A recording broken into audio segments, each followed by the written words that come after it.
I've been bout my papyrus since I've been in it. Put me in the debate, you know I'm gon' win it. If I scream black power, don't get timid. If I say black city, I'm talking about Kemet. If I say black city, I'm talking about Kemet. Primary research and we done pushed it to the limits. All you dudes finished. The king counting cattle up with brother Reggie. When I'm in Oakland, smoking, bro, they love the Chevy. Back in the day, it was the spokes on the chariot. Long procession when the king got carried out to every spot.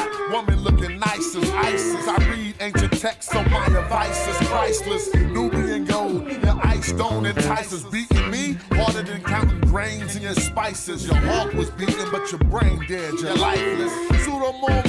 Yo, they ain't nothing like us, yo. Don't try to make me mad. Make me smile and say you love me, man. That's real right there. Yeah, come on. You should listen to your main man's advice. Do a YouTube, apologize like dice. Or the back fade coming like the Antichrist. Egyptologists see me reading and said that I'm nice. I got a Stella with your name on it. I'm like Sargon. You the type of dude wake up and your car gone. Told, cause of the money you owe. Before you stream, you should clean up that humble abode. Like I'm not in city for my woman in gold. I keep the pseudos running, people coming in droves. You catch me on a live stream with Pan-African James. When we building, call us by our African names. I'm for the children. And ain't nothing happen to change. We on that black hype, so we still packing them things for protection. Got connections. My complexion, pure black, that's the S. Make me smile. You love me? Show me some love. All right.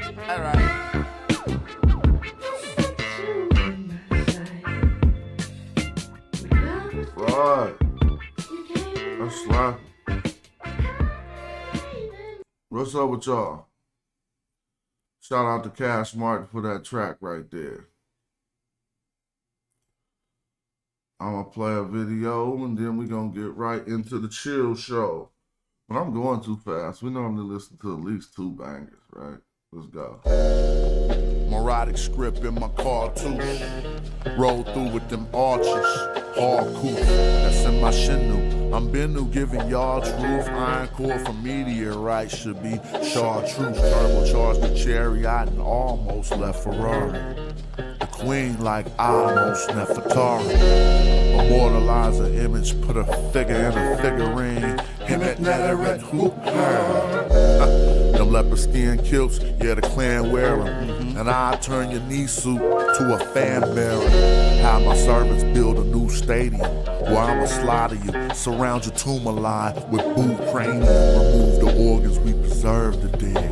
Mummify them, then carve them a reserve head. And all your internet mans who lied with you, died with you, sacrificed their life, afterlife with you. Now I'm all in your spot, and I'm calling the shots, while your soul get devoured in the hall of my heart. Ain't a night ballin' or not, care if you ballin' or not. I'm still gonna tell you guys, go to Kemet like El Shaddai. You ain't no king, You're like Cambyses the Persian who couldn't draw the Nubian bowstring. Melt the jewels in your crown into a gold ring. Refashion them after smashing the... That's cool, because I'm already on it. Go get that album, though. Make sure y'all get that album. I just like, you know what, I'm going to starting my shows with these videos instead of music. Because some people don't know what's up with the music background and history. Peace to y'all. Let's go. A hierarchy of race like that developed by Mordenati Glidden and still deployed today by white supremacists cannot be sustained if not one but 2 great black civilizations arose in Africa at the dawn of history. It is therefore entirely appropriate and even necessary to confront constructions of race for Nubia and Egypt in the recent past and acknowledge both civilizations. Share the link to the album for me. Hold up. I put all my albums on Bandcamp always. I'm about to share the link right now. Here we go. I'm on Bandcamp still. So let's go to music. And you can see a collection of all my records here. Oh, I was supposed to do something. I forgot. Let me see. I can do that while the video play. Hold on, we're going to share this for the people who like the support. Hey, yeah, that music be going hard, man. I was knocking that. I was doing the electric slide going down the freeway, you know what I'm talking about? And I heard that album was knocking. There go the link. It was knocking. I don't be listening to my own albums that much. I've been bumping this like that. But anyway, let's get back to the video. And you can find the book there if you click, you know what I'm saying, t-shirts and more. You can find the book Black Like Osiris and get a signed copy right there. I'm going to share the link to that too. Anybody wants to support to that magnitude, get your signed copy of Black Like Osiris if you the last person who ain't already got it. Let me see. I got to sign in again. Yeah, they do me like that. All right. Let's get back to that video. You face any of that type of backlash or harsh feedback from your stance on ancient Egypt? So, yes, but interestingly, I haven't received any harsh feedback from Egyptologists. When I go around and I give talks on this subject, the Egyptologists who've been in the audience of my talks are very receptive, and they think that this is really important work and that I need to keep forging ahead with it. But I have gotten negative feedback, especially over email from Egyptians. So it's an interesting conundrum where there are some Egyptians who will tell me, I mean, these are people I don't know who are just like finding out how to contact me and send me an email and say, what you're doing is wrong. The ancient Egyptian culture was not a Black culture. Modern Egyptians are not Black people. What you're doing is dangerous. You need to stop saying this, which of course, I'm not going to stop saying this. And I try to explain what my work is about. And I also try to explain, you see, our perspective in America on what Black is different from a lot of the rest of the world. And so I try to explain our American context of that word. But yeah, I've definitely gotten some harsh feedback. First off, the Egyptians, of course, were African, and we have evidence from Herodotus and other sources that Africans tended to be Black, that they were a range of colors that would constitute Black today, and they were actually, the Greek words that are used for them is Black. Now, don't misunderstand me. I am not saying that the ancient Egyptians were not Black, as we Americans perceive it. They were. The way we define Black, with mixed race one drop rule, the way we define Black as a positive thing, the Egyptians were Black. So you're suggesting maybe these people migrated north? Yes, or their culture did, and them. Really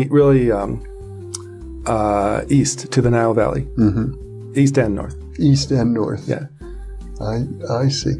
So today in Egypt, the archaeologists often refer to, and I've been there, to connections between ancient Egyptian culture and the Sumerian culture and the Crete culture and the Persian culture.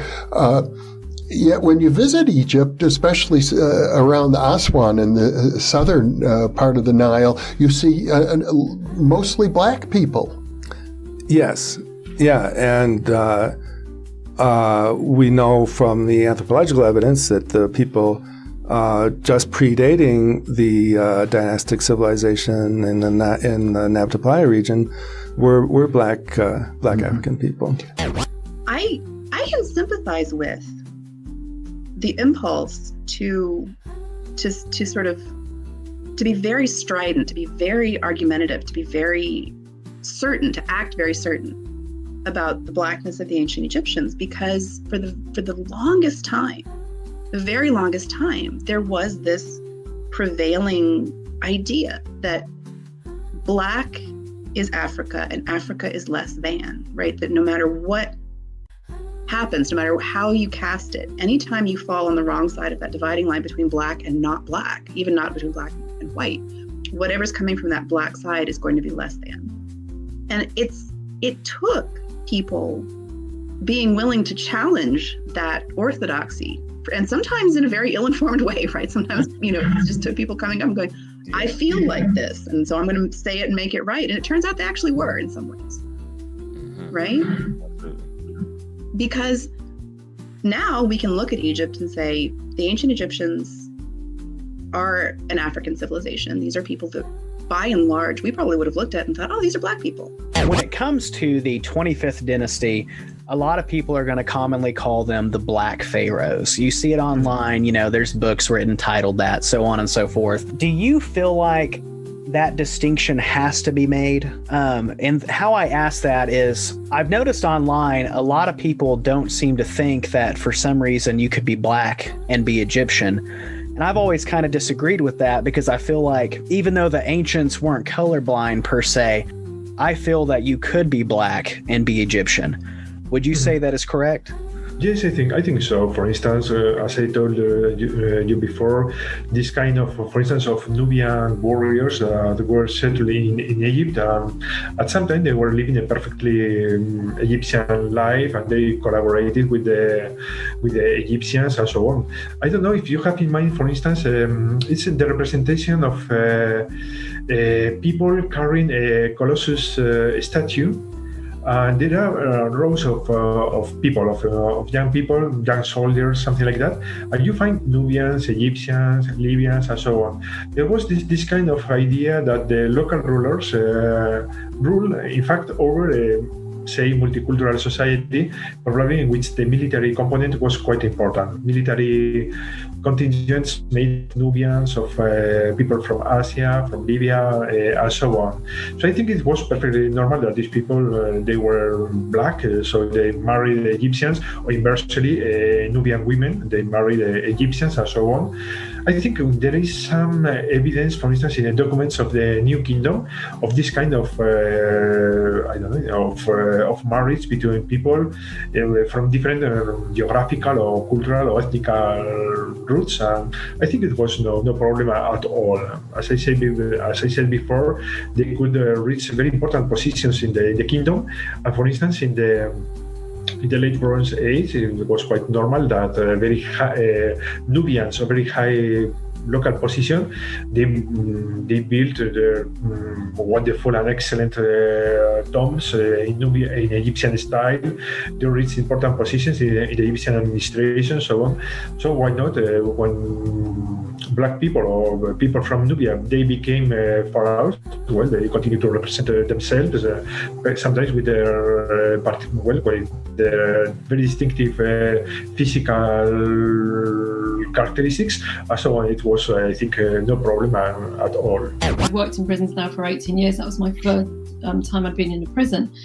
And the teacher who picked me up at the stations, she said, well, you are looking at this as Africa. And I was like, well, yeah, of course I am. Mm-hmm. And she said, well, because she said, that's how they, my students see it. And I said, well, how else would they see it? And I remember her looking slightly confused. And then the first sort of interaction I had with one of her students was, he came in the room and he said, ancient Egypt is African. I went, yeah, of course. And I think he thought I hadn't heard him properly. And he said, I said it was like African, as in Black African. And I'm like, yeah, and what's your point?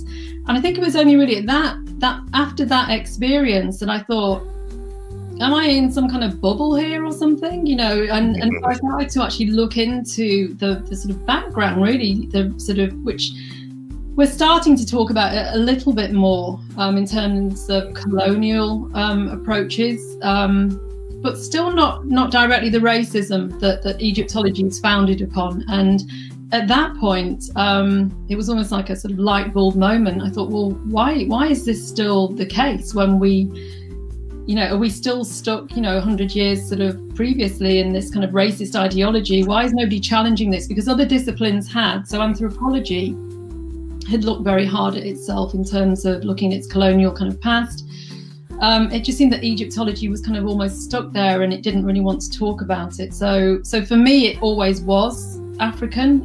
It was a bit of a shock to me when I actually started looking a bit deeper into this, and then started having conversations with people and seeing how they responded to that.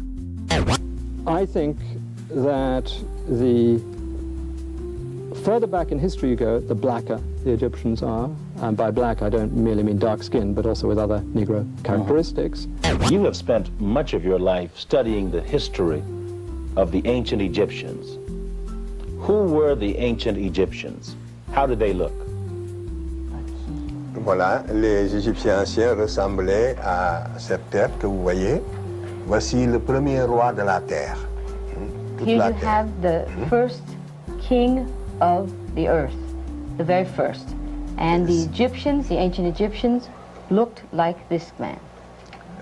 Cet homme a des traits, si vous voulez, plus, comme nous disons, vous m'aviez dit tout à l'heure de ne pas employer un terme, mais sur le plan scientifique, c'est un terme consacré. En tout cas, il a des traits de la race noire plus marqués que celles de presque tous ceux qui sont ici dans cette salle. You can see that he has those traits that are associated with the black those features associated with the black race, which are even more pronounced than many of the people here. It was this man who unified the Nile Valley from Upper to Lower Egypt, and this was 3,300 years before Jesus Christ. Je passe donc, ce que je vais dire avant de passer au suivant, c'est que vous allez le voir donc déjà d'après ses traits et les traits aussi des pharaons qui vont suivre. You can see by his features and those of the pharaohs and kings that will follow it que les anciens Égyptiens n'étaient pas des blancs qui seraient devenus progressivement noirs et en perdant leurs traits. You can see that they were not people that were started as whites and became progressively more black.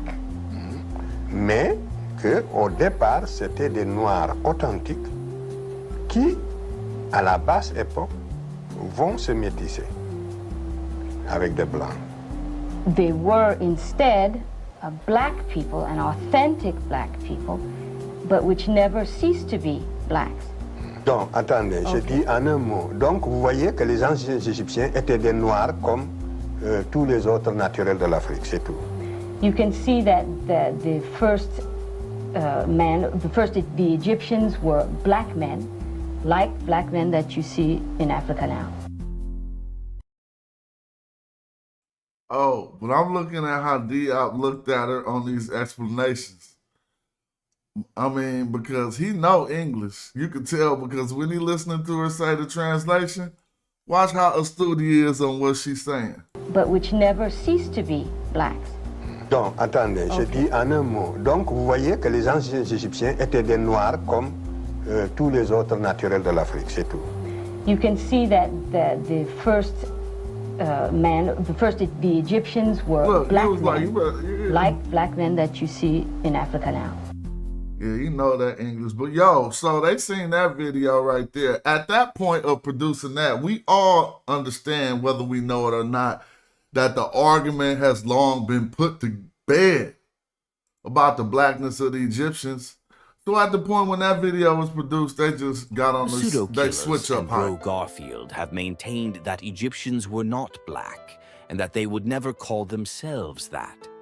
After their statements were disproven, they went on a rampage contacting white Egyptologists to try to get these Egyptologists to say Egyptians were not black and they would not have called themselves that. This effort backfired tremendously as Kara Cooney told them that Egyptians were black, and Dr. Maggie Bryson said they would call themselves Kem, the black, frequently. Now let's watch Brother Onk switch his position to agreeing with Smash. He knows now Egyptians were black and they called themselves that, confirmed by his experts. In Egyptian, similarly, Kemet, another root of three sounds, right, three consonant sounds, refers to something that is black in color. Yeah? So it can be used for different words relating to blackness via the Kemet sound. It doesn't mean they're the same thing, it just means they all have something in common.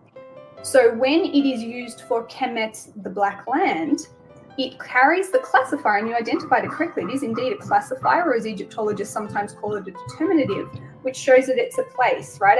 You were showing me. You showed me the glyph. It's a place with crossroads that you're seeing from the sky. That says it's a location that is referring to the Black Land, yeah, the inundation, the Nile Valley.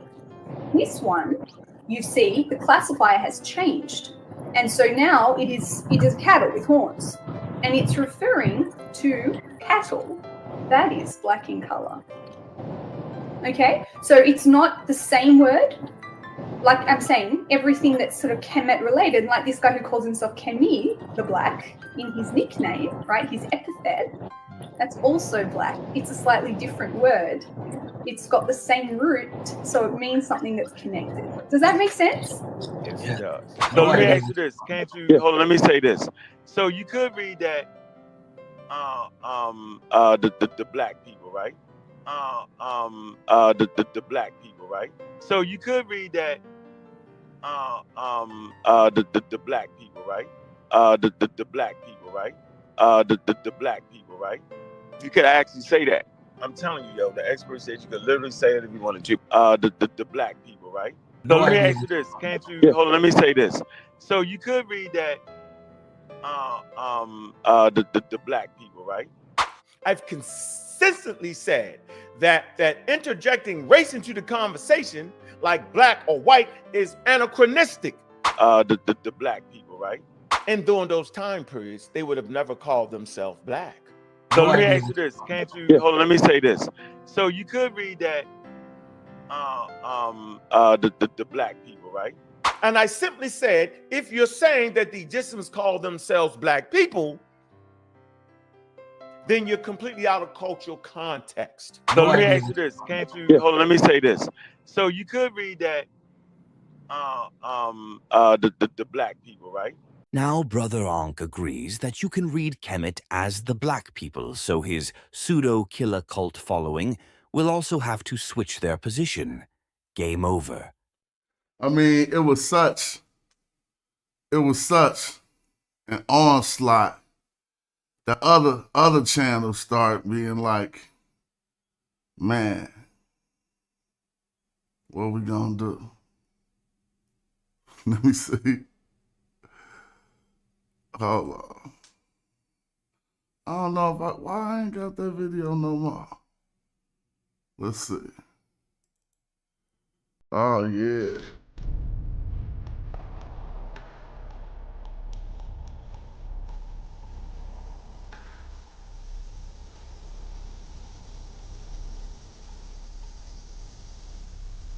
They was hating on What I Kenny. don't Look. like is that the nigga look like he having fun. You feel me? Yeah. So I'm like, yo, he look like he having fun. You know what I mean? So I don't know, y'all gonna have to do something. Y'all gonna have to rain on his parade some type of way.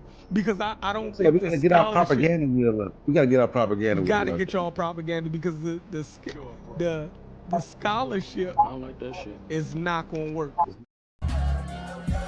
Scholarship ain't gonna work, huh?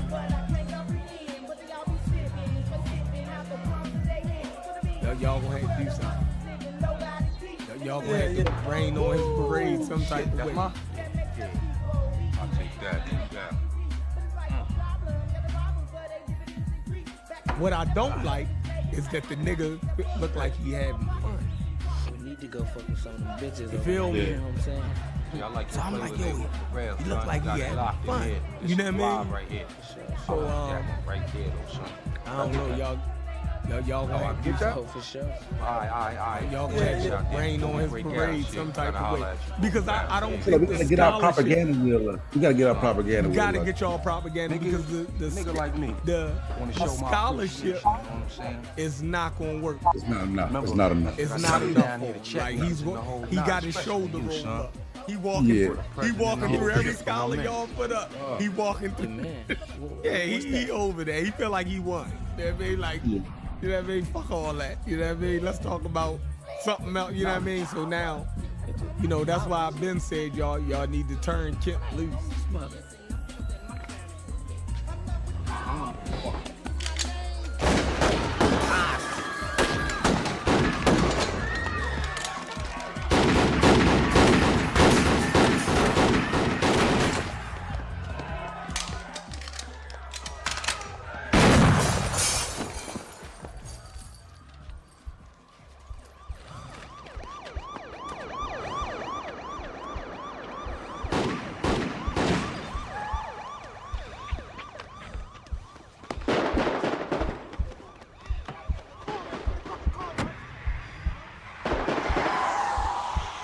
Y'all gonna have to do something.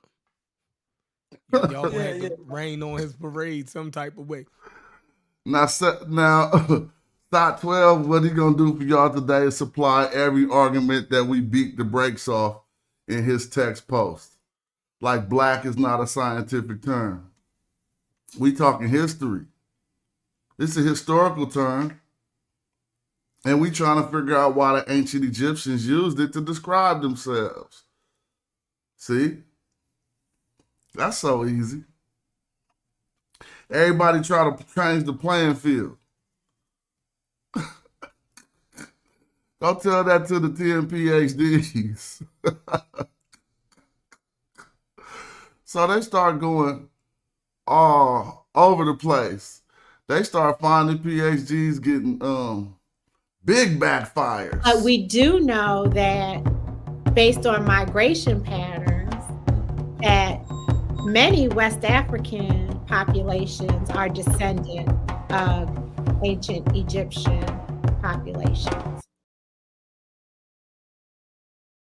We do know that based on migration patterns, that many West African populations are descendant of ancient Egyptian populations. We do know that based on migration patterns, that many West African populations are descendant of ancient Egyptian populations. So every attempt, it was backfiring all over the place. It's so funny. Hold up. Then what happened? They was laughing at Brother Reggie about the cattle. They went and tried to get Wujahu and Nassar, and I slapped this piece together. The rematch are cattle. In Papyrus Lansing, we read the following. It is the army scribe and commander of the Amun temple flock, Nebmare Nakti, who tells the scribe, Wenemdi Amun. In this text, the scribe uses the phrase, Taz Bawem An, Tn Par Jamem for Amun temple flock. This literally translates to gatherer of cattle of the house of Amun. These are no cattle. This is a fighting contingency commanded by the army general Neb Mat Renaktu. In the tale of Sinuhe, we read, Indeed, I am like a bull of who cattle in the midst of another herd. In ancient Egyptian, the word Jam means young cattle. It also means youth, generations, offspring. His slaughterhouse was full of the enemy's children. The sacrificial cattle consisted of Asiatics. During the time of Senwosret I, we find the above text equating Asiatics to sacrificial cattle. The term Wenjut means cattle. Wenjut also means people. In the Loyalist Doctrine of Khairsu, line 3, 6, we read, Gather your human herd people. In Papyrus Nu, we find, I am one of your people, Osiris. This same statement is found in My Herpri text, I am one of your Wenjut Osiris. In all of these attestations, Wenjut can be translated as cattle or people. In Naksobek's song, Wenjut only means cattle. Otherwise, one will just slaughter oxen for the latch, cattle for the doorstep, a strong gray-lag goose for the doorposts, or a gunbird for the lintel. In the satirical letter of Hori, we see Wenjut used to say a particular people group. I will be buried with among my group in the mountain of the Holy Land of Abydos. It is clear to see that people and cattle were metaphorically symbolic of one another. In the case of Kemet, we should understand the black people of the land to be metaphorically equated to the divine black herd, Kemet. The king of this divine herd is often called the Bull of Bulls, and he is adorned with a symbolic bull's tail which encapsulates this divine bovine metaphor. Ancient Egyptian cattle culture spawned new ideas in Kemet, while the society was going through formative changes. Each intermediate period brought new social norms to Kemet, and most of them seemed to be based on interactions with people who appeared foreign in nature, tongue and skin color, as stated frankly in the Hymn to the Sun. In the Hymn to the Sun, we can find text that reveals some of the precursors to race taxonomy, or group classifications based on appearances, language, and nature. The text reads, Tongues are different in speech, and so is their character. Their skin color is different because you differentiate the foreigners. Before this, in the 12th dynasty, Stele of Mentuhotep, London UC 14333, Mentuhotep said, "People are of the same skin." This word for skin was yenim. This can mean skin, the hide of an animal, or skin color. So we all can see the ancient Egyptians saw skin color to be synonymous with the hide of an animal in the term yenim. And the animal we see most frequently compared to ancient Egyptian people groups is the bovine, particularly cattle. This is very important in understanding the term Kemet, which also meant a herd of divine black cattle. After looking at these primary sources, what Brother Reggie Marby proposes about Kemet being the divine black herd of people is quite plausible.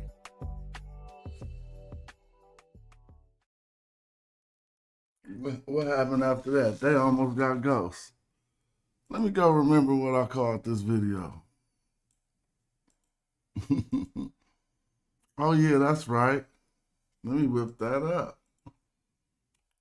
Watch one more video and then let's get into it. You know how we do. Oh no, we'll watch a few more. Because after a while, we learned that cats was fighting over whether to say black. And even like Sot 12 was trying to maintain an argument that was ushered in, a pseudo argument that was ushered in to the community by somebody who's going to reveal that they ain't even on it like you were saying. And what I mean by that, because if you fighting over whether we say black or not, and you want a more scientific term, how is you going to have been meaning African? When you say black, when you back mean in the African? day when they was saying black, they was talking about Africans. Then all of a sudden, right, when they realized that Egypt was in Africa, then half of Africa was just black people. I remember that. They called it the dark continent, right? And in the midst of their racism, niggas came from the dark continent, nowhere else. Then when they got there and seen them great monuments and all that shit, rising and breasted in them, then all of a sudden, you know what I'm saying? It was they ain't black no more. They half black. Oh, half of it, they put a line there and say, right there with Egypt style, oh, that's it. Everybody else is black, they not black. So the conversation about they not black was really saying that they not African. That's why people confused, right? So black was really a synonymous with African, bro. So let's, for the standpoint of science, right, we'll just take the confusing term out of it, because when I say black, I actually mean African. So you sitting here wanting to switch up terms to something more scientific, but you basically got black and African as synonymous. So you really having a semantic argument, you know they black, and when you've been saying African this whole time, you've been meaning black. How about you, Sot 12? You doing the same thing, huh? I should just say Negroid. Well, I don't know the ancient Egyptian term for Negroid. I don't think there is one. But I know the ancient Egyptian term for black, and that's what they called themselves. But anyway, let me see if I can pull this book up. Get this book on the screen real quick. Hold up, though. Might as well play this while we're getting that on the screen. Refuting the claims of Dr. Camilla DiBiase Dyson. Thank you. So I would say here, yeah, this is absolutely a legitimate word. And what we're seeing, this is referring, like pursuant to my comment earlier, that we have this word for a black land, being the Nile Valley. So it's actually a place name. When you have then a people added to a place, and that doesn't just go for this case as with Kemet, it goes for all place names. It refers to the people belonging to that place. So you can change the classifier. You can have a classifier that shows you a place, and you replace it with a people classifier, and it tells you inhabitants of that place. What Dr. Camilla DiBiase Dyson says about adding the people determinatives behind a place name is true, But Dr. Biasi Dyson is limiting the semantic range of the term Kemet to a place name in order to espouse her theory. As we will see in the primary text, the term Kemet did not enter the ancient Egyptian lexicon as a place name. Therefore, there is no need to limit its semantic range to a place name only to refute what is evident in the grammar. The first use of the term Kemet in the text corpus was in Unas Pyramid, PT 246, line 368. It reads, "For you are the black ram, son of the black sheep." It arrives as a feminine form of Kem, which only means black and never meant Egypt. In fact, the place name Kemet is not found in use until the 12th dynasty. But here Bias Dyson argues Kemet can't mean black people because Kemet is a place name. The primary source to show Kemet was first used for black sheep is on the screen. So this is absolutely a real word, and it is referring to Egyptians, people living in the Nile Valley, right? Because Kemet means Nile Valley. Dr. Camilla DiBiase Dyson says Kemet means Nile Valley. Dr. Biasi Dyson, Bro, Ank, and Garfield, please provide a source for that. Which dictionary or text corpus says Kemet means Nile Valley? Does it mean Nile Valley or Black Silt? Does it not mean Black Land? Just Nile Valley? As we demonstrated with the Pyramid of Unas, Kemet was not only a place name, it was first used to say black, hundreds of years before it became a place name. Why doesn't Dr. Bays Dyson know this? Right. So you're saying because it's a place name, then the meaning, then the instructions of the classifier changes because now you're dealing with a place name, so that changes. So that's what that's what's being misunderstood.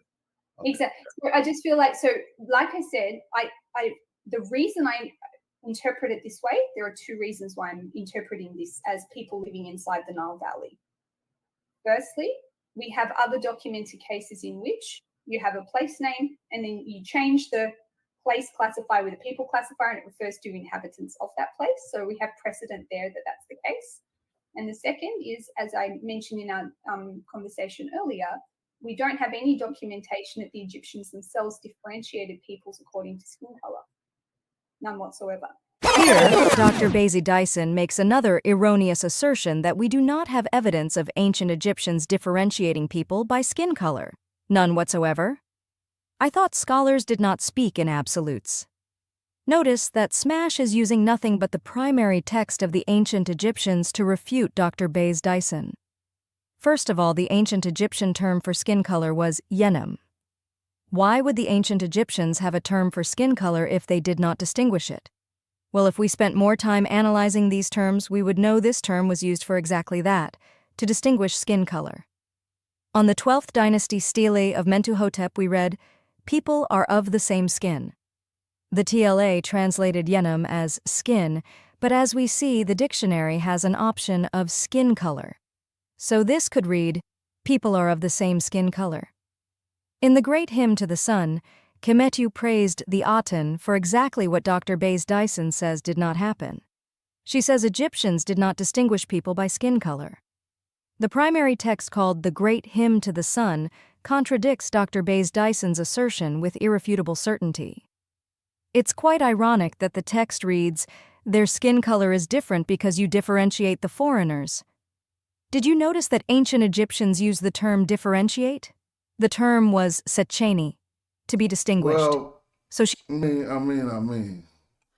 I don't even feel good watching that. That's just when people went to go get some people trying to refute me, and it turned out bad.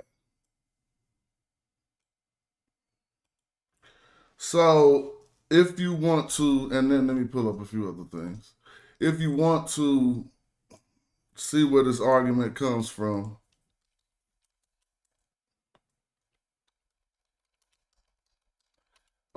there is a book called Hieroglyphic Egyptian, An Introduction to the Language and Literature of Middle Kingdom, written by Daniel L. Selden. All right. I'll pop this up here. So what we formerly know as Ebonics has been given a linguistic name that ain't Ebonics like a joke. because they've studied the grammar of how African American people talk. This has been labeled African American Vernacular English.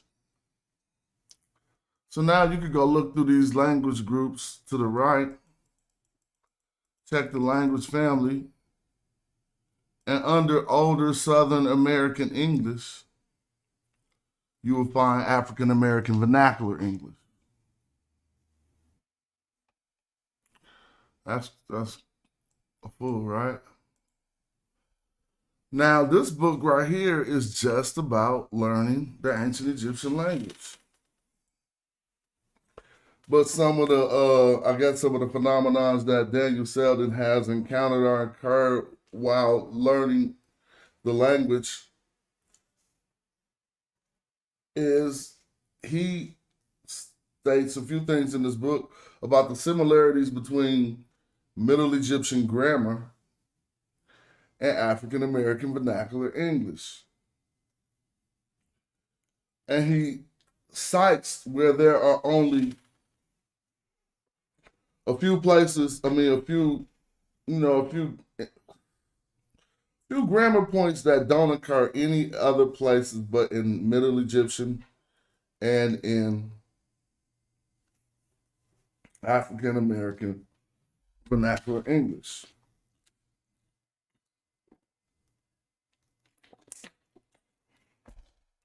So when I be reading these books, I think I still got a grammar book open. And this is what caused me to say I'm about to start streaming. As I'm reading these books, they always seem to tend to force things into the King's English. This is another book by a scholar of Middle Egyptian. And we get a lot of thou, shalls. And one thing that I came across was best translated as what had happened was, but since they couldn't even understand saying that because that breaks the King English, he kept saying it had transpired that. Or you know what I'm saying? He was just basically forcing it into the King's English. For lack of better words. I'm not trying to coin that like that or nothing. You know what I'm saying? And so I just started to think about it.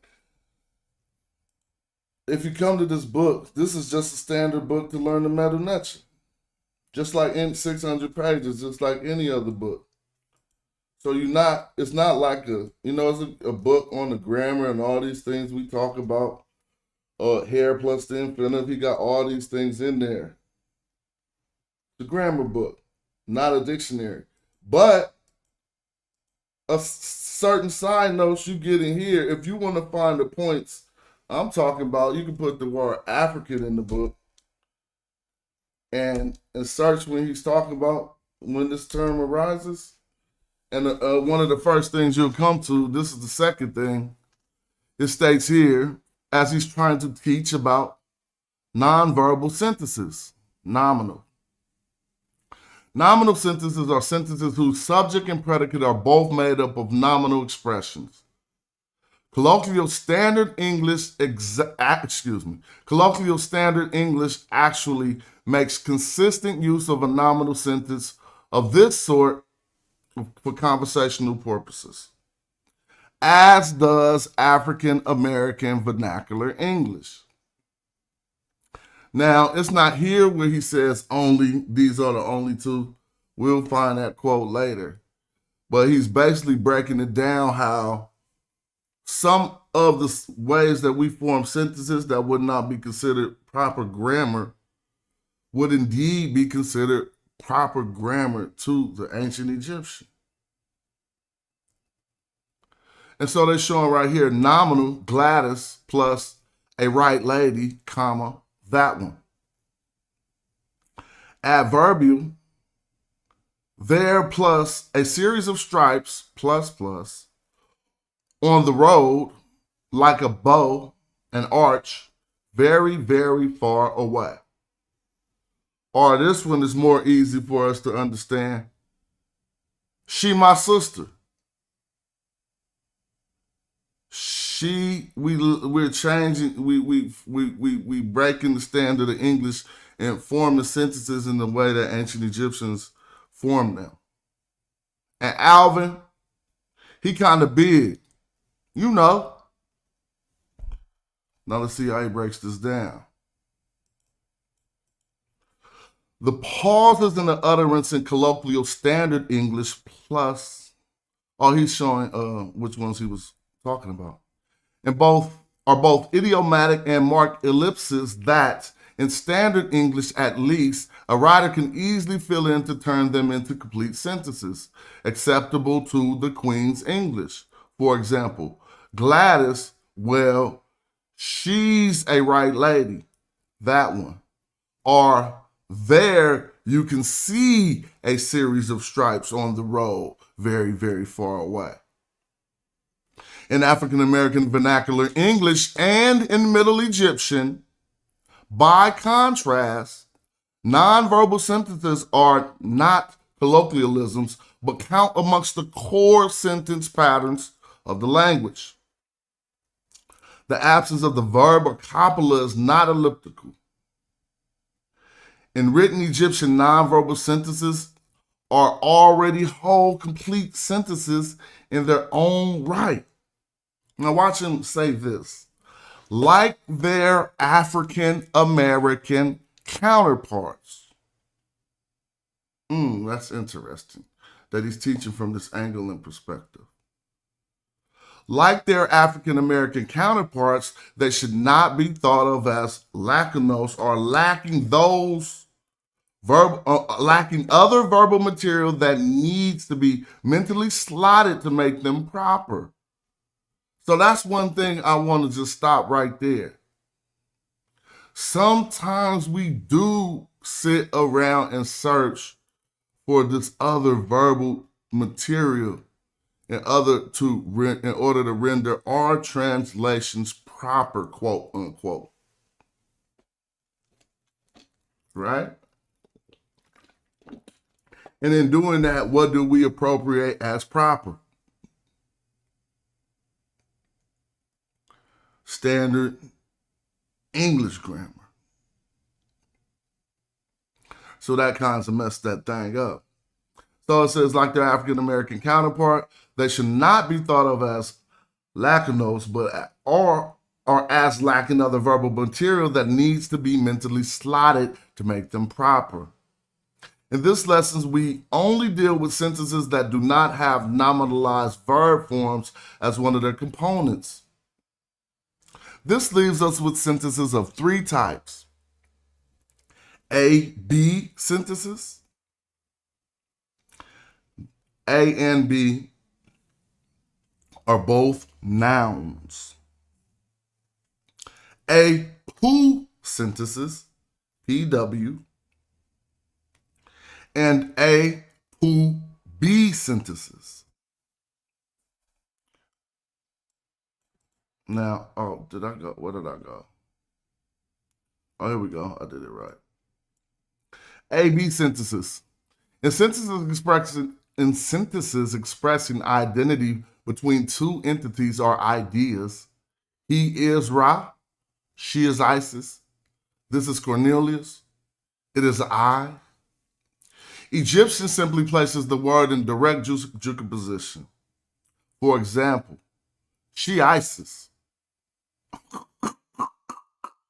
He killing them from the scholastic point of view. And that's true. She Isis. There is no word in ancient Egyptian corresponding to the copula in English, that is, no form of the verb to be that is used in sentences that express identity. We should remember that too when forming our sentences. She Isis. In Egyptian, the words placed in juxtaposition may be nouns, proper names, noun phrases, or pronouns, which are not preceded by any particle or other syntactic marker. syntactic marker. This is another salient example of Middle Egyptian text stylistic propensity for paratactic contiguity and conjunction.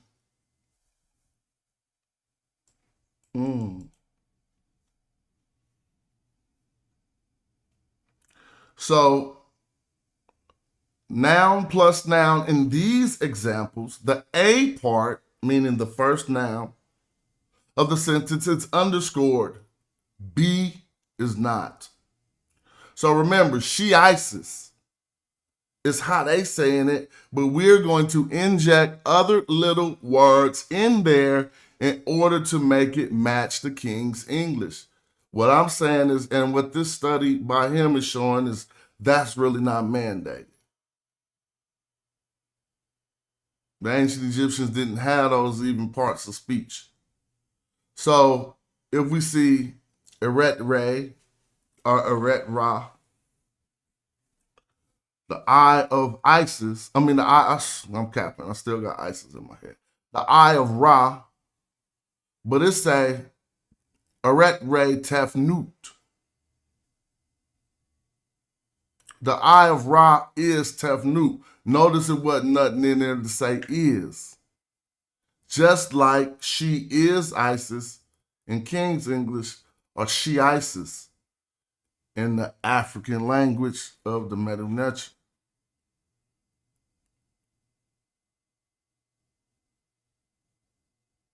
So this might not equate, but I bet you, if you knew a lady named Heru, even though Heru's would be a male name, in this sentence it says moot. Now we have so let me talk about it. He's teaching here how, on the first line, this is a bound construct. We see two nouns. What we see underlined, I need to make this bigger so you can see what I'm talking about. What we see underlined is what we would call a bound construct, where the two nouns and nothing separating them, right? I is a noun, right? And Ra is a noun. But right here, we see the same, it's an indirect genitive, where we still see two nouns, Horus and the mother, but since they are connected by neat right here, he's considering this as the A noun because it's a noun phrase, an indirect genitive showing moot belonging to Horus, the mother of Horus, right? So the of is there, the is not, and what we're going to see is connecting the is not there.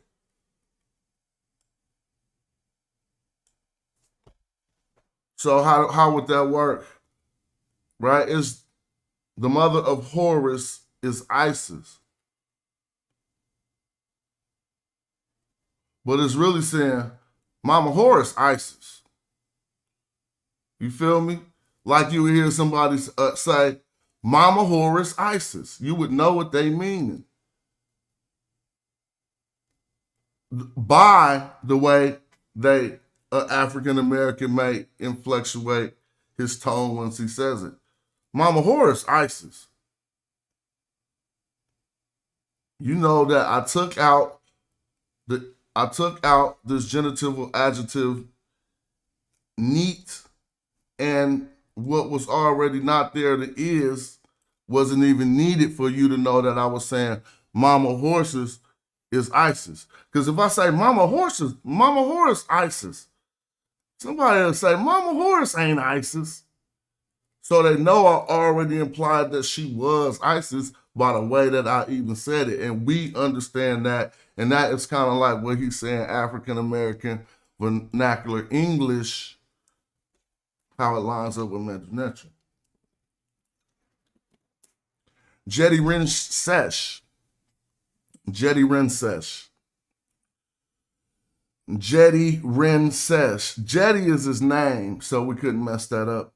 Jetty is the name of the scribe, but let's look and see what it really say. You know it ain't no is in there, and it ain't no of the. Think about it. Jetty is a person, place, or a thing. That's a person.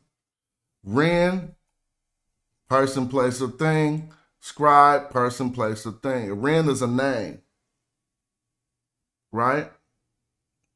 So now you're going to know that, all right, you got Jetty, name, scribe.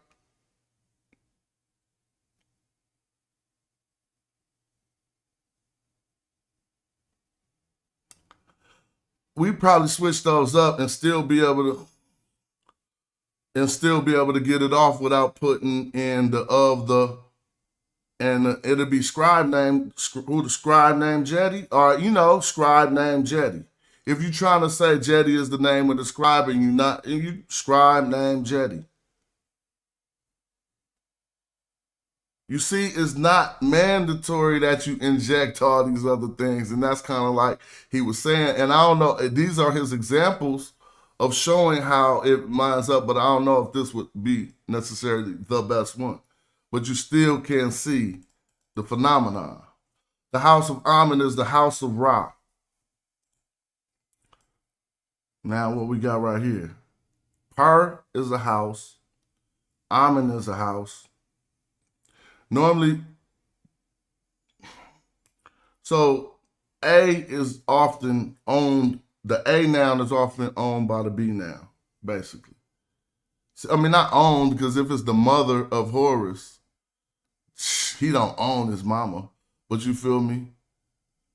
The A noun belongs to the B noun in a sense. So even if there's no indirect, if there's no genitive or adjective, if you see two nouns together and you think it's a bound construct, then you like the A noun belongs to the B noun. So this is the house of Amen, right?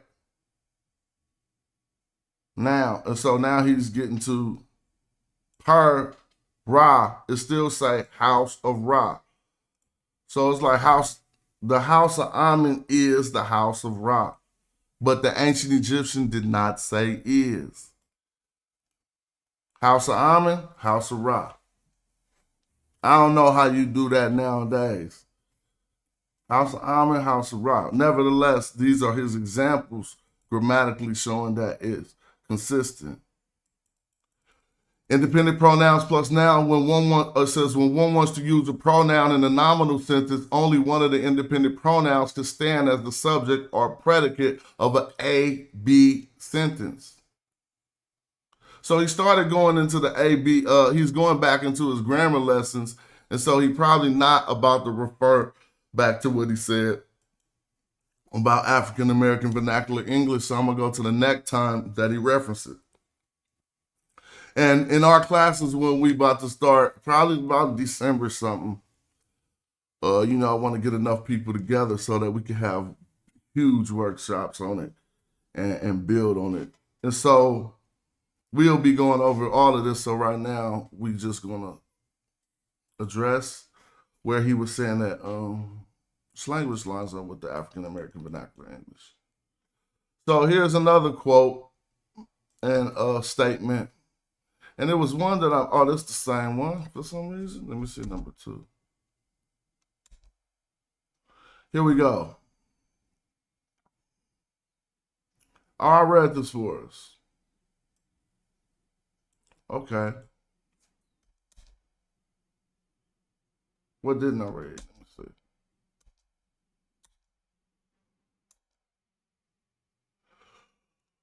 So the second pair of sentences makes clear the Egyptian has two ways of expressing identity. Even though English forces us to translate both types of sentences the same manner. In Egyptian, however, the two constructs mean different things. And I should put the example of the sentence probably up. The two constructs mean different things. The nominal sentence is used when the identity is thought of as natural and unchangeable, and the adverbial sentence with M is used when the identity is seen as transitory. Thus, Anuk Waser identifies who the subject is, and that's Osiris, while Uem Him, Netcher, identifies the subject's occupation, which is as it were accidental or to the individual's identity. Excuse me. Accidental? Okay. Which is as it were accidental to the individual's identity and potentially liable to change over time. Okay. A similar distinction is made in African American vernacular English between be, habitual essence, and is, contingency or contingent. Right? So how do we make a distinction between the be and is? Well, we often use be to enter a state of I be chilling. I be hella mad. We saying you often are in a state of this, but now I don't know if that should be for verbs or not. Like, you know, and so somebody can correct me for that. How do we use be? Chilling, and what is chilling? In the state, I mean, you know, that's cooling. Was cooling a verb? Cooling might be a verb. I don't know. I'll wait till we talking about that later and stick to this. A similar distinction is made in African American vernacular English between be, habitual essence, and is, contingent. All right. Let's look at these examples.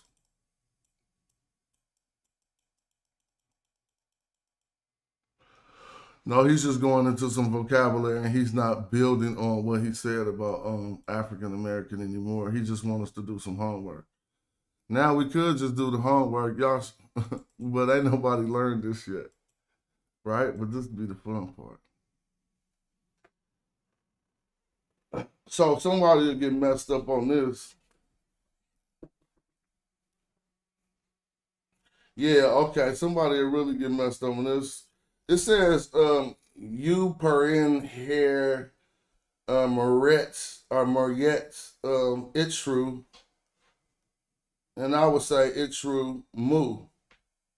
So now, this one would mess people up, this word Moret right here. Oh, I'm going to make it hecka bigger. Oh, I can't make it that much bigger? Snip. Let me snip it.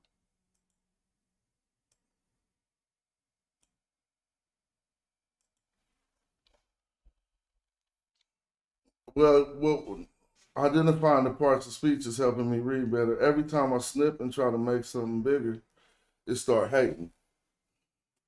So we see the particle you, that is a statement of fact or whatever. So you can just not even trip off that. You can want to say is or was, you might use for that too, but I mean, you per, if y'all see my mouse, the per is just a house. In, so if you see per in, that's what? Now, if you don't see nothing after the in, and you see per in like that with the three strokes under, that's they house. Right? Which they? I mean, you know, it's not your house. And it's not the part. I think that's the third person house. Somebody say what it is. I'll say their house. There's other ways to say that too. That's not art. But now, Herr Moret on the canal. So that's what we mess up. You got to take that canal glyph right there. Their house on the canal, Etru, river, on the river canal, on the water of the river canal. I'd say something like that. What would you say? What's up, y'all? I ain't even got the chat open talking about what would you say. I wonder, do we got his answers right here? Let me see. No, this ain't for that. If you thought it was, you'd be playing. That's what's up. Oh, he wants us to translate that into that. Let's see what the answers are. Did he put it? Must be in the back of the book. Yeah, he didn't put it. But that would be that. All right, I'm about to open up a chat just to see what it do. Yeah, because I'm going to do a shorter stream, so let's get an hour build in or something. Couple hours maybe.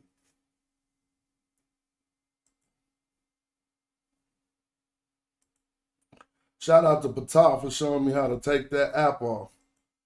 It'd be so peaceful when I start the Zoom now. I don't hear that interruption.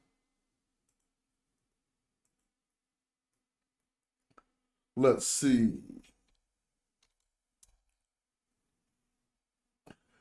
Hit the link if y'all want to build.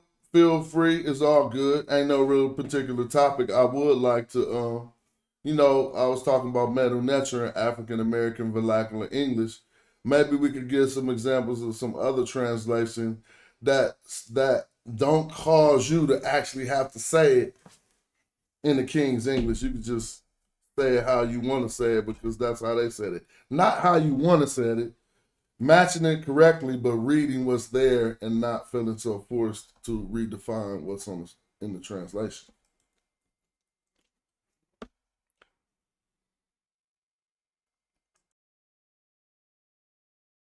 All right, let me address the chat. Jeremiah D, what's up, Venom? Pan-African James, hit the link, James. What's up, Judah? Brother Flag in the building. I see y'all. I see Pharaoh, Nisu, Sot 12 in there causing havoc. Kim Way.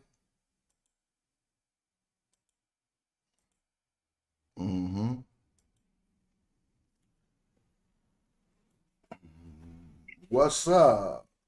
What's going on? Not too much.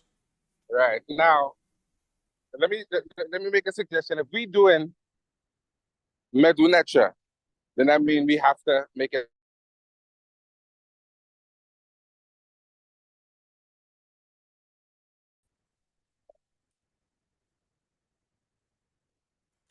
Can't nobody hear you, bro.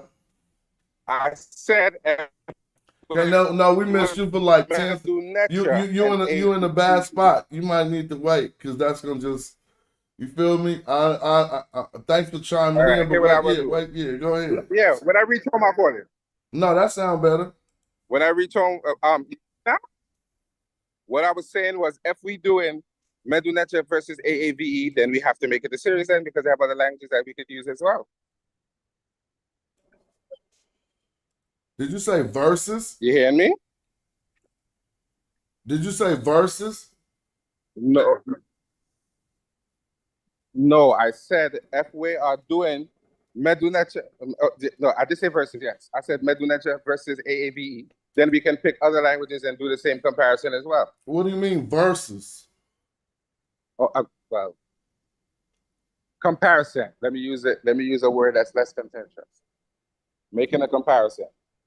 Of course, that's what they do. So I don't want to. In order to know that these comparisons are only popping up and that these are counterparts, you would have had to have looked in that other language to even be able to say that. Because it could be consistent throughout all languages like that. Okay, that's all right. Okay, that makes sense. You feel me? So think about it. They got the body of work on all those other languages. The new one they included and qualified was AAVE because they see it ain't just broken English. It's the way we form thoughts and put them into the universe through sound. And so they're like, okay, this is not just a fluke. They're not messing it up. They tend to take these words and do this consistently. So once that was acknowledged as a language, the newer research is just in the comparison with the newest one they've included. Right. So they realized that basically what they're saying was we're speaking the way we would speak in our indigenous language in English. That was their observation. And that's what made them qualify AAVE. Now, the comparison between AAV and Middle Egyptian has only been done by this scholar that I know of. What's up with Brother Flag? Oh, terrible. Warm greetings, family. Peace, Brother Flag. Peace to you. I got a couple of points that I like to address as possible. during when in the 70s when the Grandmaster teacher Cheikh Joe was doing his research, bringing his research forward, I think some people today don't understand that the term Negro was was in general usage in relating to Africans and people of African ancestry, generally speaking, coming from the Europeans. Period. They wasn't calling us black at that point, generally speaking. I hear in these conversations, especially what brought it to mind was what I was listening to Ankh. And that, and also the second point was when they talking about Black Africa, referring to the people like they just discovered that the people in Africa with dark skin or black skin or brown skin people. No, he don't understand. When they were talking about Black Africa, they was talking about it as an unenlightened place, as a place that was, but you know, for years up into the 70s, they were talking about, you could hear scholars, white European scholars talking about Africa had no history. They had nothing of value. That the people, it was just a dark place. And that's this, and then in that sense, they were talking about Africa being Black Africa, Black and darkest Africa. I just wanted to bring that out. That's a very good point. And yeah, a lot of people be conflating that. Like Diop said Negro. Well, that's the terminology they used at that time. Stop playing, bro. Yeah. Like it's called linguistic evolutions. Peace, elders, and peace, brothers. Peace to Brother James. Good to see peace, you. You got the peace, floor. man. It's your turn. Go. Yeah, so it's just linguistic evolution, and for people that's use Darwin all the time, they should understand how evolution works. It works in linguistics as well. So over time, words can fall out of favor. That's what linguistic evolution is. So it fell out of favor, and we adopted another term, but it's still associated with those same group of people. I mean, we're not illiterate, and I hate that we have to even, do that, Brother Flag. You know what I'm saying? It wasn't that long ago. You're not a relic. You know what I mean? So this is crazy that we have to act like we don't know that Negro is associated with the African or the African-American race. I end right there. But Negro was used in academia in relationships to people of African descent in Africa, generally coming out of Europe and the United States and other places as well. And so I don't understand why, if they want to put themselves, and I'm talking about Ankh in particular, why he's confused about that, seemingly being confused about that for such a long time when he supposedly studied so much. Yeah, scientifically literate. Yeah. You know what I'm saying? So even in my dialogue with him, I had a dialogue with them the other night. They have a show every Sunday where they're supposed to be pushing back. They even they tell us that we're not Egyptian, but they came up with a theme song that was Egyptianized for the show with Egyptian imagery and everything. So I think they just totally confused. Well, they try to keep up with the Archers, man. Come on. When I first came into this media platforms and watching, Ankh and Garfield were two of my favorite. I spent a lot of time with them. And but I do distinctly remember that one African Black History Month, when Garfield decided he was going to use all European scholars, and I was trying to figure out what was he doing that to, get more views or, just spice things up.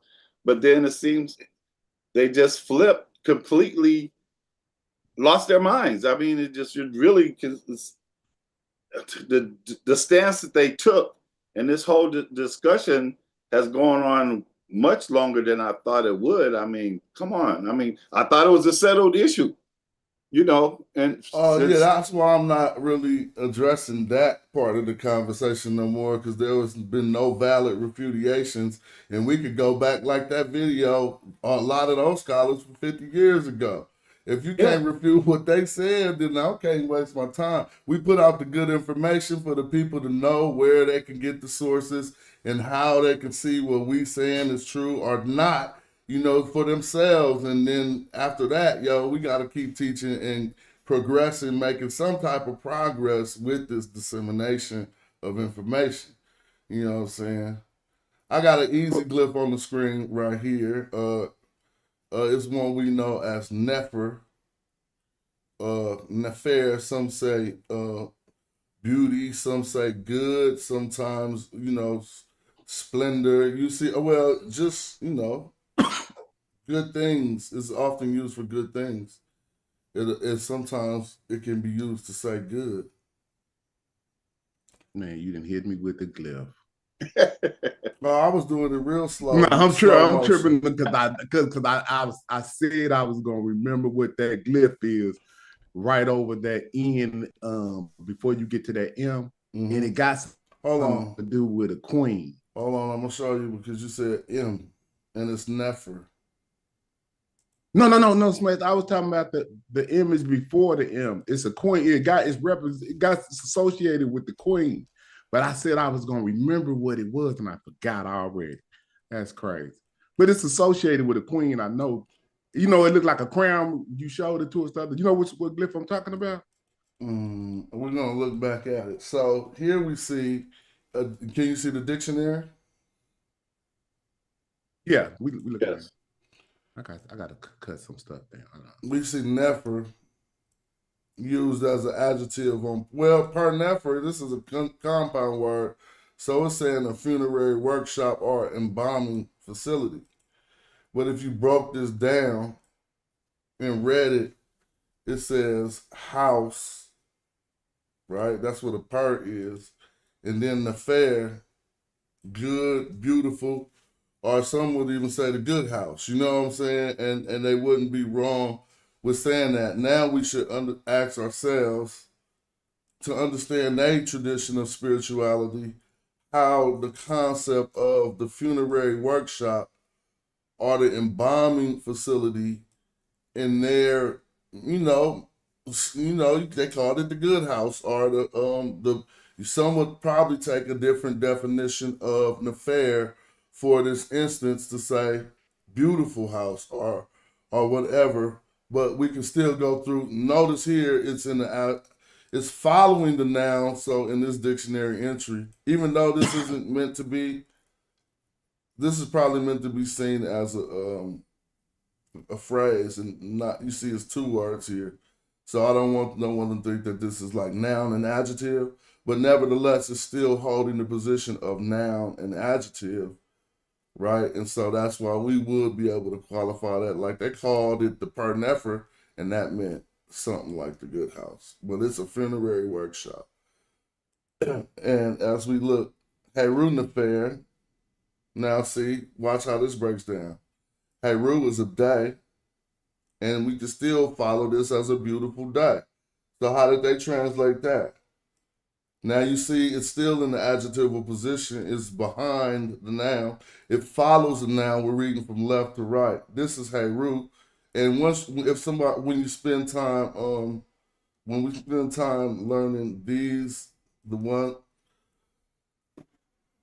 phonemes that make sound, right? Because this is just a determinative right here to let us know that this word Heru is said to mean day, right?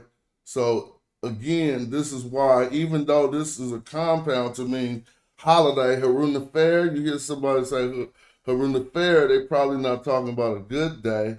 They'd probably find another way to say that because they are saying a holiday. Yeah, they said a happy day, so that's cool, but it's in the sense of a festival holiday, not in the sense of holy, but in the sense of good day.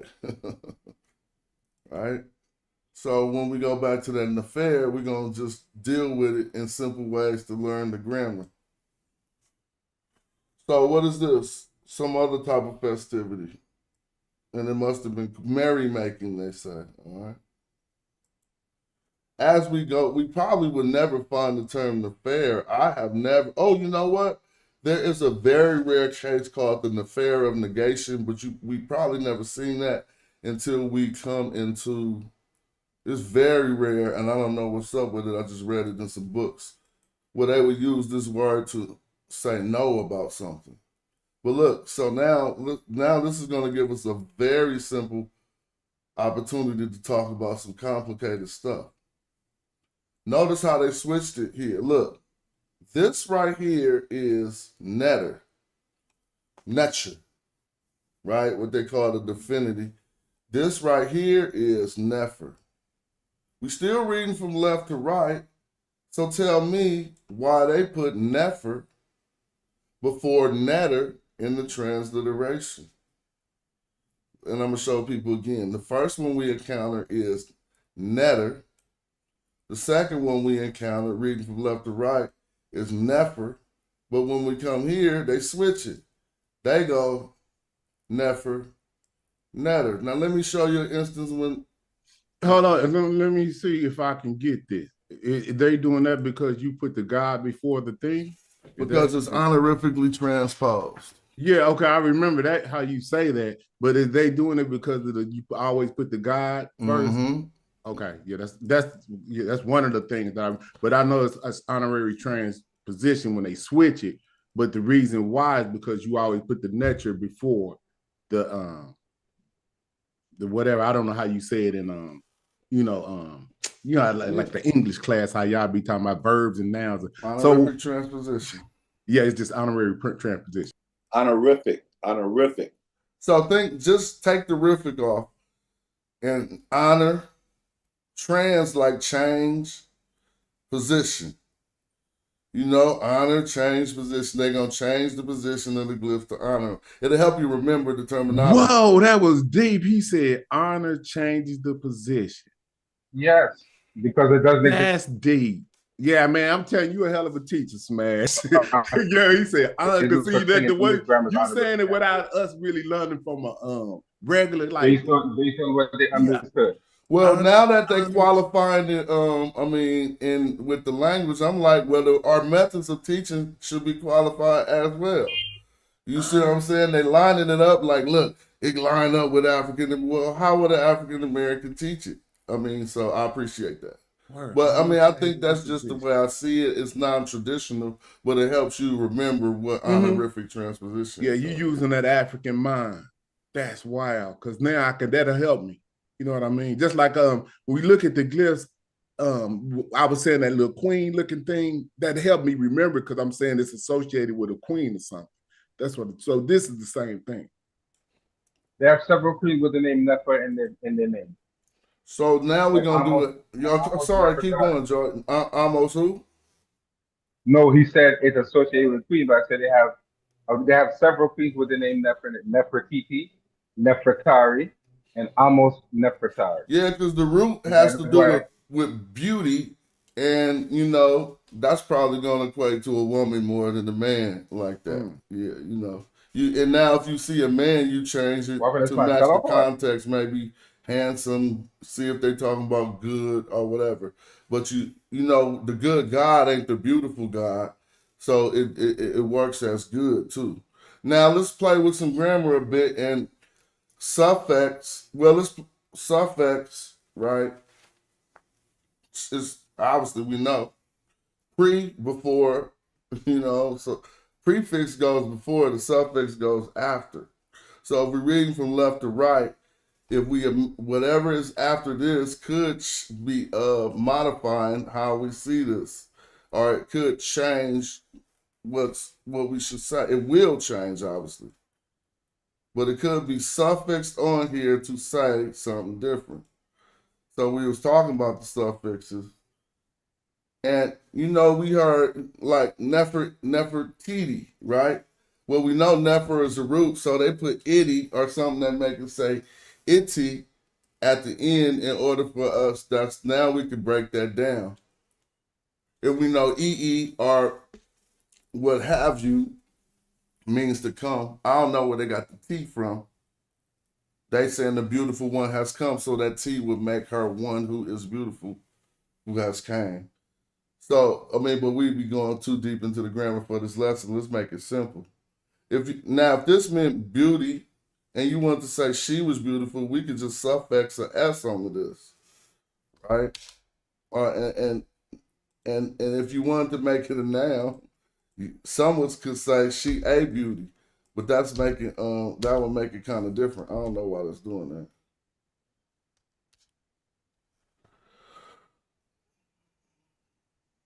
That is Neferes, a version of it, right? That's just like she beautiful. But if we placed a noun behind here and said it would put a woman after it. So what if we said I should put a C probably and then over a T and then put a B1. Oh no, I messed that up. What is oh yeah, it should be B1. Right? Now this ain't right no more because what's going on, James? So that Z looks to me like that Z in that T is that something's not right with that. No, that's a woman. So yeah, I know about the determinative. So let's but the think T, about then the T. Well, I'm confused. You said it's Neferet, but it's Neferzeretet or something. So now I seen this happen when they was forming a name and they broke the grammar rules. But The male determinative is still in there? Nah. That's a woman. I seen this happen in names and they'll break the rule. Let's take an instance of a name. Kim, which is a color, which is an adjective, which should go behind the noun. If this is a woman, right?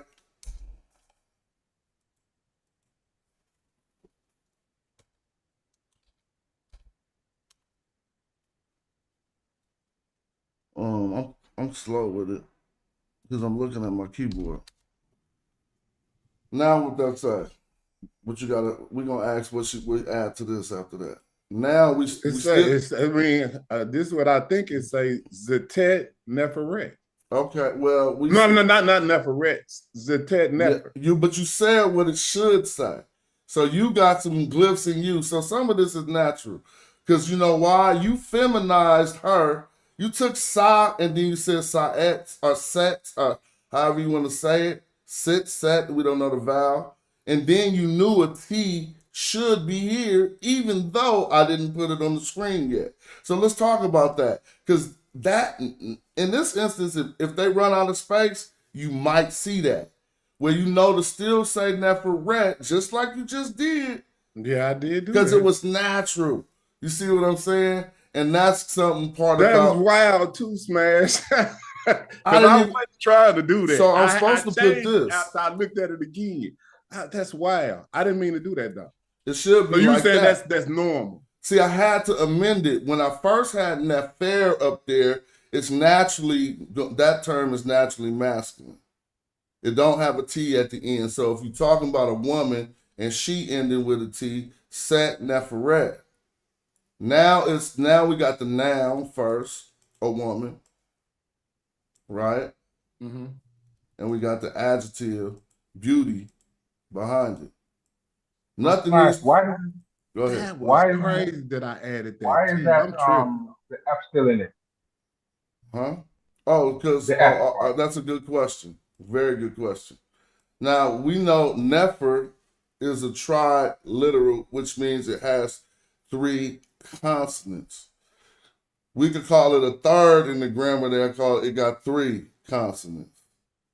None of these consonants are weak, so none of them fell off, and they are written out as phonetic complements. So you could do this and not have them there and just go with a T. But you probably won't see that like that. If they run out of space, maybe. But so this is NFR that we see on the screen, right? And then they're going to put an F and an R spelling out the whole word. Okay.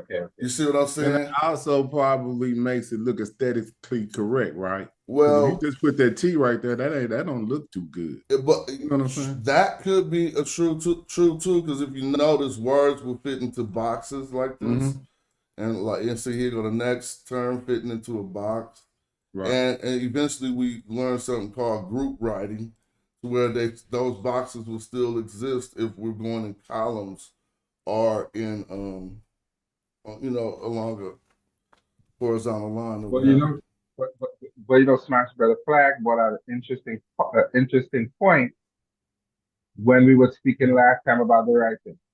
He said he was wondering when he looked at the writing on the wall, he was wondering if scribes did it or if artists did it because of how artistic it looked. Mm-hmm. And I was, and that just put my imagination. Well, Did they really use artists after the stroke? They have artistries and they have both, so it might be the scribe, and it might be that in some instances where we find certain mistakes, the artist probably didn't know the glyphs as well as the scribe, and you know what I'm saying? Because you'd be like, how they messed that up sometimes, but I don't think the scribe was the actual one who lithographed it onto the wall. Okay, but I just thought that was an interesting observation, and it just piqued my interest. Or sometimes the scribe could have been an artist too, possibly. Or no?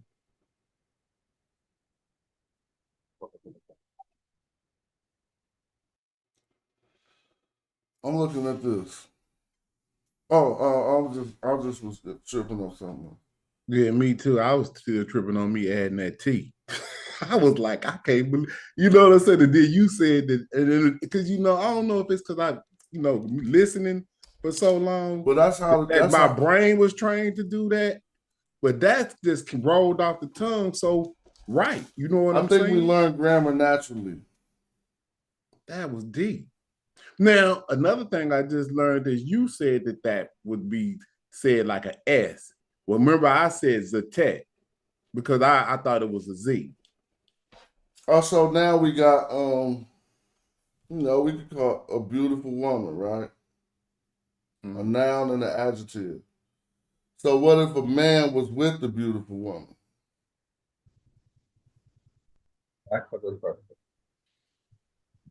But just to answer you, James, when you look at the grammar book, they said it could be a Z as well. So yes, sir. Yes, sir. Yeah, It got to deal with the time period. So later it'll start to maybe or earlier. At one period it was a Z, and then it'll. If you read what Gardner said about it, he'll let you know which direction it faded out, and they just start using it as an S sound.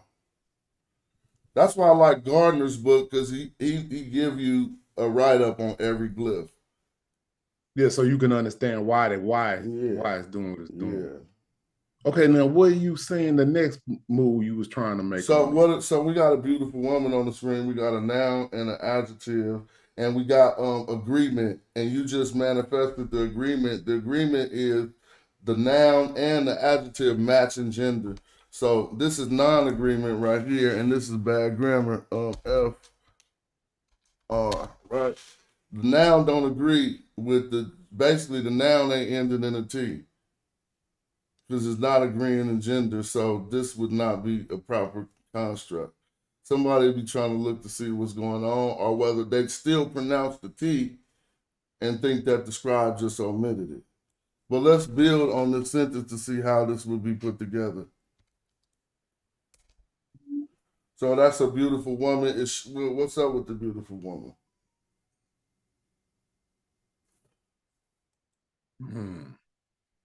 If we wanted to say it's in the house, we would have had to start this different.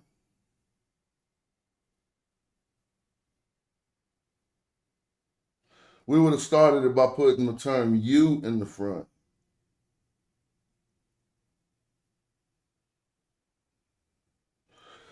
So we would just start with the beautiful woman. We probably started because,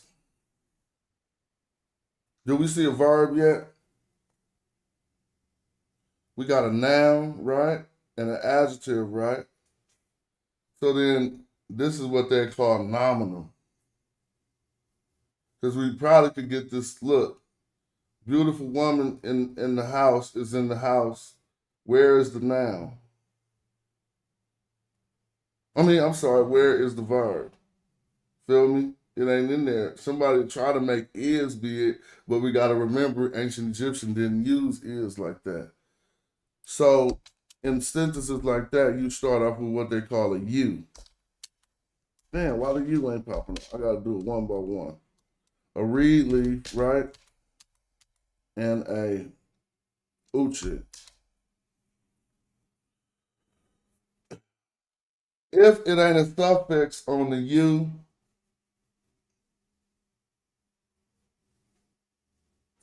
you know, it could just be looked at as a particle. Sometimes they say a part of speech that indicates that a new sentence is starting or the sentence is a statement of fact. And now if you state in a fact, think about it, you would say it is. If somebody say it ain't, like it's, I mean, you would say it is, right? And so sometimes we see is and was used for you. This is you. Some will call it you. Some will say I you, depending on which transliteration system you're using. So now we got you sat. Now we know this sentence ain't complete because they put the you. If you just had the woman is beautiful, you know, woman beautiful, beautiful woman, then you could just put that.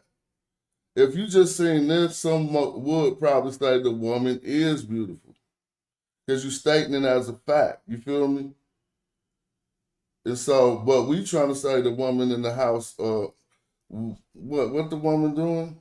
I said the woman is in the house. That's how it's simple. So let's think about that. We took care of that you, so now we got the woman, beautiful woman, a noun and an adjective. So how we gonna say in the house? What's up with Pharaoh X?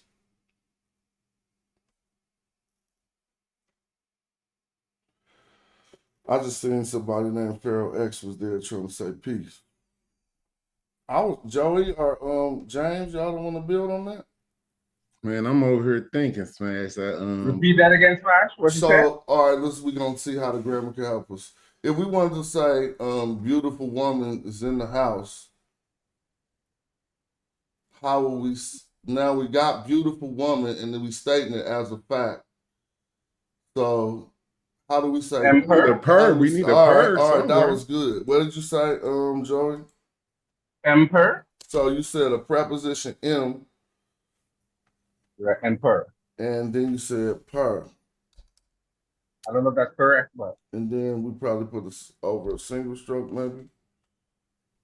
Yeah, to make it aesthetically. Or you can put that, baby. But I don't know. They might put the single stroke.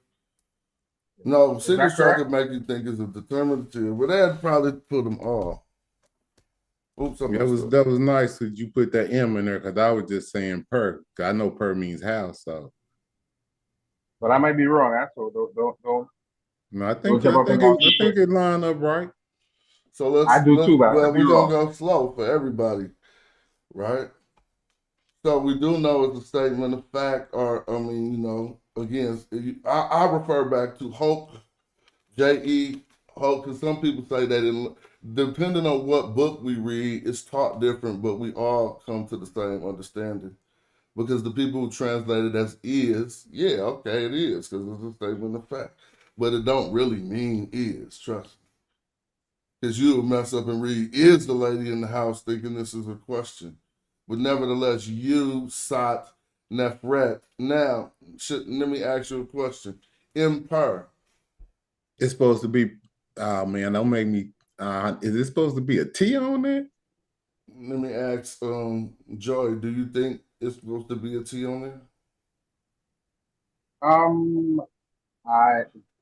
Yes, I would think so.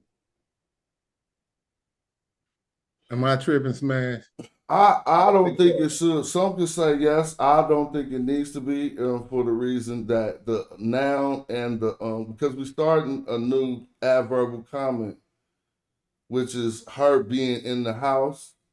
Now, I don't think the new, and somebody will chime in, I don't think the new adverbial comment needs to match the gender of the first quote unquote noun phrase or noun and adjective.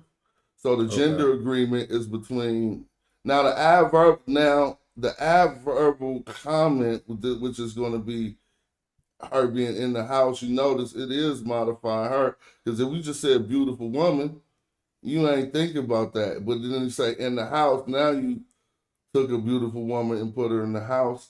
But right now, I don't think that the second part needs to agree in gender. If it does, let me think. One instance I'm thinking about is when I said many of something. All right, but if you want to, you can't. If you think it agrees in gender, you can put Perret, and then we can see. Now Perret, you got to know, imperret will cause somebody to think this might be a M plus coming forth, and it'll mean coming. You know how we got coming forth from Perret. So perk means more coming forth. So Perret, you know, that's not a noun anymore. It's a verb. And if you take a preposition and put it in front of a verb, we was just talking about yesterday, we'd have M plus the infinitive. Because the infinitive verb to to come, but then it wouldn't turn to come in with M plus the infinitive. It would turn to not in order to come. You know what I'm saying? It would just be changing up the grammar. Nevertheless, the simple question is, since we match the gender and we consent to talk about something feminine, would you make this feminine? And inside of the adverbial comment, I look into the grammar book and see, right? Like we could go to that. You know what? I don't think you have to, but then again, I'm not sure, so I don't know. Because if you was reading it as a sentence, a house is just a house. It doesn't have to be feminine, but you can feminize it. Just like we say America, but we think of America as a sheep. All right, well, we was just going over something, and it would have revealed that. Hold it. Do y'all see what I'm looking at? Yeah. All right, we about to see. Now, here's an instance of impart, and they did put the single stroke under the house. So this is in the house, but this is the man, right? And they showing that you is just a particle, just like we broke down. But this is a verbal sentence. Is y'all seeing it? Yeah, we see it. Okay. So we dealing with a you, and notice how it says new sentence. Now, this verbal sentence is going to start with a verb, speaks. But we said we dealing with a nominal sentence, that's nonverbal.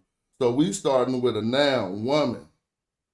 Now here's after the verb, and they say verbal predicate, after that, we got the subject and the adverbial comment, right? You see it says adverbials, so in the house.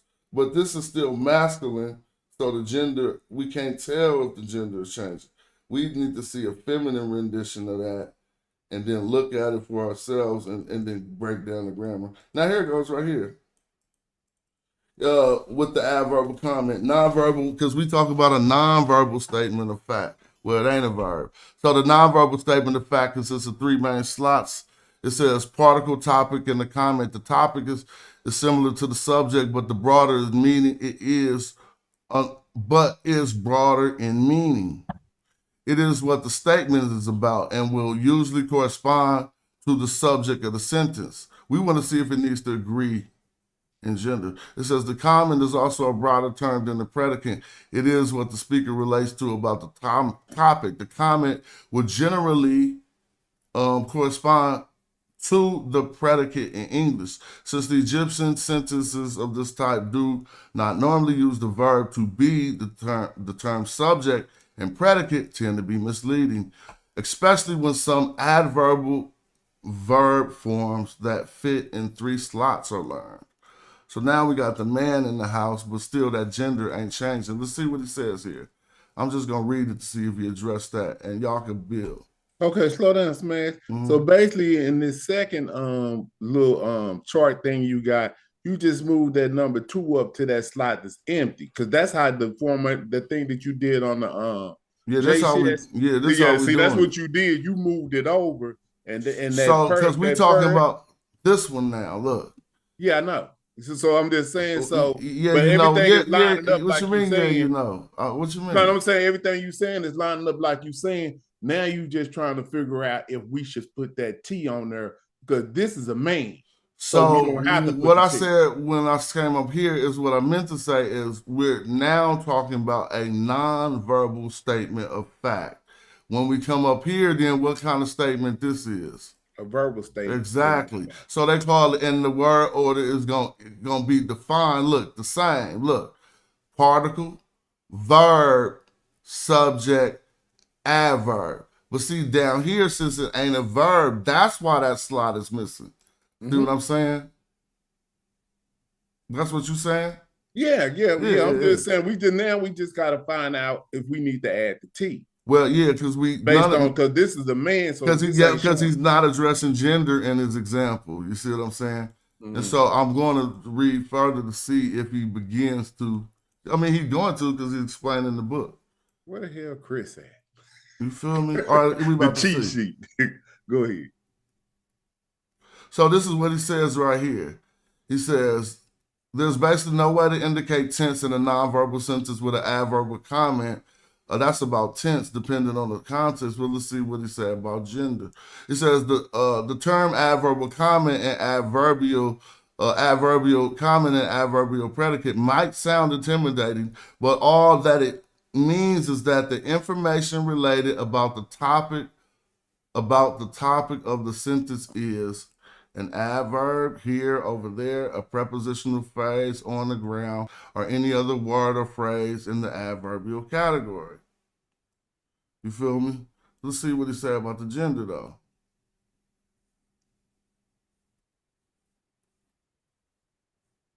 I'm learning more. Naturally, I would have just did it, but now that I'm learning, I'm trying to make it be correct, and I'm trying to see if it would be needed. Right. Said something about the man. You keep on going. I mean, it's all masculine. You feel me? But we'll see examples later and read it out and see from the examples. If you get this book and you go over those vocabularies and then you do these lessons, so in one of these lessons we should see something stated feminine. And I'll let one of y'all, if y'all want to build, these is the this is like the first page of lessons. None of this will be hella hard, but I can help. Go ahead. If you go back into the Discord post, you'll see that I posted the link for the book. Oh, okay, cool. You can go into the Discord and check it. What I will do when I get up here, I'll post it again so they can check it, right? Yeah, word.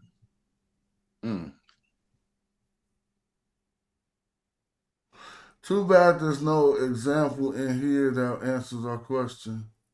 I just read through them all, so we ain't got to even waste our time. We'll just go down longer. So I guess if it doesn't address it, we can assume the answer is no. No, that's not true. Like I said, before I started restudying the grammar, I would have feminized that. But now I'm learning that that might be a big mistake. So, you feel what I'm saying? Okay. There's a woman right But there. But you find feminizing it makes more sense. We're looking for a sentence. Yeah, I know. I think they started breaking down to what they look like.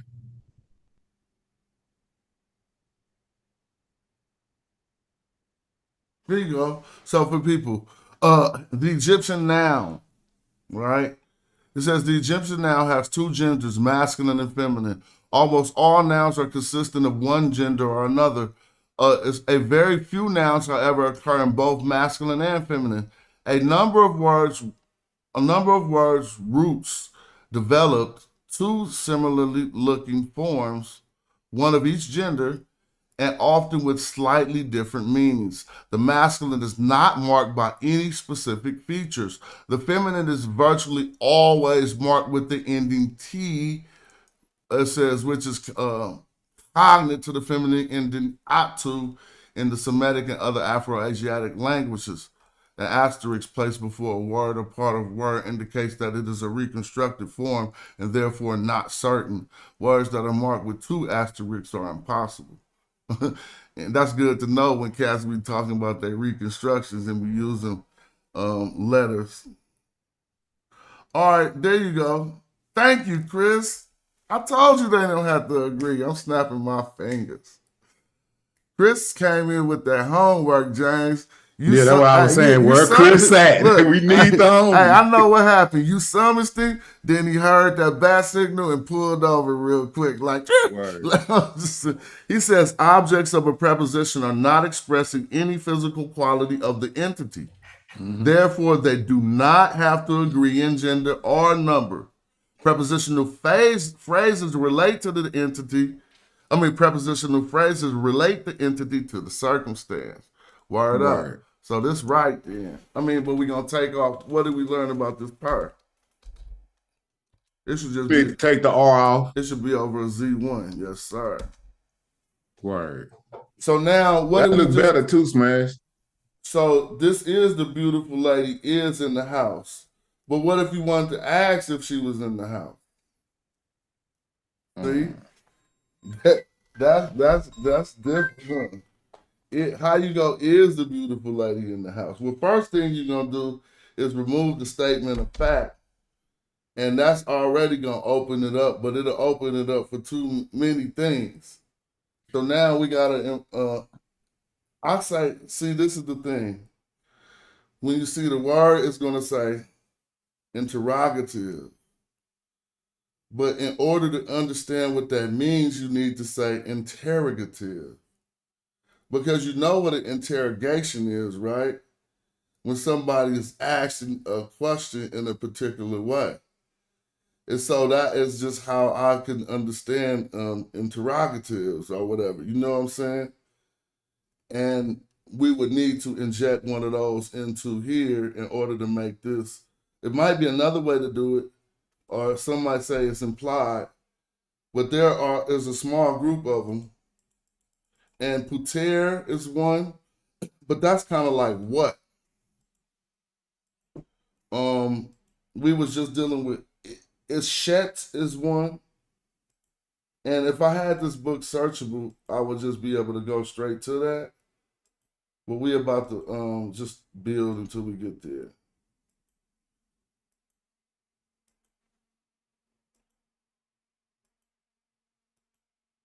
Anybody want to say something?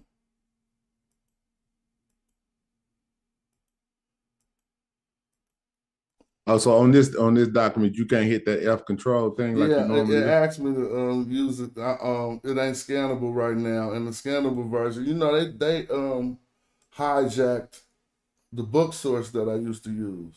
Yeah, I know you've been going through that. Yeah. Well, so that thing that is that the same site Asar kind of helped you out with? Yeah, but when I did what he said, it wasn't working for me.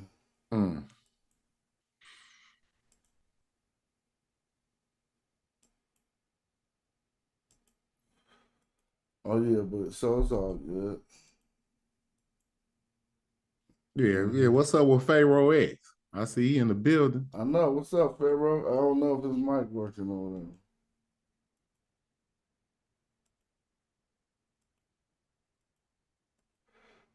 Oh, I could take this off the screen. Yeah, but it's getting pretty. Yeah, I'm getting kind of familiar with this match. I'm just chilling though, so you're gonna have to take the lead on. Ain't much I can say. I'm learning, but if it's something that you want me to try to help read, I can probably do that. It just makes it interactive. I don't. Right. Yeah, I know you don't want to be here talking to yourself. Yeah, so I ain't expecting too much. It's all love. We just chilling. You feel me?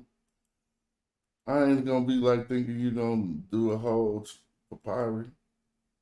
But I know you know a lot of these words, and I'm just encouraging you to look at them. You feel what I'm saying?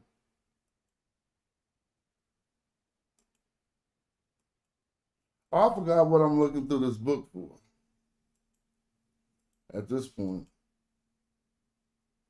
Yeah, I think you was I don't know. I thought you was going through looking for something with that feminine. Or something to add on to that that's the sentence structure that you was building.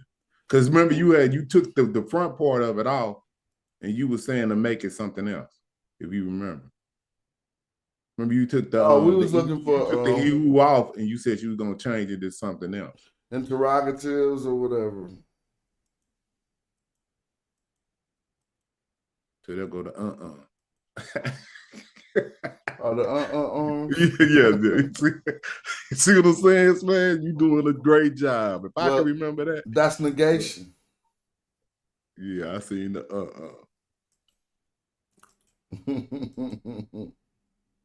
I want to go back to this page. Because he was just talking about these EUs, and I just wanted to see this real quick. But yeah. Joey fell off. Pharaoh ain't said nothing. I don't know about not saying nothing, Pharaoh. You could,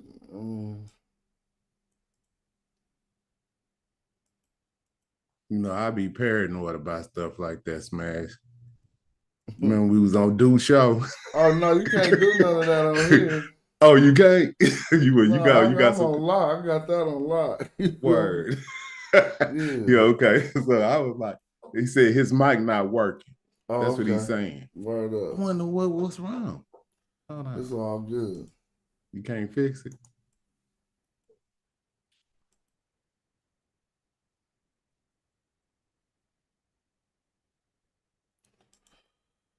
Oh no, you might want to leave out and come back, Pharaoh. If your mic, are you saying your mic is in a state of not working?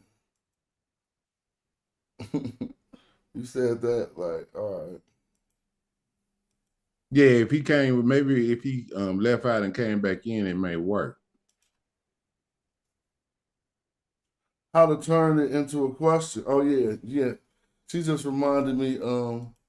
I was actually looking through this book for a section on interrogatives, things if you want to interrogate a person or ask a question. It don't gotta be a harsh interrogation. Thanks for reminding me. And sorry this book ain't searchable no more. Thank the people who hijacked what's that website? Archive.org. All of these different parts, it seems like it's a lot, but it really ain't a lot, James. You can learn all these lessons and be like, I know every lesson.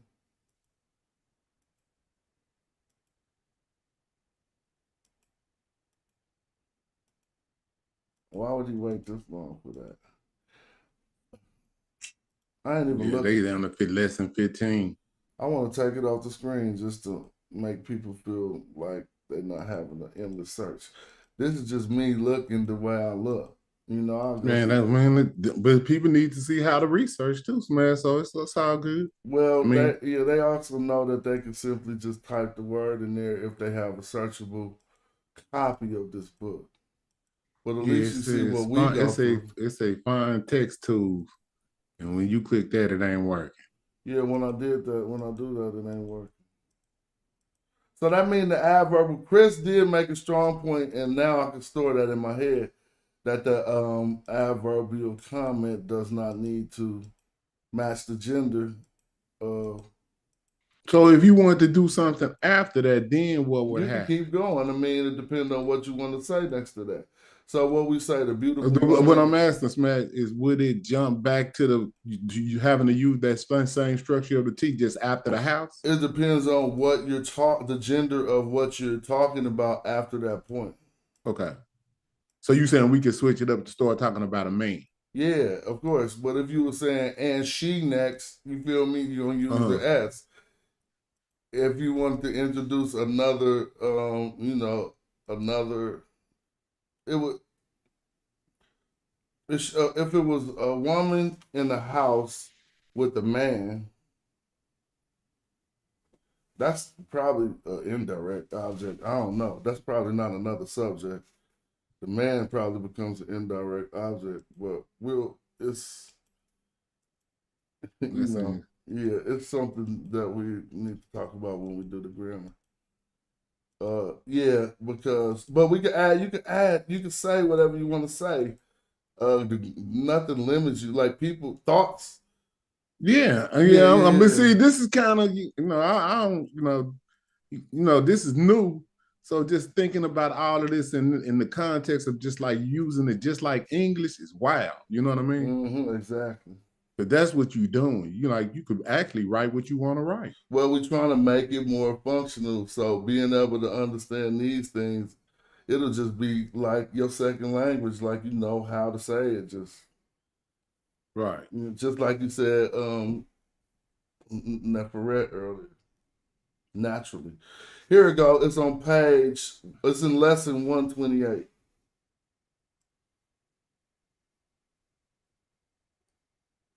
So the page and the lessons is different. You see this little thing, it kind of mean lesson. I call it lesson.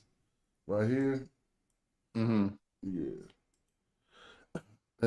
All right, here we go. It should be on here. You said lesson 28, right?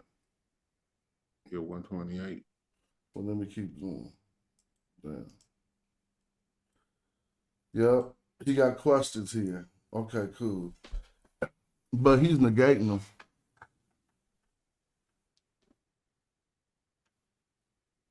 Let's see if it's a list.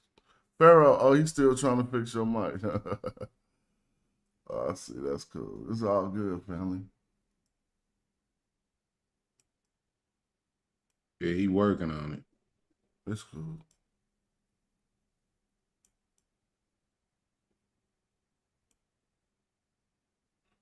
Oh, that's 29. I like him. I'm tripping.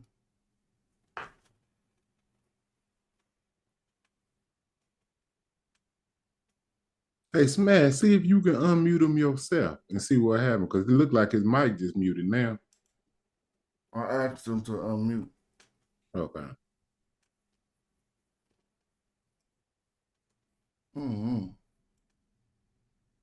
Thought I seen where it was at, but I must have messed up.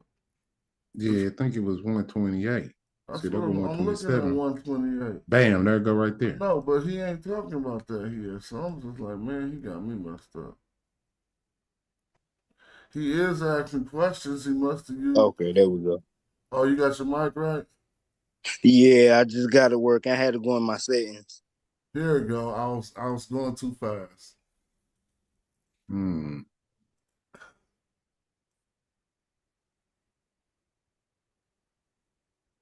Who and what is all he laid out was who and what.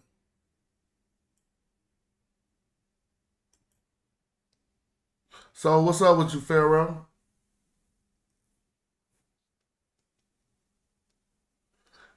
Yeah, what up, man? I'm over here trying to keep up with y'all at homeschool at the same damn time. Oh, okay. Do your thing. I just wanted to say what's up since you was in here.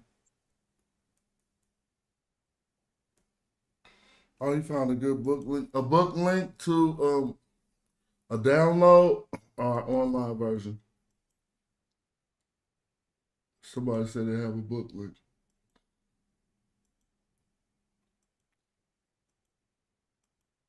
I ain't even looking for that. I'm just going through looking for things to talk about. Like, you know what I'm saying? I ain't even looking for that no more. Like here, go to the dictionary, right? I mean, you can find that in there. I knew who. James, what they've been talking about lately on the nonsense, the hype. Man. On the Beat Black Egypt hype. Like I said, I slid over there the other day, man. They got some nefarious tactics going on. Oh, yeah? Yeah, they see, because what they don't think that I know is they want me to come on the show. So he did one of them, oh, you scared. You know what I'm saying? Yeah, so you scared to come on. So I'm like, man, cut it out. So I went over there and what they did is they ran the clock out. They ran the clock out. Yeah, so they just jibber jabber once I asked a serious question and they knew what it was going to lead to, dove in to save Ngozi for me and him having a direct dialogue. And then when Ngozi answered the question, the answer to the question, if I went and timed it, the answer might have been 2-3 minutes. I asked him a simple question. No, we mean you dialoguing right now, and I just asked you something like what you like. Oh, what does this mean, Smash? And you just told me. You know what I'm saying? It didn't make it complex. His answer was about 2 to 5 minutes. You know what I'm saying? I damn near forgot what I asked him. You know, so that's the tactic. But see, I want people that's listening to just pay attention to how they do stuff. They will say things for a very long time and draw the answer out to where people will forget what really is going on in the conversation. That's a tactic that they use that's very disingenuous. So we dealing with genetics, but when you get time smashed, I do want to kind of transition. We got Chris in the building, but I want to transition and kind of address some of the things that they said. I might do that on the whole next stream. Yeah. I need to do that. I'm trying to do heckin' streams in a row. You feel me? What's up with Chris? Peace. What up, y'all? Peace. Yup. Yeah, we could do that on another show, but I definitely need to do that because I kind of felt disrespect. Oh yeah? Yeah. Like you invite me on the show, then don't allow me to talk and have a conversation with y'all. But see, they said that, check it out. I don't know. They say that you adhere to Robert Duvall in some type of way, but I know I've been on this show for about 2 or 3 years. If you did bring in Robert Duvall up, it was in some type of a context. No, they so boozy, bro. He has nothing to do with the language. They talking about a person who wrote a book with another person, and so since they couldn't knock down Thomas Brophy, they attacked Robert Duvall because Thomas Brophy wrote a book with the dude. Right. And the book is called, it's like about the African origins of Egypt. Like, you can't make this up when you go find out what the book, they discredit him for being the pseudo, and when you go look at the book that he wrote with him, it's called Black Genesis. My dude. That's what it's called. So I'm like, you can't make this up. Yeah, so they saying that because you've associated yourself with Robert Duvall, that we all again. Our source is named Thomas Brophy. Thomas Brophy associated with Robert Duvall. Nah, they talking about John Hancock or some weird dude. You know, that's who what was that book he wrote about the pyramids? I don't know, but they all on some other shit. Like they tried to make it seem like just reaching. They just reaching. Mm-hmm. So the deal is, I kind of put that fire out because they know what you do. What we do over here. We deal with the language. So for them to try to that was disingenuous. But what I wanted to talk to Ngozi about, because he seems to be more proficient in understanding what's going on, but he's just disingenuous, is if you got people that are called basal Eurasians and they're a hypothetical population, and then when you find out that they're Homo sapiens sapiens and we know where they come from, if they don't have any introgression, then they're just Homo sapiens sapiens with mutations of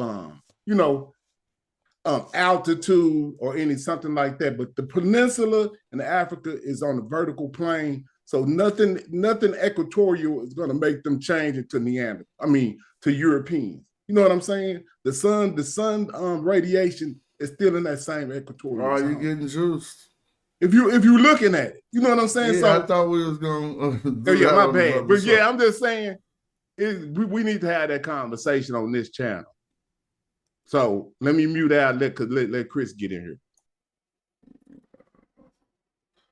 I don't know if he was. What's up? I just was, knowing that's a long street to go down. I'm probably gonna, start up another one that we can build on that. I had just pulled up. Every time I pull up stuff, it's just wanting to close on it now. Let me see.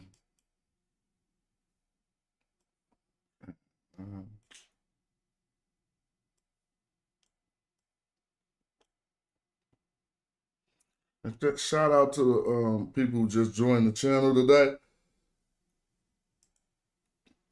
Y'all make it work. Shout out to the contributors. What I'm looking for, this right here. No restore, man. Try to restore my last page, but it's acting silly, y'all. So forget it. Let me just pull up JP Allen.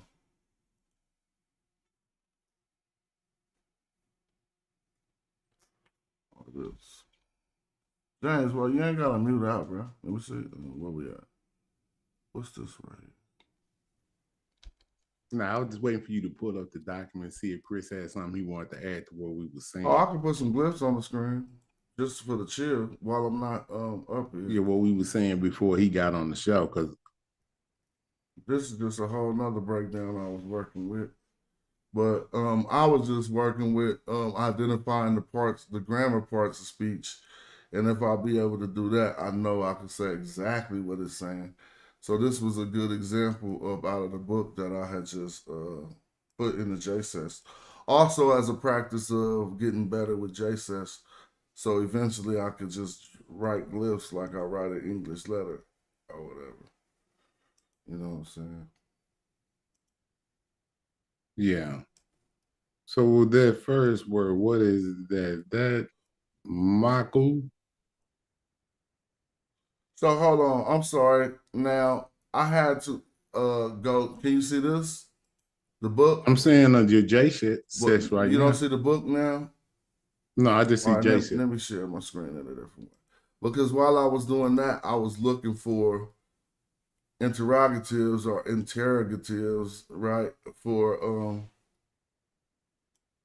in another book since I couldn't find it in Hulk or whatever. And he says, broadly speaking, questions can be divided into two types. One type asks for corroboration insofar as it invokes a yes or no answer. Did you stutter before the king? The other asks for a specific piece of information, and let me make sure everything's right on YouTube. Oh yeah, it is. The other asks for a specific piece of information such as when, who, what, and so our question is would be one of those types. And there are specific interrogative particles that frame each of these sort of questions. So let's see if we can see what these are. Many corroborative questions are not outwardly marked as such. That is, they would have been indicated by intonation, like the way you asked the question. But often they are introduced by, okay, a yin you. That's one. So I remember how to find this in Hulk's work. Because Hulk teaches the same thing. You see this yin you? So let me go back. The mistake I made on that other one I was drawing up. Do you see the remember when I took away the you? You drew it another way. Yeah, you drew it like that. Now that's you. Remember, that's a statement of fact. But if you add yin or on, some might say, in front of it, it makes a construct called yin you, which is interrogative. But let's see how it probably would look. Oh, I messed that up. Wait, what happened to? Oh, that's the first. That's why. It needs to be another reed leaf on top of an N. So, and it probably won't look like this because they squeezed it. Sometimes they write yin you out a different way so that you can know it's it. But let's look at how they got it written out in the book we're looking at. They have it in between the two eyes. Let me see. Oh yeah, see how you put this in right there and not on top? And now you might see it like that, which is indicating that it is a yin you. So I'm gonna come back and do it like that. Put a reed leaf. Dude, I'm tripping with. All right. And then an N. And then raise that N up. You know what I'm saying?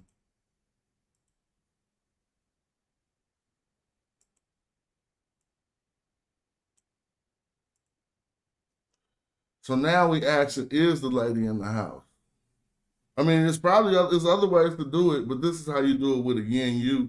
And when we come to certain texts, we're gonna find that they did it with yin yus. I don't know if it's the shipwreck stuff.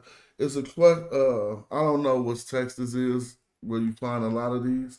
But now I could probably write the U different too, but you're still getting U, right? Let's see how they wrote it again. And I'm saying yin yu, yeah, because I'm taking the reed leaf, making it a Y. You see, they make it a J, and that J represents a Y sound. So even in the book, they are saying yin yu. And this is Daniel Selden's book. So, does he desire to fight against you? Now let's take off the yin yu.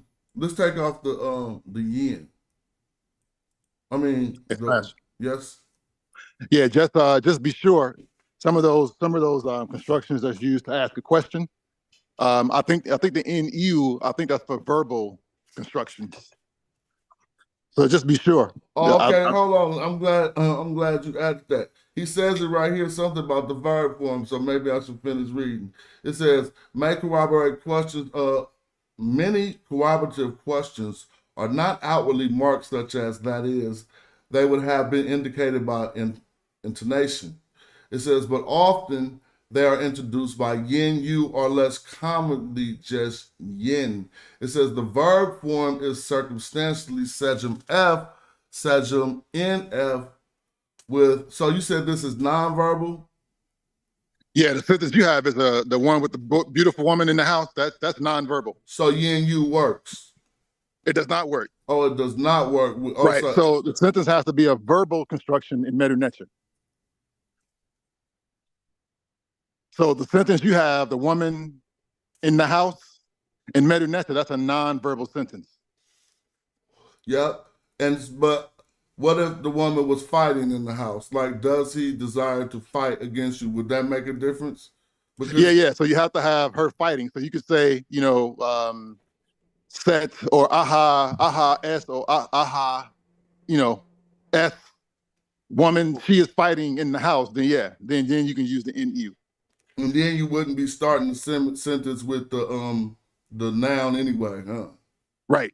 Yeah. Okay. So I'm with you. So perfect. So that's good to know. Now you can fill the question up when it is a nominal sentence. How would you pose the is she? Yeah. So they have some particles like isset. Yeah. ISST. I know that's one, and I think you can use either pater for a nonverbal sentence. My bad. Wait, that's Lady Egyptian is pater, but Middle Egyptian would be poo something.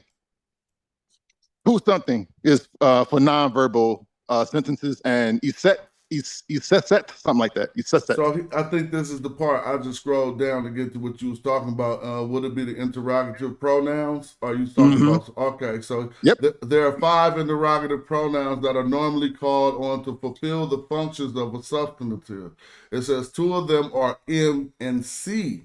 It says may also be adjectival. Below are 5 followed by some examples. Note that when the interrogative sentence is verbal, it is the nominal or prospective form. So it says again, note that when the interrogative sentence, meaning the questioning sentence, is verbal, when it got a verb in it, it is the nominal or prospective forms of the verb that are used. Okay. Throwing the emphasis on the question. Interesting. Now it says, otherwise, scribes employ any of the various nonverbal sentence patterns such as AB, APU, or APU B.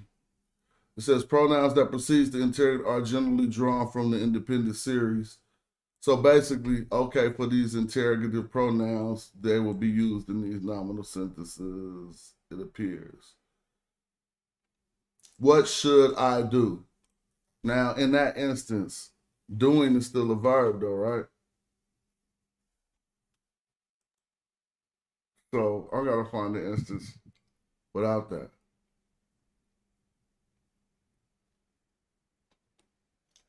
But anyway,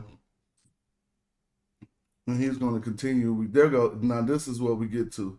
Now this is what is it, because poo is it, and this is holding the place of what. But we want to say, is she? You feel me? So how do we manifest that?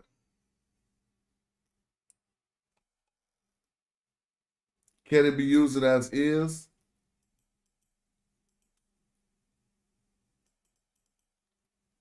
Or But then talking to pronouns, let's see, can they be followed by?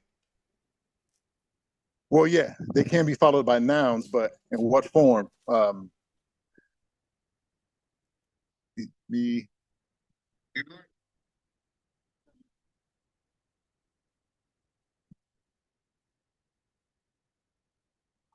is she? You trying to say is she in the house? Is what you're trying to say? And they wrote that in Netcher.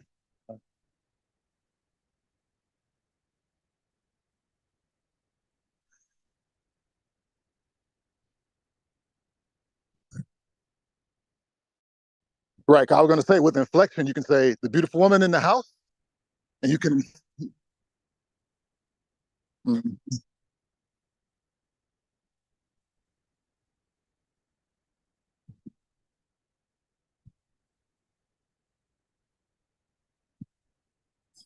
Is, yeah.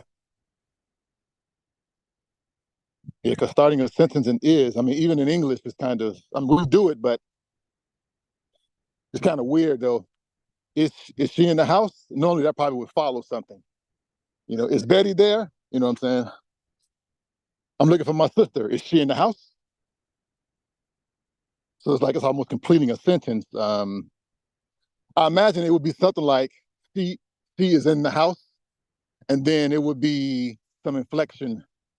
But I'm sure there's a grammatical marker for it. I'm sure I can't remember right now, but I'm sure there's some kind of grammatical marker for that kind of intonation to say is, well, the way we would say it is. Yeah, I can't remember right now. Mm-hmm.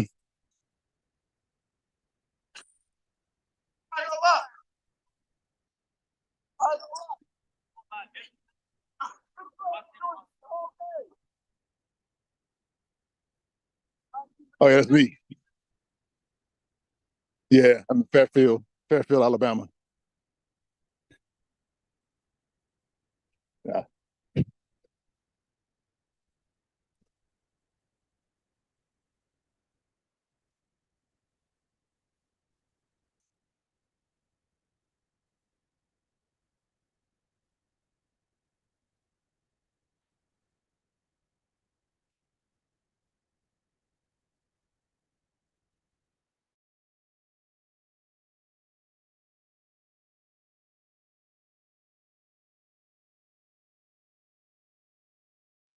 Right. The verb to fight would follow the NEU, and then you would attach, you know, the appropriate suffix pronoun to it. Now, remember, with the subject F form, you don't have to have the subject of the verb doesn't have to be a suffix pronoun. It can be a noun. So you can put the subject as the beautiful woman after the verb subject F. Right. So technically, the form should be subject capital N, where N is just some, you know, some noun or pronoun. So you could say NEU, aha, set neferet, imperet.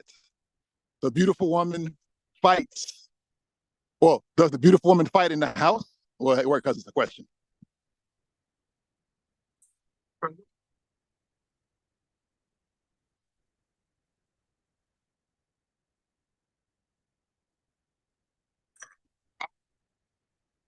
Right.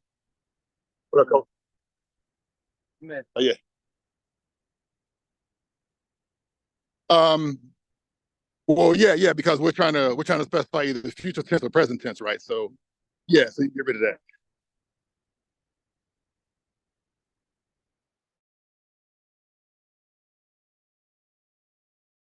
That no, you can keep the whole thing. That whole thing is the subject. The woman fights. The beautiful woman fights. That whole thing is the subject. Mhm.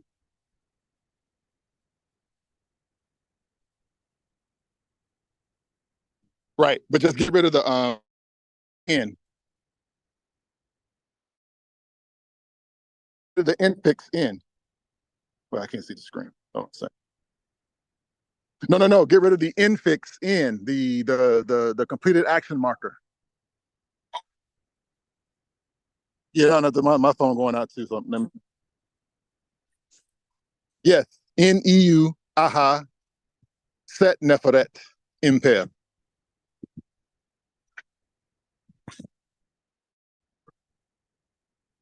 No, you got it right. You got the verb, and then who's doing the fighting? The beautiful woman is doing the fighting. Where is she doing the fight? Where's the beautiful woman doing the fighting? She's doing it in the house. So your question whether or not is she fighting in the house?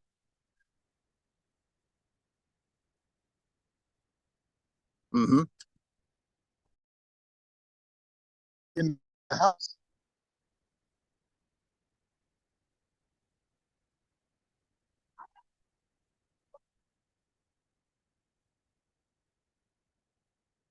Right. Yep. It's verbal construction.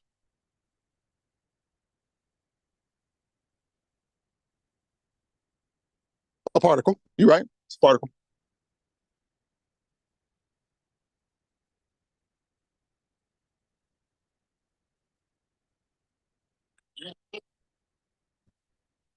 Yeah, I was looking at that. I want you to go back to that chart so I could because that's what I'm looking. I'm like, damn, he had a chart up that was doing something similar to this.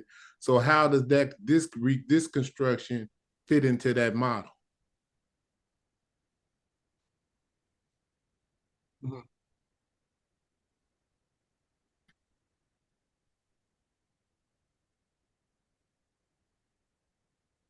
Mhm.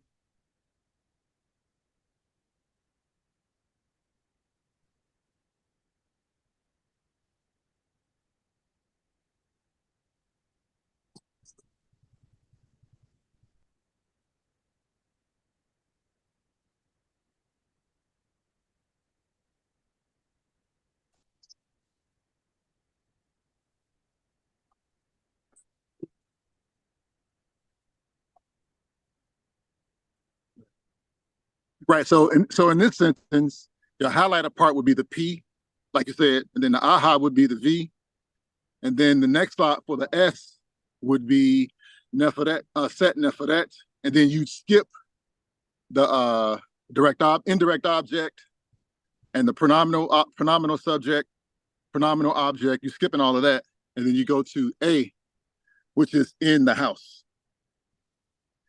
and that's the last slot.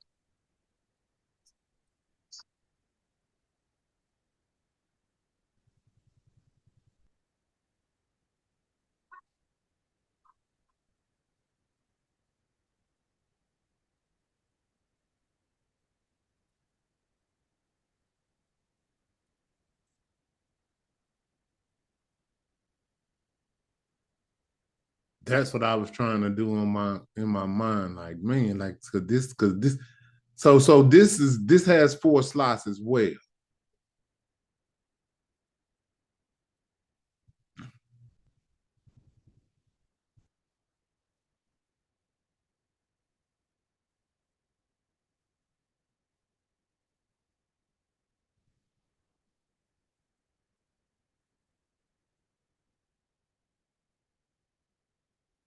Smash. They cannot hear you on the YouTube for about 5 minutes. Damn, that's crazy. I'm gonna fall back. I'm glad. Sorry about that, y'all. I don't know what happened. Sometimes I accidentally hit mute on the mic. But so we pulled this back up so that we could look at this and see that yin still is part of the particle. Dang, every time I click it. So I'll just let you identify so I won't have to click it. Hold on. Yeah, I did. I was on mute for heck long. But y'all was talking too, though. So you see it, James? Yeah, I see it. So if fighting that aha word after what I have highlighted, the dude with the shield and the mace, the two arms with the shield and the mace. If that's the verb, then we know that fits in the box number 2. You feel what I'm saying? Yeah. Exactly. And then the set fits in the subject. Well, and I think set nefret would have to be in the subject, even though it's the Oh, adjective okay. in there. We don't want the nefret to get left. Yeah, see, that's what I was trying to figure out how to parse right there. So I was going to just do, because what I'm seeing with the subject is just the man, and then I was going to add that all of that other one, the last one for the parrot. I mean, not. I'll keep saying tech. You're right. You're right. With the per. You are right. So I don't. But you're saying, are you saying the parse it from the woman to the to the neferet? And then just put the parrot by itself? All I meant is the woman and her adjective is part of the subject. Her adjective is modifying her. Yeah, and you're right too, Smash. Now I get it. So yeah, that's pretty deep. Man, I hate they didn't get a chance to hear what you were saying before this. It wasn't much, but I think we came to the conclusion that this would be a cool way to question whether the woman was fighting in the house. We was able to modify the nominal phrase we had at first or sentence by adding a verb, and then we could use the correct interrogative or in the beginning that would be used for verbal sentences. Now, since we had a verbal sentence, we came and looked back at the chart for the word order of verbal sentences just to identify the parts of speech to know that it is 100. Okay, so, go back to the one with this omitted. Remember what the one, the slide that had the number 2? It's nonverbal. You omit the verb. So now how will we what would we take out to put it back like that? Well, that's what we just came from. You omit the verb, so you tell me. We would take out the hands, the fighting. All right, so I'm gonna take that out. But now, what else got to happen? You said what else gotta happen? Well, now what does the statement say? We'll start from there. It says, what is that?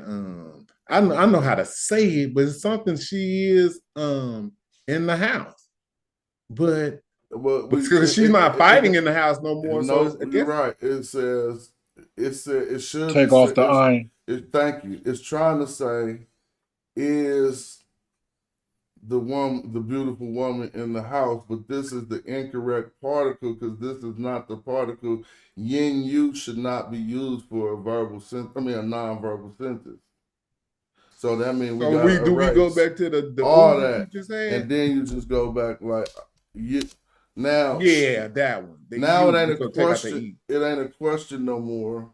Well, let me ask Chris. What about you for nonverbals? Yeah, because okay, definitely you for nonverbal sentences. Like that. Yeah, you can use you because this is circumstantial. Exactly. So that's how we go back to that other construction. But what is this saying now? It's definitely a fact, right? Mm-hmm. So what have we just seen this? There you go. It's saying it says it's still she's woman. Beautiful. It's still woman. She's a beautiful house. No, it's still woman. It didn't switch to she. It's always gonna stay woman. It's always gonna stay beautiful. Like the words ain't switching. We changing the grammar basically.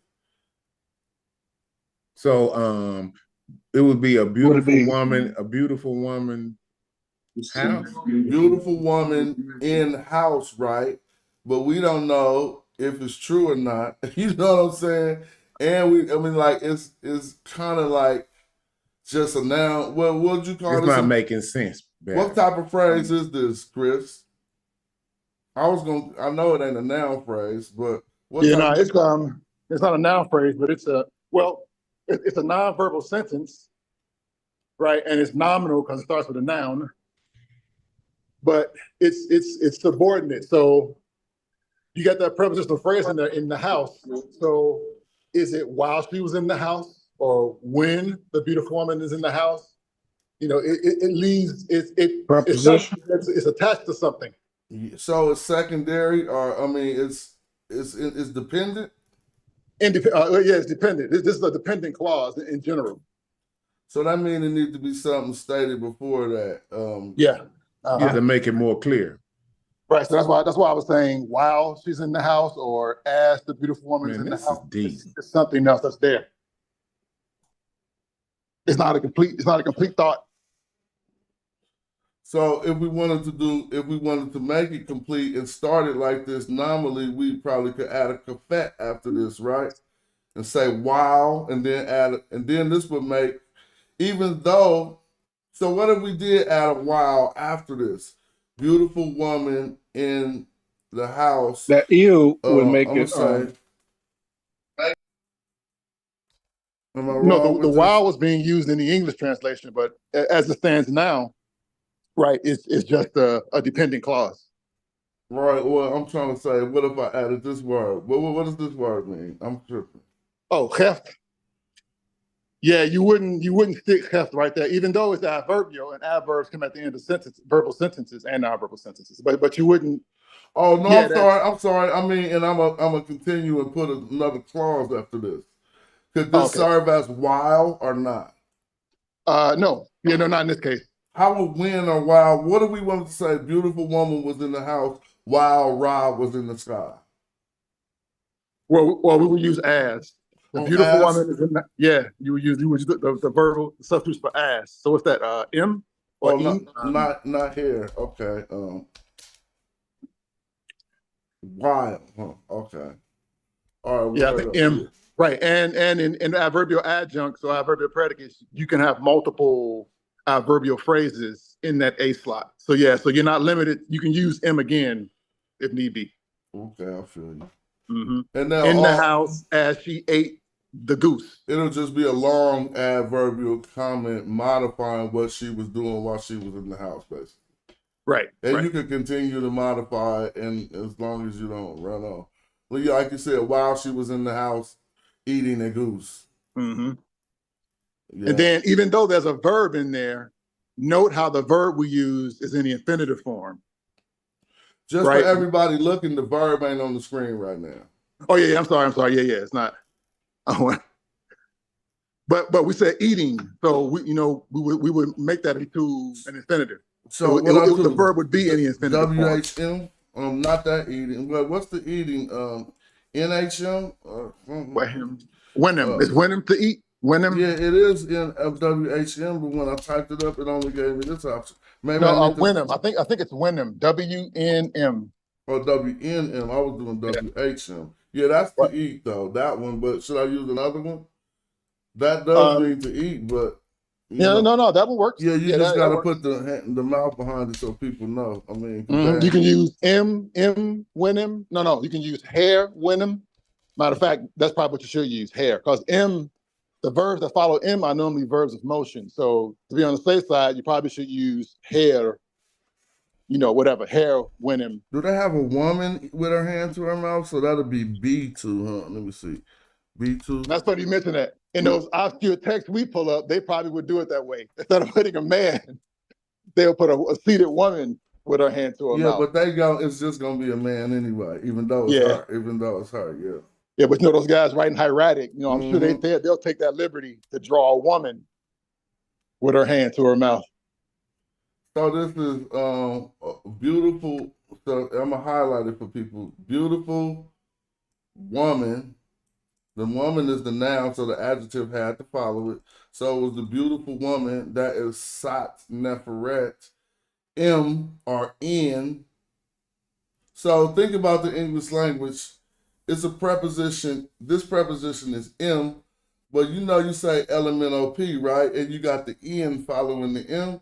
So that's how every time I see the M, I remember to say N. I hope that's not confusing anyone. I mean IN as in being inside of something. But if you need a simple way to remember, M is next to N in the English language, so M mean N, basically. So when you see M, think in something. So she's in the house eating. Now, let me ask you a question. Eating fish, what is eating? An adverb? So fish eating, we would have to say. She's in the house fish eating, huh? How would we say eat? Oh, you fell off. Yeah, we would have to say she's in the house fish eating. So what's fish, y'all? Anybody in the chat know? NS? I thought Yeah, so you would yeah, so right, you would have hair. Where at? Would eating be that's your verb, right? Well, he has the verb there. The verb is Wyndham, so it would be hair, Wyndham. Okay. While eating, and then eating what? What's the object of the verbal noun? So you could say while eating and then put fish at the end. She don't have to be in the house fish eating. No. Okay. Yep. While eating, I can't think of fish. I thought it started with an N. Remy or Remy, something like that for fish. Remy. No, yeah, Remy. I think it's Remy. Let me see. It's spelled like the word remech. Actually, it is the same. Oh. Same word. Remy. All right, hold on. I'm pressing the wrong stuff. I think it's fish. Remy. There's a word biret. I think biret means stinky fish. I'm not. Every time I put R, M, and a T, fish. This thing popping up. Wow. I'll look up fish real quick. I got a dictionary right here. No, Remy is chib. I thought Remy was used for fish, but I know you got a word. Here we go. You got a word aju, which means fish. Okay. And then you have a word. Yeah, I guess aju would be probably. Change it to duck. We know the word for duck, right? She eating duck. Yeah, that'll work too. You could say duck or yeah. No, you're not. Remy's not for fish. I'm getting something confused. Yeah. Oh yeah, abu for fish. Yeah. Dang, man. Capital AB. If you type in capital AB and hit enter, it should pop up. Yep, there you go. Oh, we missed it. Yep, right there. Hold on. That. Yep. And then B. Was this and then capital D. U. Oh, Jew. Yep. And was it a spiral under that, or was it what? No, yeah, Jew, not. Oh, okay, yeah, okay, I feel you. And so then, capital D. U. Did it have a determinative? A fish. Well, I wonder how to recall that. I don't know what that are is. you in a dictionary that shows the Unicode? I am. Let me see. What is it? It is K5. I'm gonna just type K5 for people. If you don't know the word, you can just type K. Well, I type K5. K5. What's going on? There you go, fish. And then you're gonna put a uchik after the D. Abju. Abju.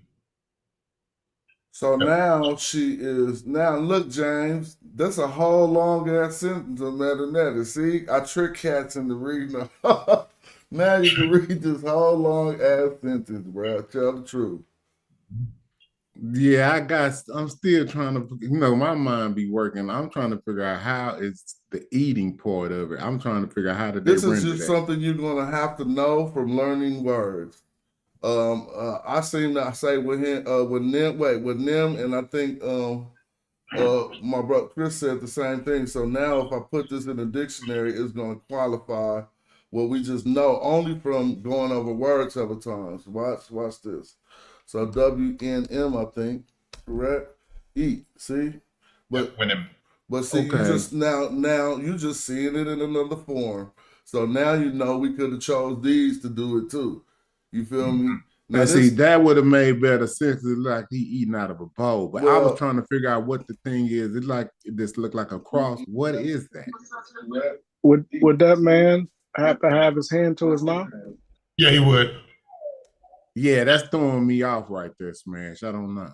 Well, you gotta learn the Like glyphs. he eating a cross? What is he When doing? you learn the glyphs, you No, want that's just Okay, I see it right there. They Right, want this you to think has about phonetic value of yeah, when. yeah. They want you to think about the sounds it make. Okay. You feel me? So that's why if you think about it's a cross, so how that's eaten.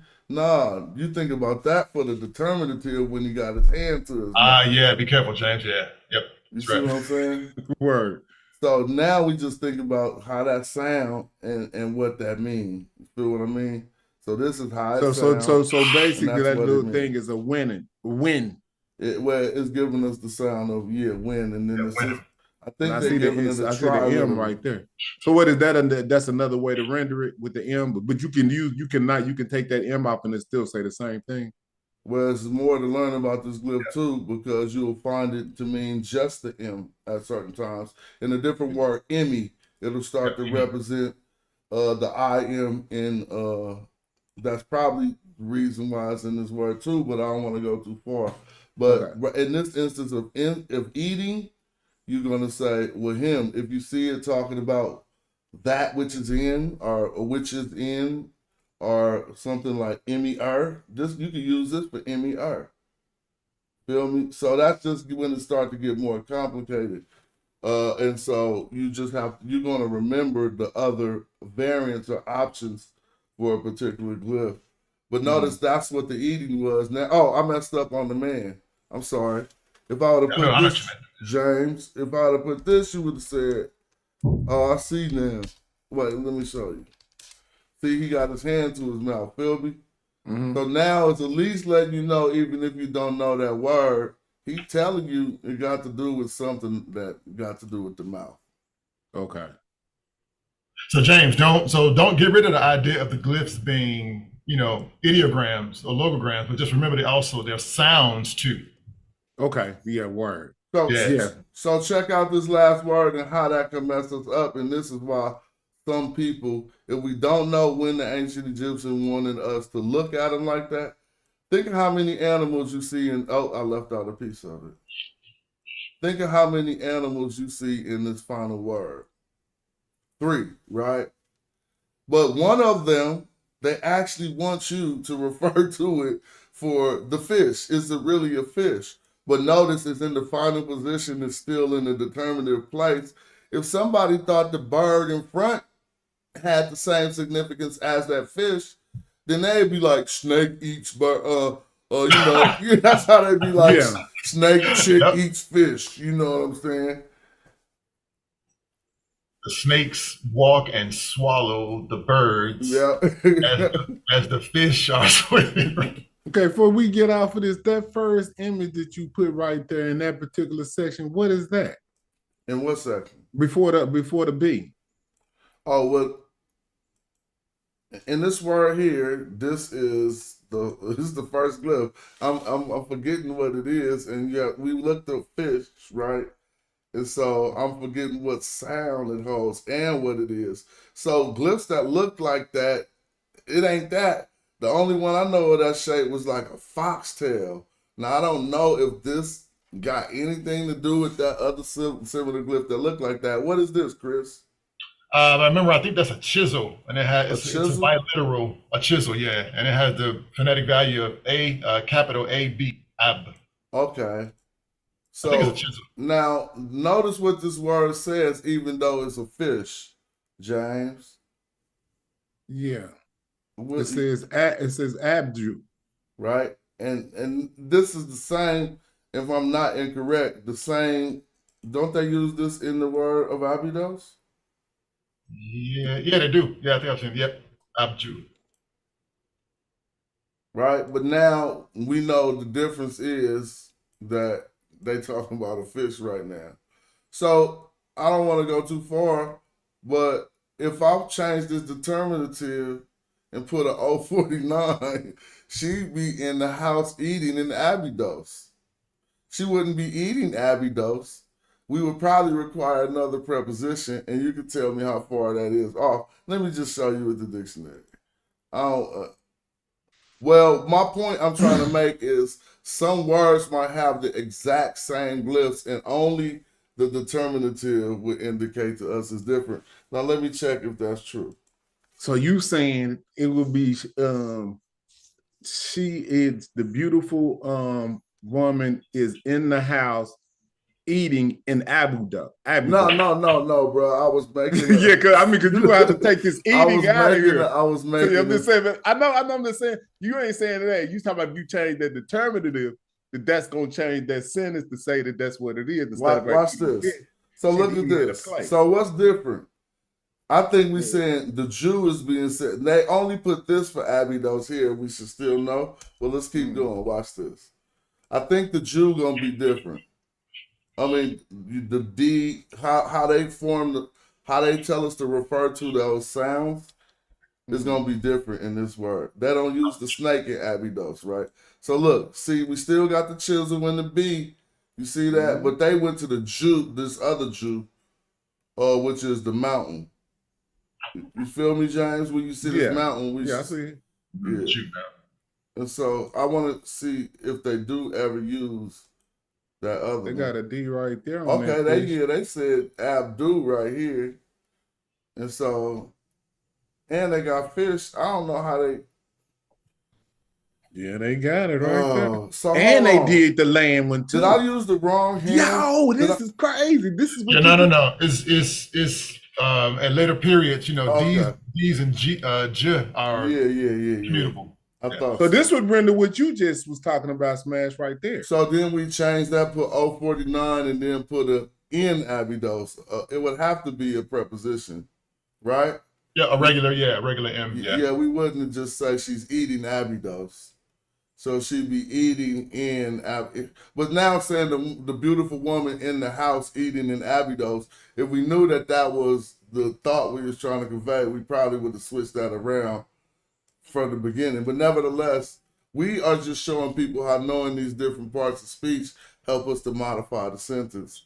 See, now you got me hype. Switch it up, Smash. I want to see how it's going to look. Switch it up right now. So, no, here's a better one. Instead of switching it up, because this is a good one. That was sweet. And it's going to allow us to do what you want to do, James, but it will let us continue to teach. What if we wanted to start a new sentence? Feel me? So what would we do now?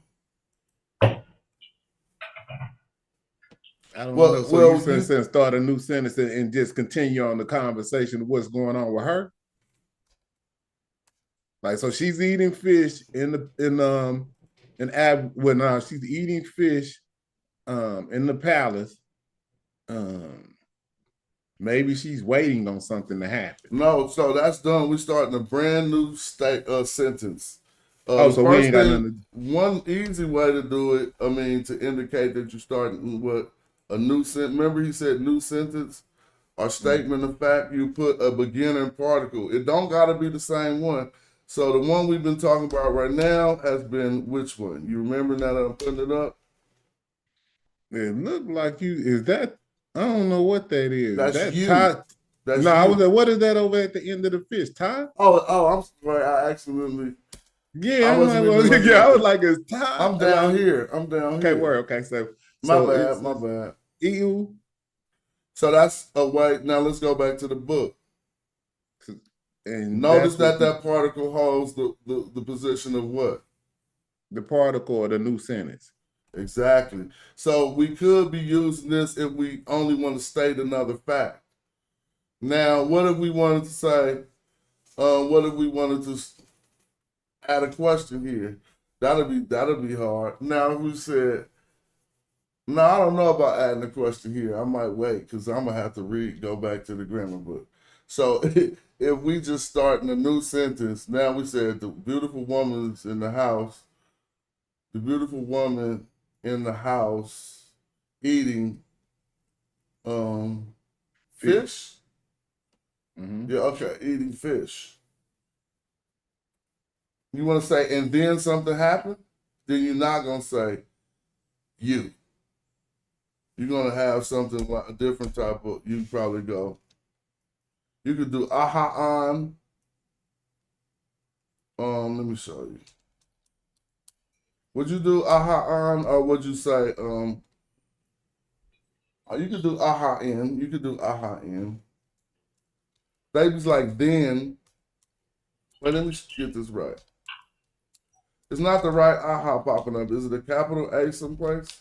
Yeah, it's lowercase a, capital H, lowercase a. So it's a triliteral. So you want to get. But you took the fish out, man. I'll put it back. Right. But every time I type aha, they're not giving me the. Do they do it with this one? Yeah, they do, huh? I'm gonna show you. I'll look in the book. Yeah. And then you got to put an arm. Okay, put an arm under the aha. Yeah, aha. Or you can put the arm in front. Yep. So this is like then. So we continue in the story. Something happened after that first sentence, right? Yep. Then she became a singer of Amun or something like that. So can we suffix onto this? Like put an S for then she? No, are we gonna need an independent pronoun? What not? It wouldn't be Sue, would it? Yeah, no. So aha is kind of like it's a auxiliary verb. So you got to put a verb after it. So you would say aha in I forgot the word to sing, the verb to sing. Oh, okay. Say H ain't it Hesse? Oh, that's Hesse. Okay. Yeah, Hesse. Yep. HS. Oh, but hold on. Hesse is made up just of the capital H, right? And then yeah, so capital H. And just a durable S. Over two Y's, maybe. Yep, something like that. Yeah. Over two lines, Hesse. Yep. And then put a dancer. I mean, a singer. Wait, how? I mean, I don't have to really. How would I determine that? Then she. You got to put then she sang, or then she sings. I'm just gonna put B2 and see what pop up. That ain't singing. B3. Unless she having a baby. B4. I'm just seeing if something go with singing. I think they use the woman with the sistrum, I think, as a determinative, I think. I think it's one with a sistrum.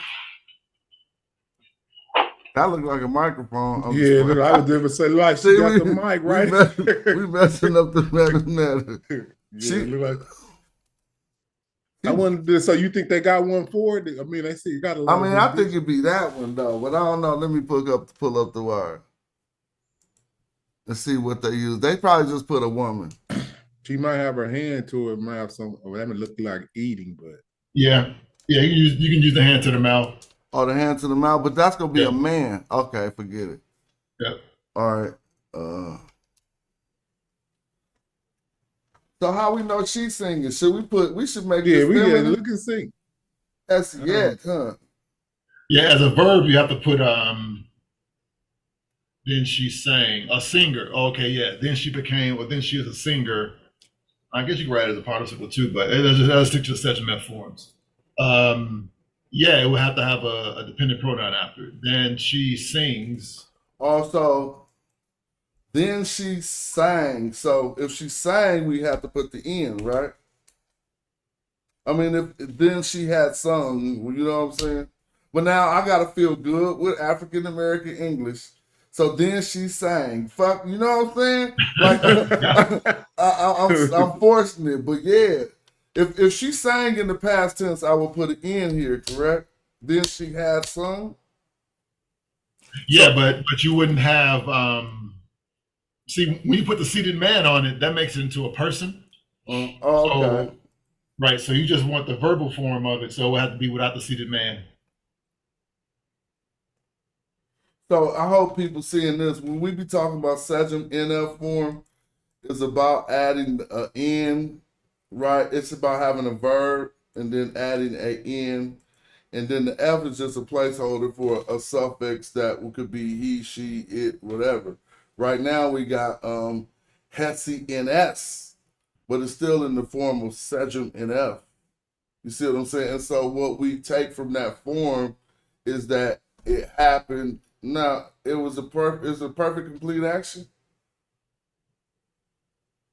I mean, it don't have to be, but then she sang. If you want to do it that way, yeah, that would be completed action. But Smash, look up. Is there a verbal? I can't remember. Is there a verbal form for Hesse? For Hess, I think Hess. Is there a verb for So Hess? capital S, and then a Y maybe. Or an I. Let's try with an I. Just because it popped up with a Y, I went here. So now we look how they did it. They said HSU for singer though. So they put Right, that's this part of chick, one who sings, basically. You feel me? Yep. So we don't necessarily have to put the chick, but we be saying HSU, for her.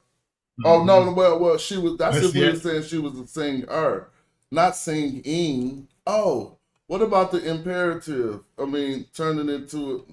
I'm saying, ing. How do we get the gerund? Is it the hair plus singing? Well, if you want to do it that way, then you won't need the aha in, because the aha in normally starts verbal instruction. So if you want to say and she was singing, then yeah, you will put a hair plus. All right, no, I don't want to do it that way because we said we started a new sentence. So aha in starts a new and then or whatever. She was singing. Right now it says and then she was singing, right? Right, and then she sang. Yeah, it doesn't say singing. And then she sang.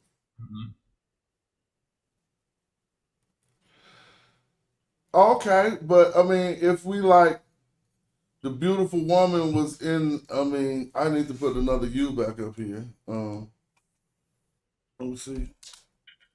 If we like the beautiful woman, oh wait, we changed it. Oh, so this is the beautiful woman in the house eating this hair, what you call it, change this to in the eating. Oh, did I mess up the fish? The fish, I took the fish. Yeah, you left off the you erased it. I think it's K5 in my memory. Yeah, there you go. All right. So now, and then singing was she. And then she sing, and then she had sung, and then she sang, man.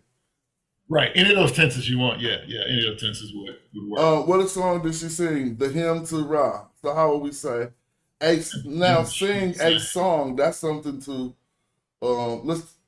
that's interesting. A song is going to be sing turned into the noun form, I bet. Watch. Song. She sang to Ra. Yep, told you. But they just took the Hesse, which is a different Hesse though. But notice how this works. They wordplay is clean in Medu Netcher. So you say Hesse, like sing me a song. You know what I'm saying? I mean, that's just hella hot. I mean, so which H is this? The softer H? I think that's the one that comes from the back of the throat. Hess. So you probably be like, Hesse. Sing me a song. So a song is a noun, and that is HSY. Now I'm gonna make it easy on myself. There's another thing y'all notice if you just take this and now I'm gonna show people what I'm gonna do here. I'm gonna just copy this and watch this. Copy. And then I could come down to the line down here and press paste. And you see the glyphs popped up, and now I just put them back here. And they popped up in a cool little order to where I ain't really got to do nothing else. So that's another way you can do it if you don't know the words. But that ain't really learning the way that we like to learn by being able to recall the glyphs. So I just cheated, basically. But anyway, because I couldn't think of how to get that H ball up there. What should I put? Hess. If I would have put Hess, that ball would have popped up, huh? Just this right here. So hold up. So that's Hesse in. But this ain't right yet. I just put the word in. We still working on the grammar's off because what we said, and then she had sang. Now, song. So do we want to say and then song? We can't say and then song she had sang. How do we do that? No. Netcher don't have a convention. Well, at least Middle Egyptian doesn't have a convention with that. You leave it like that. Then she sung to Amun. Or of Ra, M Ra, I mean M Ra, maybe. No, yeah, to Ra, Ni Ra. Me Ra. So why when I press it, one M, is it not? No, okay. No, N, Ni. Oh, so you said not in so The wave of water in, yeah. Okay. To Ra.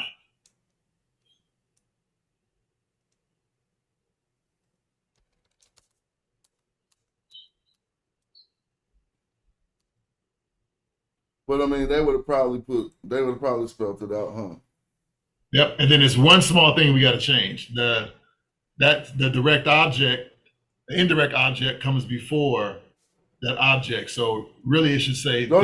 Tell us. So let's see if we can identify what you just said. You said we messed up, and the indirect object needs to come before the object. Yep. All right. So the only help I want is you talking about in the new sentence we forming at the bottom. Yep. Okay. In the So one right now here. we need to identify y'all the indirect object and the object, and then switch them. So let's see. We said then think she was singing. So she the subject. She was singing songs.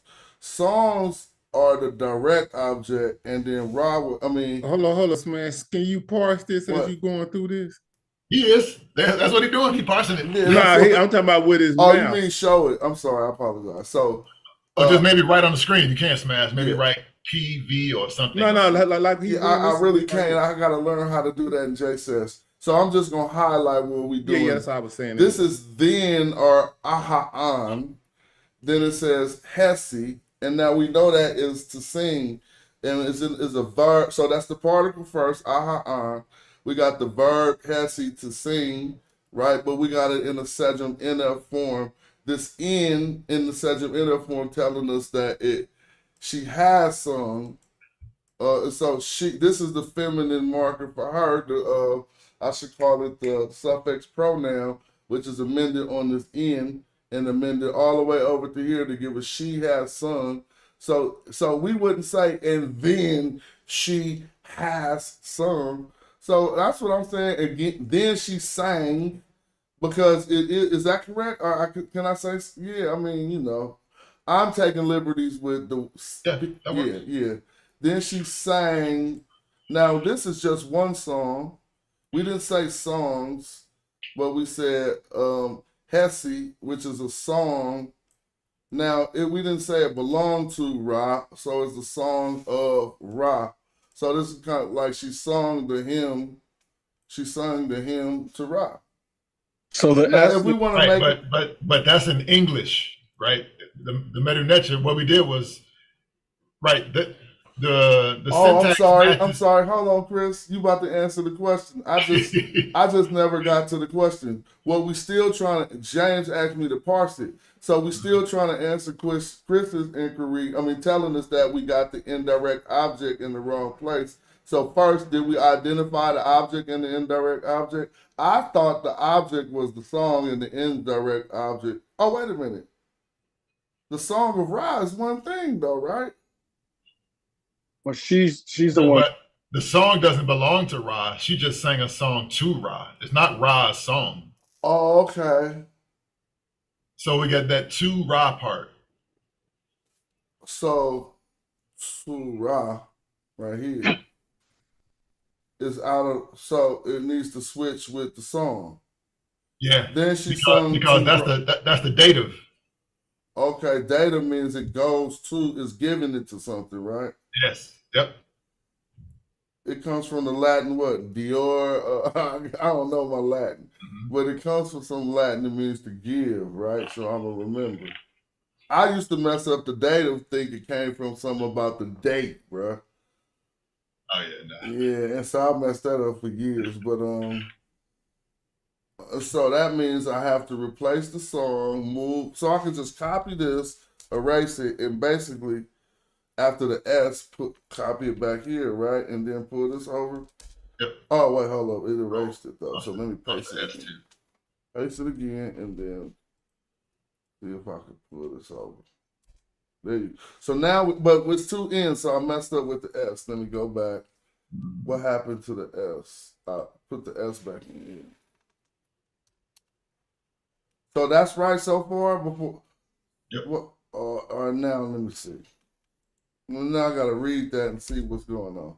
So now and then She sung to Ra. Oh, yeah, Data. Ah, you's a boss. That's how it be in the grammar book, though.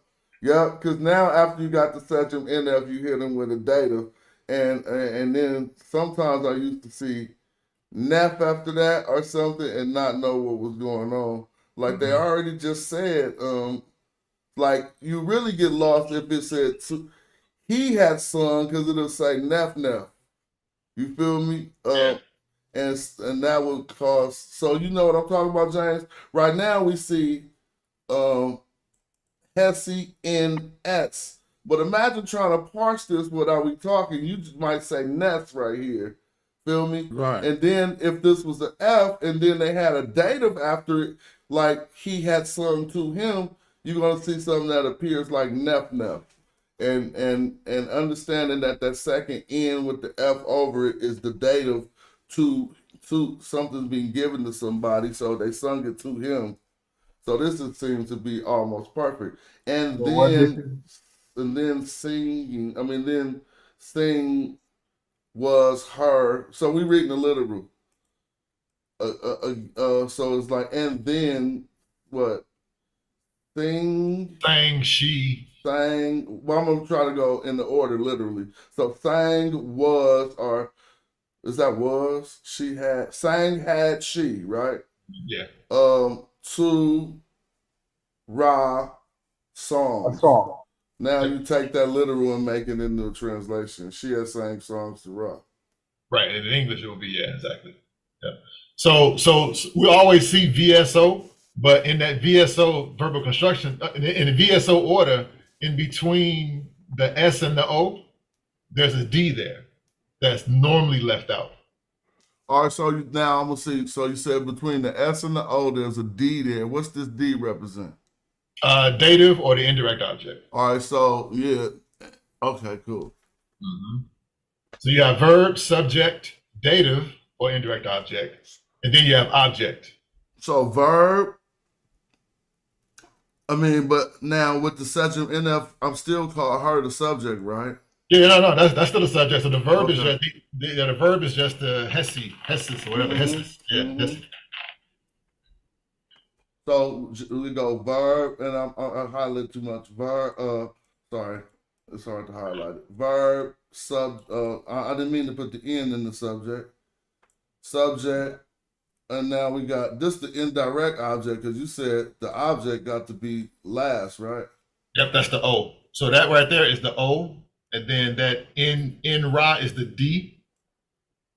And then that S is the S. And then the V is the verb. And then that thing in the front is an auxiliary verb or it's a type of particle. Well, auxiliary verb. So what did she do, James? Let's see if you remember reading this from the top line. We're gonna have a whole screen. Cat's gonna say, dang, I can read all that. So Smash, let me jump in here for a second. Yeah, I didn't know you was available. Go right ahead. No, my phone was dying, so I had to go. It's all good. It's all good. Go ahead. So what it's really saying, literally, is more like she gave Ra a song. No, she sang it to him. Yeah. So dative don't always have to be in front, right? Of Ra. Think of to someone. Just think of. It don't got to be a physical. She's not giving him the song, but I see what you're saying. It's in the sense of it's going to him. I understand what you're saying, but if we're being nitpicky and we read it literally, it's saying she gave Ra a song. But no, gave, the word gave, literally, if you're saying literally, we don't use the word gave in here. We say erdi. That doesn't mean to give? Erdi means to give, but erdi ain't in here. Show me where you see a word for give.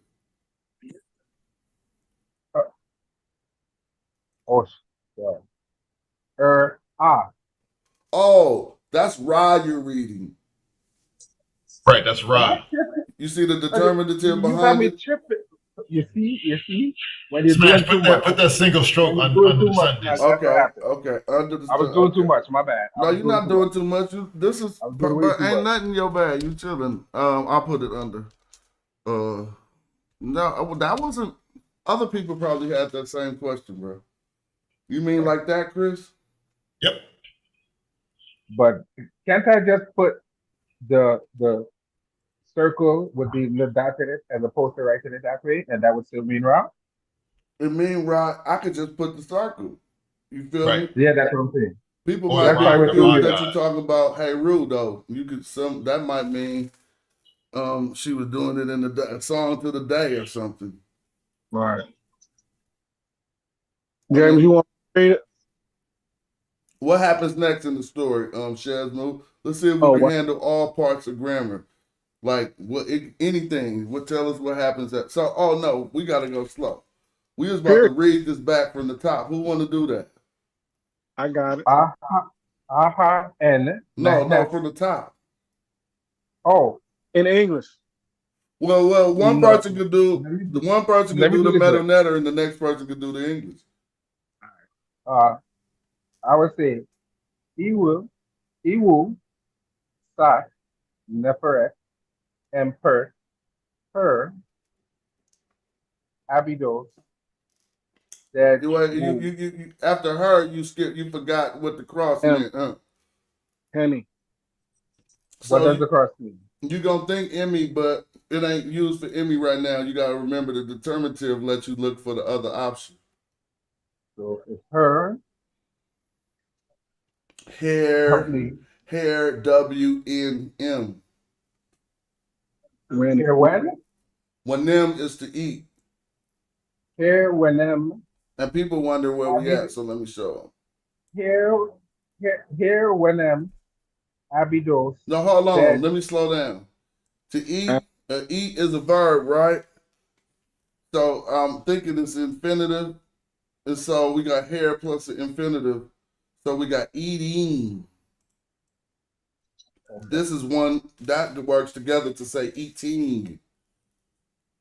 Oh, eating, yeah. Okay. And then we have Abydos. Abju. And what's Abju? Not Abydos. See the little fish. I messed you up, okay, bro. okay. It's Abju and it's fish. Abydos is a location. But aren't they the same place? Oh no. No. Yeah, I messed you up. I Okay, was trying to yeah. explain Go something. back Just to erase that part about Abydos. He did good. But let me pose this question: is Abydos Greek for Abju, or is it two different? Yeah, it's probably Greek for Abju, for Abydos, the location, not for fish though. I mean, I don't know what they do with fish. Probably the same thing, but I don't want to throw us off. Abydos, and then the last word would be what? Not Abydos. Abju. I mean Abju. Oh, so the whole thing there with the fish is Abju? Yeah. Now what's up with the determinative? That's like you determine that you're not talking about a city, but you're talking about a fish. No need. You just confused me there totally. There's no need. You know what? It's a determinative. So we're not talking about race? It's a classifier. It's helping you know the class or category of the word. Look, the things you should pronounce are from here to here. Yeah, Abju. Yeah, and what is Abju? Look right here. So Abju is not a place? Bro, you doing this on purpose, bro. No, you're not. I don't know. If you see it with a place determinative or 049 glyph or a classifier that indicates they're talking about a place, then in that instance, it is a place. What's on second? Who? I don't know. So in this case, what are we saying about Abju? She's eating fish. Okay, I see the eating in front. Yeah, and the fish determinative. Right, but the Abju just throwing me way off. All right, just understand that, and I guess you may he's just saying that when you change the determinative, that it will mean a city And if you put a fish No, right that there, ain't even right. I said okay. throw all that out, but he just kept. When I said No, throw no, everything I I said about understand. Abydos out, we wouldn't even be doing this. Yeah, okay. I understand what you're trying to say. Well, why But even if you insist? look And why persist along these lines when I asked you to omit my error by equating this to Abydos? Now you continuing and confusing people more. no, I think what he So needs let to me just ask you again. Omit what I said about Abydos. Are you talking to me, Smash? Yeah. Are you Did I serious? say Abydos again? No, I'm saying I'm asking you to omit what I said earlier so that it won't confuse nobody else or further confuse I don't you. think I said Abydos. No, I'm not saying you said it again. I'm saying from this training from this lesson that we're doing, I made an error and equated this Abju here to Abydos. Remember? But to help him out, the word Abju is a city, but there will be a determinative at the end with a Nuit symbol, but Abju also for fish. No, it does? Yes. That's what we've been trying to tell you. Yeah, that's what we've been Well, saying. why you didn't say that, man? I said that hella times, dog. Don't ask me why I didn't say that. I said it so politely. I was like, this is a classifier to help you know that the word means a fish. Okay, well let me apologize then, because you said it and I didn't understand what you meant. So my bad. My bad. You explained it and I short circuited. I short circuited it. So my bad. I know better next time. I didn't really understand what you were saying. So I will apologize. Good, it's all good. No big deal, Joy. I mean, we got some language deficiency. You know, you speak a kind of with an accent, so sometimes I think that we gotta take that into account. It was but my no big fault. deal. In the beginning, I made the mistake, and now it ain't a complete mistake because of the words. It said Abju, and I said Abydos, and then I led us off track. So I tried to reel that back in and give a proper explanation, but it stuck. It stuck, and so that was my fault.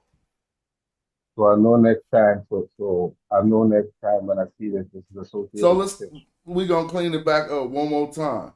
When we finally went and looked at Abydos, it had a different Jew there. Y'all don't remember? Yeah. Let's do it. Pull it back up and I don't know if y'all can see the screen right now. Yeah, we see it. Okay. Yeah. Perfect. Let me see. Oh no. What I put wrong this time? AB. Even when I'm putting AB, capital AB. Now you see right here. When I came here, I was like, oh, my bad. When we seen this, you don't remember? And I was like, oh, to get their word Jew, they're using the Dew Mountain, and that may be the difference between fish and Abydos. And then we also said in later times they merged, but I don't want to confuse us even more. So, yeah, that was my mistake by merging that in. There's the fish. All right. Okay. So, Joey, then what happens next in the story? So, you read the top line. Nobody read the second line. I can read the second line too. Go ahead. Aha and Nehesi and. Oh. You use the N for aha N. Then you put it at the beginning of Hes. No, I said aha. You did. You went straight to Nehesi and it's not doesn't say south. You said aha in Nehesi. It's aha in Hesi. Oh shut. Sorry. Aha and Hesi and Shah and Amun. You got close, but when you say in Shah, go back to there. In S. Oh, and NS and Ra Nehesi. Nehesi? So every time you see Hesi, you say Nehesi for some reason. But why am I doing that? Hesi. Okay. Now, that sounded good. But I need to ask y'all, how do we distinguish between these two Hessies here? Well, they got different. I mean, are they the same H? Do we say Hesse, or Hesse? I think one of the dot under and one of them was a little harder. The line under the H. I'm not sure. Hey, Joe, you reading hella good, bro. You might be fighting. You might be like you got some questions you need answered, but for the level of when you say you started reading, you read hella good. Now I know the way we doing it is helping people to get it quicker, but now I'm getting jealous because I couldn't read that good that quick. Like you said, 6 months. Now we're gonna have it with cats be like take a 6 months course and be doing everything we spent 20 years to learn. I'm happy at that, but I had to admit, I'm like, dude, cats gonna be learning this shit hella quick if we keep it up. So you know. But you see, my system is I don't read. I wouldn't read through the book hella quick. I would sit down, read a sentence 2-3 times, get the sentence, then I will move on. So it might take me longer than it might take you to read through the book. So I have to take my time and read through the book, take a break, then read through it again. So I would take it over a certain amount of days and just keep reading it until eventually I get to the end of the book. So I'll be reading them books for years, bro. Like, I mean, I'm still reading hella books for years, over and over again, because I know I didn't absorb it all in that first read, so I feel you. But to continue on the lesson, who want to do this? James, Chesma, we on to the English. I know y'all remember what it say, so just go on and try to say what this say. All right. Now, the beautiful woman. You want to highlight? All right. So you took the U.S. noun. That could work. Go ahead. Now is a statement of fact, so go ahead. Now, the beautiful woman in the house while eating fish. See, that's why the only thing you messed up is with the hair plus the infinitive. You said while eating, so the sentence is incomplete now. So if you say, if you wanted to go now, the beautiful woman in the house while eating fish, you would have to say something else, because this say then. You feel me? So you got to take out the while and remember that the hair plus the infinitive is just giving you eating. Oh, not while eating. Eating. Yep. Now, the beautiful woman in the house eating fish. Mm-hmm. Then. Now, let me ask somebody. I mean, you know, in English, we're going to say, now the beautiful woman in the house was eating fish. Right. You see what I'm saying? And since they don't really use that as that, that's why I would surrender you and not say now and let you hold the place of a statement of fact. Because if we're saying if the beautiful woman in the house eating fish and it ain't a question and we know she doing it, she is doing it. And so this does not mean is, but we can see how a statement of fact always mandates you say that something is. Like if I asked you, is the sun outside, and you looked out the window, it is outside. Yeah, you're going to say it is. And so since they didn't have that is usage, I was taught in the whole book that it's not no big deal to say now, like you said, but now is going to render you one particle less to fit in the fact that she is eating it in the house. So I would not say now. I would just be like the beautiful woman in the house was exactly, because is was, and since we in past tense, was eating fish. And then who want to go next after that? And you want to correct that, Chris, or how did that get by your radar? Yeah, I mean that works. But can you say now the beautiful woman in the house while eating fish? Can you say while? You can say while, or you could just say in the house eating fish. The only reason why I brought that up is the grammar rule with the hair plus the infinitive. Right. If you looking at this as a preposition, meaning a noun should follow it.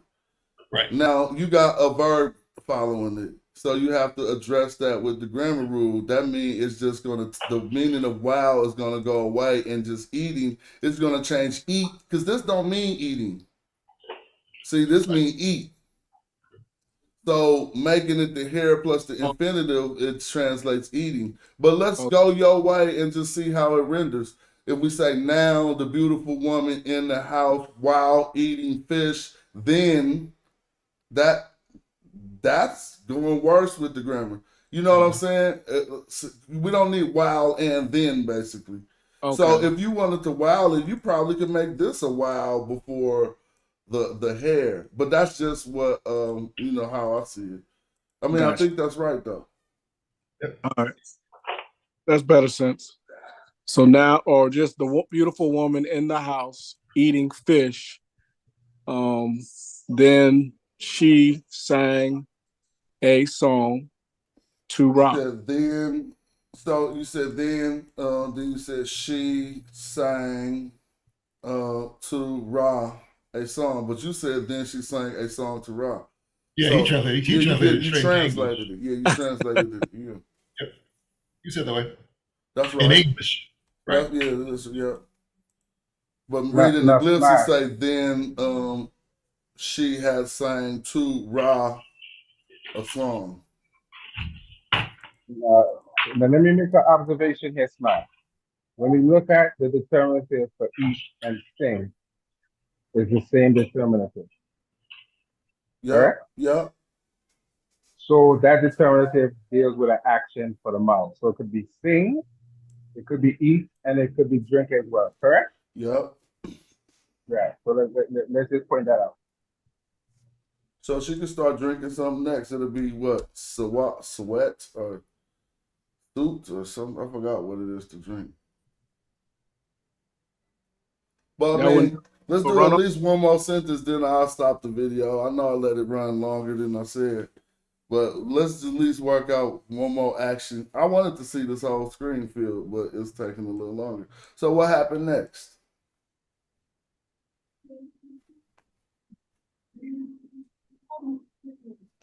See, so would it be another IU? I'm about to hit You can change your particles and they like to. Something hard about to happen. Let's try this part. And then so you she said drank put an M. And then she drank some water, but her mouth was dry. How about that? All right, I'm gonna try to work that in. Hold on. Because I want to deal with different particles to start sentences. And so I use that one. Anybody want to deal with that? So and then she sang the song to Ra. Now what's next? And then she knelt down to pray. No, I'm saying what's the next particle I just put on the screen? If I'm saying that right. That's N, right? The M. That's Deck. DX. Mock.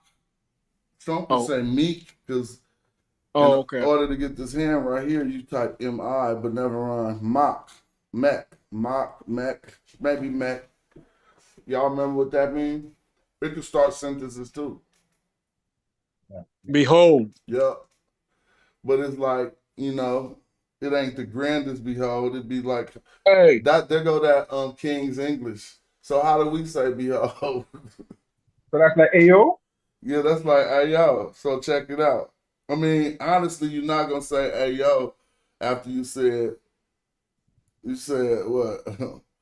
Now, you want to go with the now, or if you said the beautiful woman is in the house eating fish, and then she sang a song around, it'll probably be like, so, This out. So, yeah, so check it out. This will happen. But I ain't going to say this will happen. I'm going too far. It means behold. Now, what could we at least say in the defines of what dude defined us in this video about not being scared to, use African-American vernacular English? I don't know if he said that, but what fits and not stretches the semantic range of behold too much or look? Check it out, dog. So check it out. I mean, look, but I'm just going to stick with look, right? So look, it's like, so look. You know how when you're telling the story and you say, so look? Yeah. Right. it actually translates to look if I pull up the definition. It's gonna say behold, look. Y'all see the dictionary? Yeah, it just popped Yeah, we up. see it now. Let's see if I need a capital A or not. Oh, I did the wrong one. So that's the wrong one. Barbecue. I mean a capital A. Forget it. They want me to put, because I ain't even tripping. I put a lowercase a capital A. I'm not about to do it. It didn't pop up on this one. But I can show you in the grammar book. That's why you can't. That's why the dictionary will have us falling off.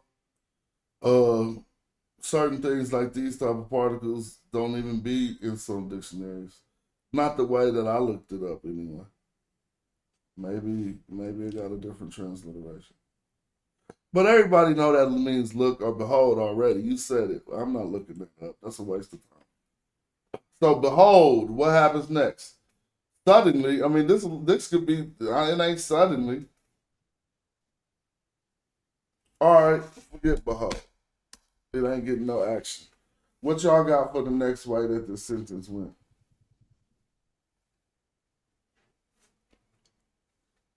If not, I could just do a new one.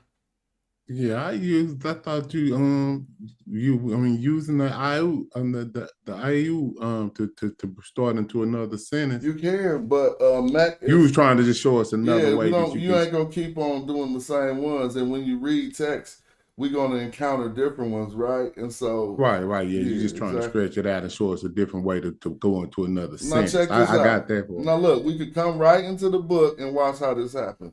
Look at this sentence in the example of this book, and y'all. Man, that look like what we just did. That's what I'm trying to say. So hold on. Now right here on this example, now he's saying I heard a sound of thunder, but notice that the aha end ain't even translated in this. And if we read it, we'll learn that it is used just the way that we're using it. But none of these he's saying and then, but it's starting a new sentence and continuing after the last action, right? And so, too bad he's talking about aha and sejum nf. Oh no, that works because I think we're doing an aha and sejum nf. So watch this.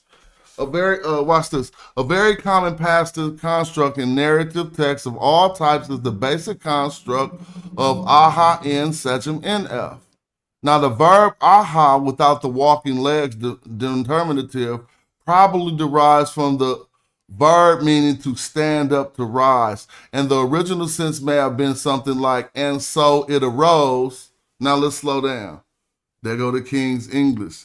And so it arose is what in regular, the way we talk.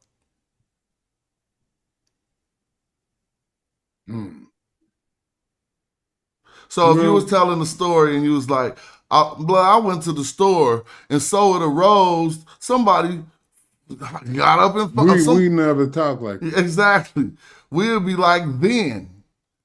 Or, and so it arose. But let's keep going because they'll break it down. It says, in practice, it was simply used as an auxiliary verb. The construct is never preceded by the particles EU or MEC. And so these are the other ones. It never has those in front of it. It starts out the sentence itself or whatever. The particular form verb of aha in will be dealt with. So we'll go to 153. It says the verb form occurring after aha in is a circumstantial sejum nf.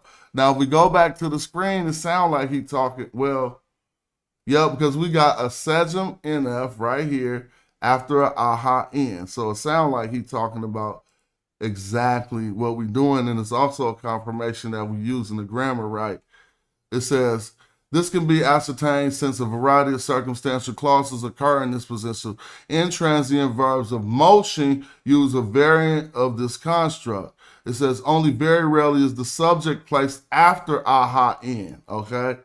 So only very rarely is the subject placed after aha in. A pronominal subject is then placed on the following circumstantial sejum nf. So the pronominal subject is the pronoun, right? is then placed on the following circumstantial subject NF. So that's the F of the subject NF. Now y'all can tell me if he means another pronominal subject placed on the following circumstantial subject NF. It says, it is important to take note of the fact that the element following aha in are always adverbial. They can therefore consist of such things as the circumstantial verb forms, progressive hair plus the infinitive, and stative constructs. Not all adverbial, however, can follow aha in. Only phrases containing some of the verb are permissible. For example, non-verbal clauses with adverbial comment cannot occur. And I think that's the same thing Chris started out by teaching us. He was saying he's not, or I don't know if that occurred. I thought we had a noun after aha in, but I might be wrong. But I do want to go to 153, but somebody could build while I find 153.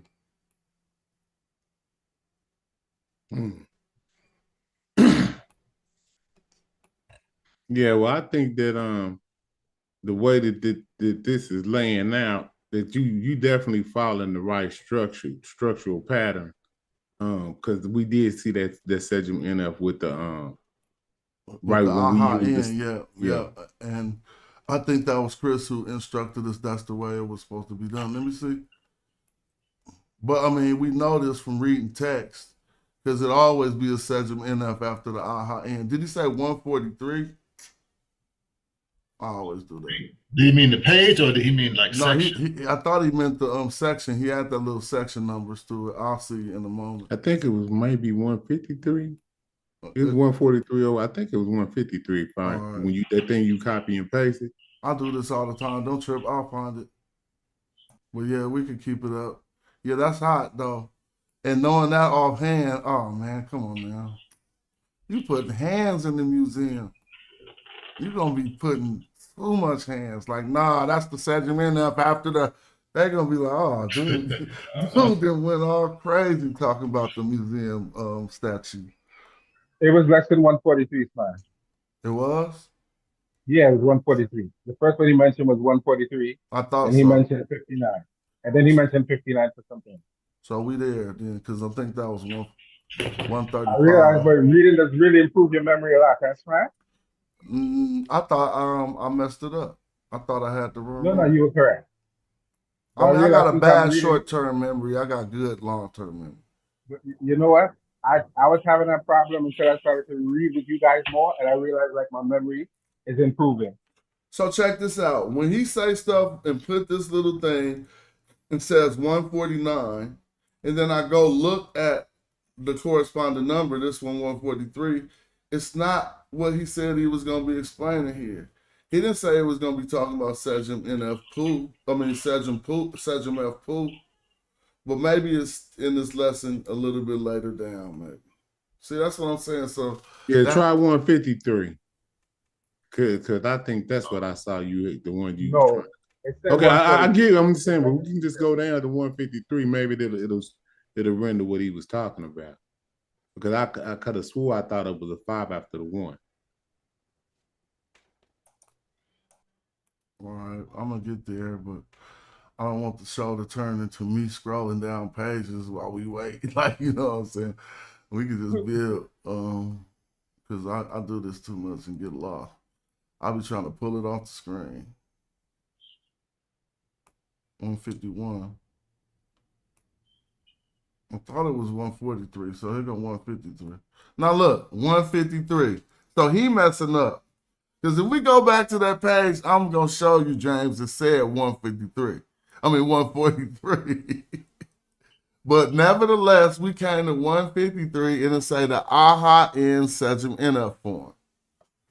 Now, I will make sure we go back because me and Joey both said. Hold up, but was it 153? It's, you know, no, I'm sure he said 143. Okay. I'm just asking you where we at right now. 153. It's 153. That's what that's what it was.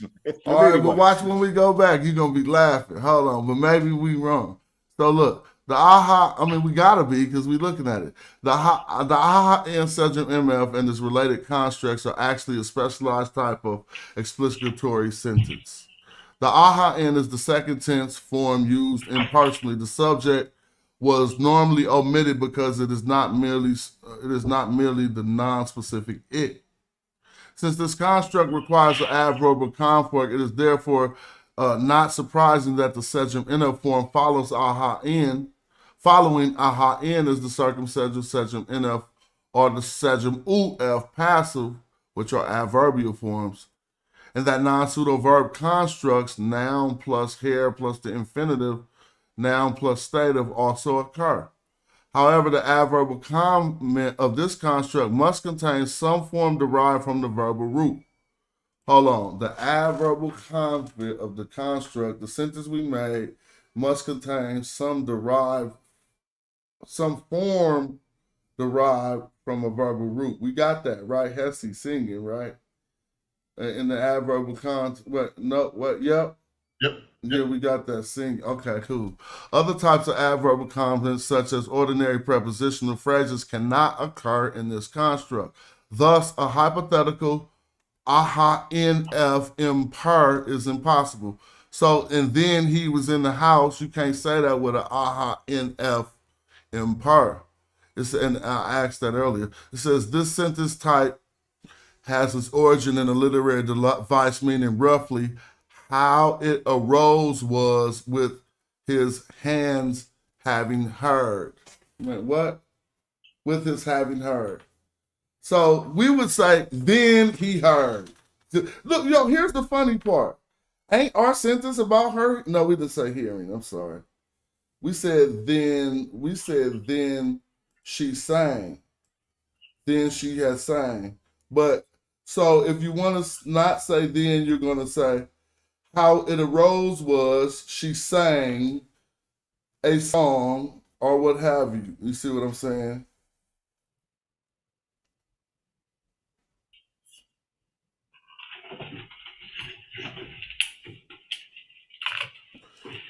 Now they say translations, however, should simply treat these as literary past tense constructs.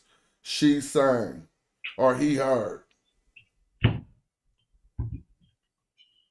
I mean, that was just more about that construct we was working with.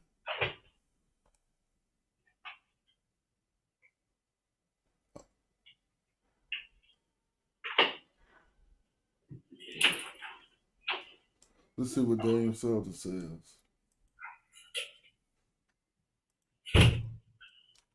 Somebody want to read or something? Let me see.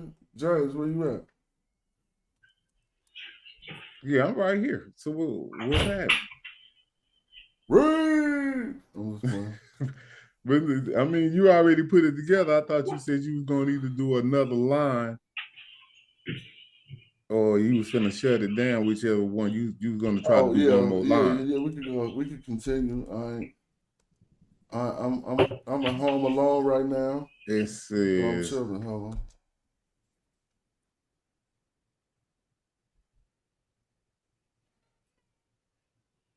Well, before you shut it down, Smash, let's put up a short. Let's read a couple lines of the text before you shut it down.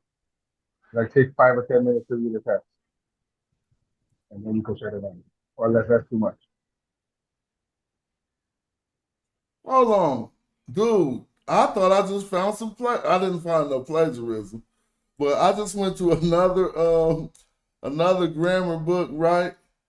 And he starts saying the exact same words that I just wrote. But you gotta understand that. Can y'all see this? We looking at the J shit. Okay, now we can see it. Didn't the last book just say the verb aha means to stand up or to rise? So the original tense of aha written with the walking legs determinative may have meant something like, and then it arose that he. It almost sounds like the same sentence that in the other book that I just wrote. I could put it back on the other book back on the screen. But anyway. I think that's exactly what he said. I know. And so I'm like, hold on. Are you quoting from Hulk? Because I'm going to go open Hulk back. I mean, nevertheless, he going to get more to the point. Watch. In Middle Egyptian, however, the phrase aha in sejm nf means simply he heard or then he heard. It says, The use of the auxiliary as opposed to the simple circumstantial subject NF underscores that the action at hand implies a change in position or an attitude, whether physical or moral, or the subjects. Thus, it introduces in the course of a narrative a sequential proposition that marks the new development. Then, we're not going to say, what was he saying? We said that King's English shit. And so it had arose. No, we just gonna say then. Because if then can't look, it says, thus it introduces in the course of a narrative a sequential proposition that marks a new development. So what's a sequential proposition then? Whether chronological or logical. The nuance is similar to the French's et alors. Technically, aha in is a nominal verb form used impersonally. Subject has been omitted because it is merely the non-specific it, and therefore requires an adverbial conflict. Thus, it is no surprise that the subject NF form following aha in is either the circumstantial subject NF active or the circumstantial subject UF passive. Man, this sounds very much like he must have learned from Hoke. It says these are adverbial forms and that pseudo-verbal constructs noun plus hair plus infinitive noun stative also occur. Man, this is hella close to Hoke's paragraph about it. Yeah, because I could have swore I heard the word pseudo off in the other paragraph. And noun plus hair plus infinitive noun stative, but you have to explain grammar the same way. It just seems like it's formatted the same way. But when you learn from somebody, you explain it the way. Huh? Is that he should have cited him? Well, I don't know because you're explaining grammar. So if I explain grammar, I got to say the same things too. I have to. Anyone who explains this has to. But if we see it was the same words, it was just crazy. However, the adverbial comment in this construct, put it this way, Hope didn't say then. I read the whole thing trying to find when he said it means then, but that was one of the first things Daniel Selden said, that it means and then. So, however, the adverbial comment in this construct must contain some form derived from the verbal root. Other types of adverbial modifiers, for example, ordinary prepositional phrases, cannot occur in this construct. A hypothetical, oh, he did the same. Oh, nah. Told you. He did the same hypothetical, bro. Uh-huh. This is almost the same thing. Man, this like So he's citing him then. this like the case of Wujahu. Hold on. Let me open up the other book. We gotta pull it back up now. Cause that's just, I remember all that. Now my family just pulled up. So I ain't gonna rush off, but I'm gonna go find this real quick. Now look. This ain't the one at 153 that it was sounding like. It was the well, here it is. Thus the hypothetical aha NF impart is impossible. Oh man, so he learned from Hope.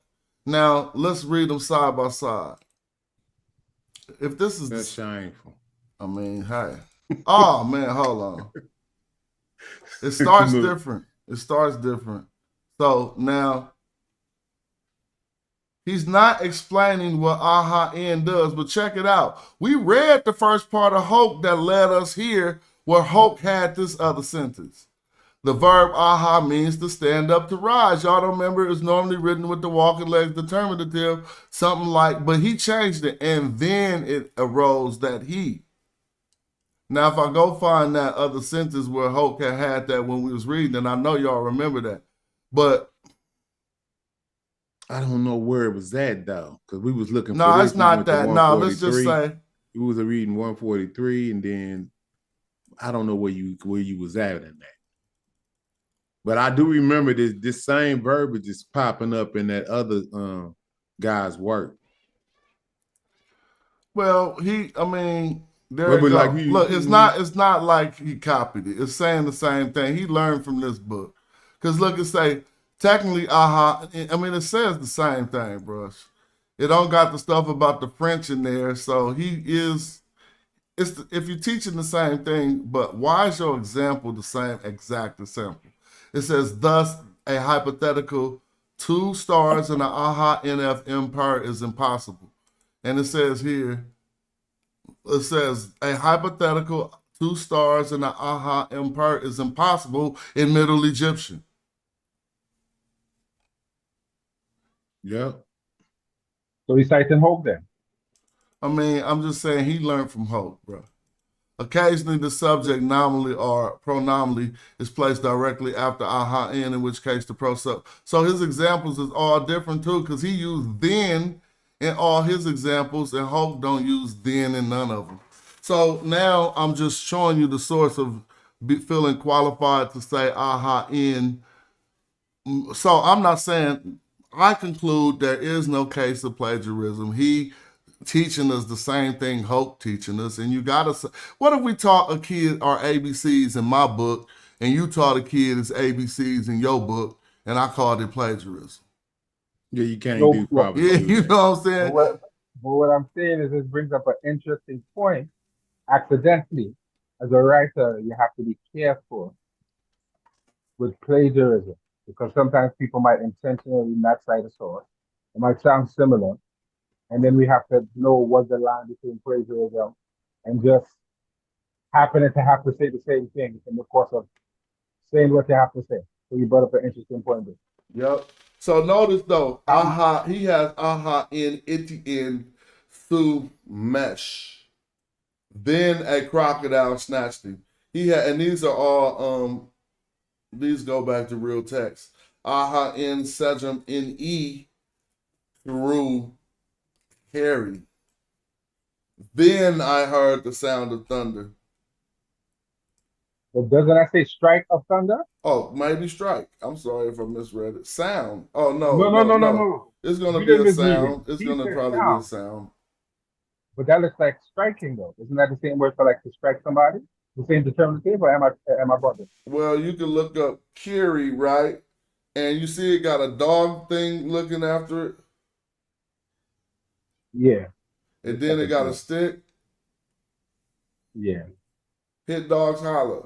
So it's about the sound, bro. I'm trying to tell you, But bro. he said, Man, you oh, was wow, out of wow, control, wow. Smash. Say it again, Smash. Say it again, Smash. This Smash, what is again? Say it again. Smash say hit He dogs said holler. hit dogs holler. Man, that is, and then you look at the glyph, that's crazy. So if I You're so right. if I take QRI and put it in this dictionary and it refers to a sound and not a strike, then I'm tapped in with my African intuition. Like I ain't even tripping. I'm not gonna let nobody take it away from me. So watch this. Like what was the word? See, I told you my short term would go crazy.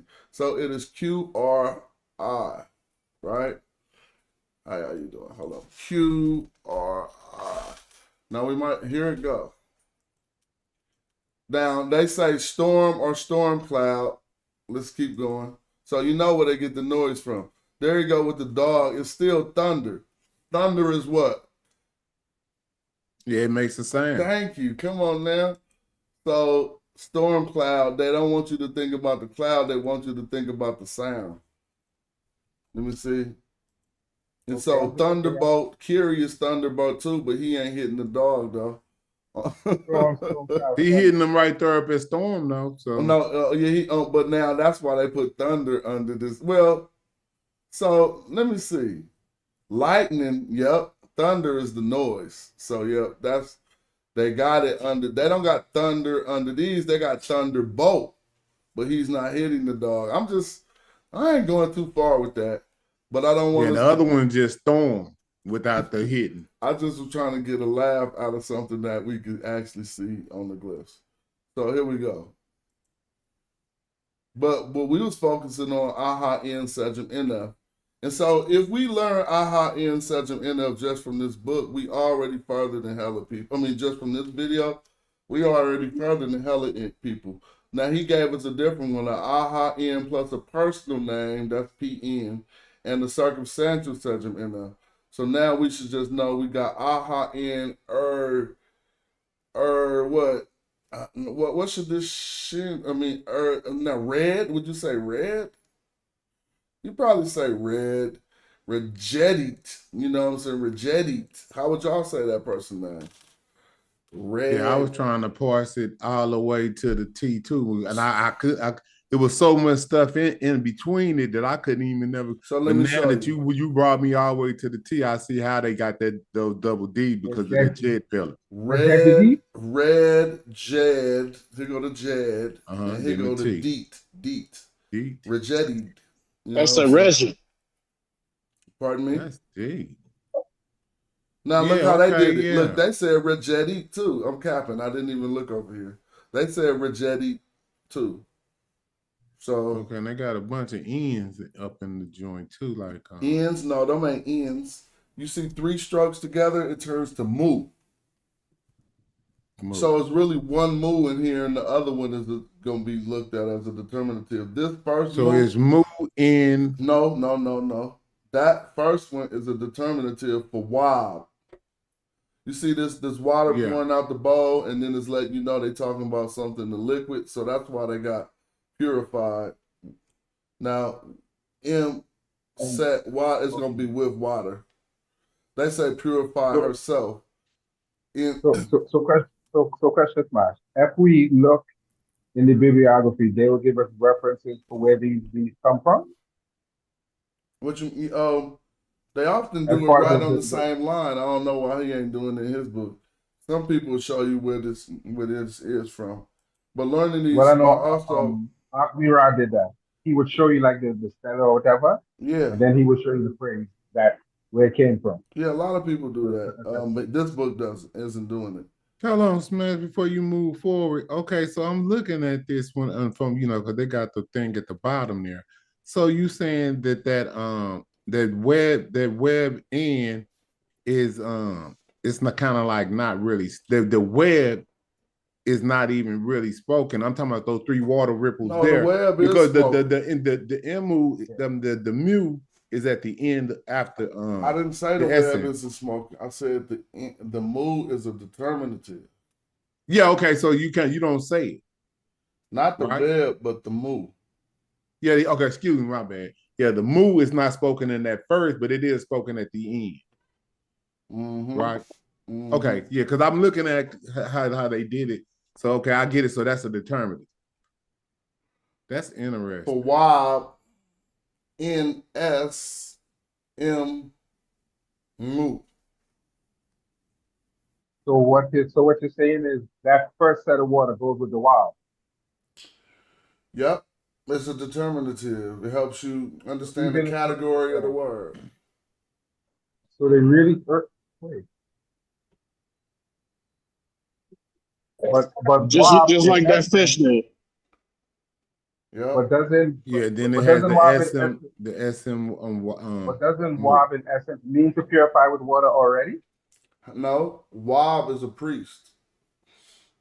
No, but what I'm saying is doesn't specifically mean to purify with water. Purity. No, that's not what I'm saying. No, it don't mean to purify with water. You could use natron.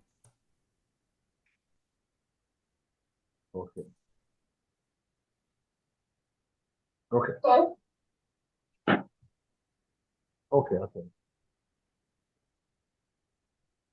I think I got you. Yeah, and we can look at the instances of that. And so think about the root we get out of purify, and what are we getting out of that? They see that bowl pouring something over a foot. If you think about it, it in essence, it kind of like rings like you got to be talking about something that's a liquid all the time. But they specify when they talk about purification, pouring the bowl out. If you could take that same wob with that bowl and that foot, and it'll just mean a priest if the water strokes wasn't there. It could just mean a priest. Or cleaning. Now, the cold part about a wild priest, I thought he was about purification because of this word. But when I started looking into what his duties was, it seemed like something else. But I don't want to throw us off. 3 boys were born to her.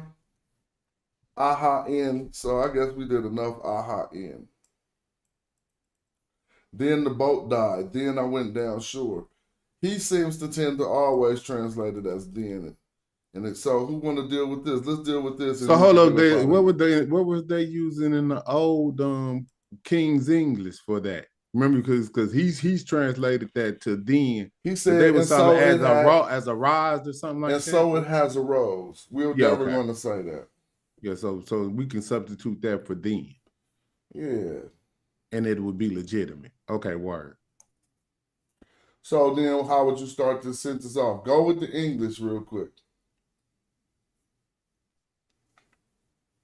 Then it's honestly, I don't know what that is in his hand right there, but it says then. No, yeah, just the man. Dang. The man. Just deal with the man. Oh, so that's his name.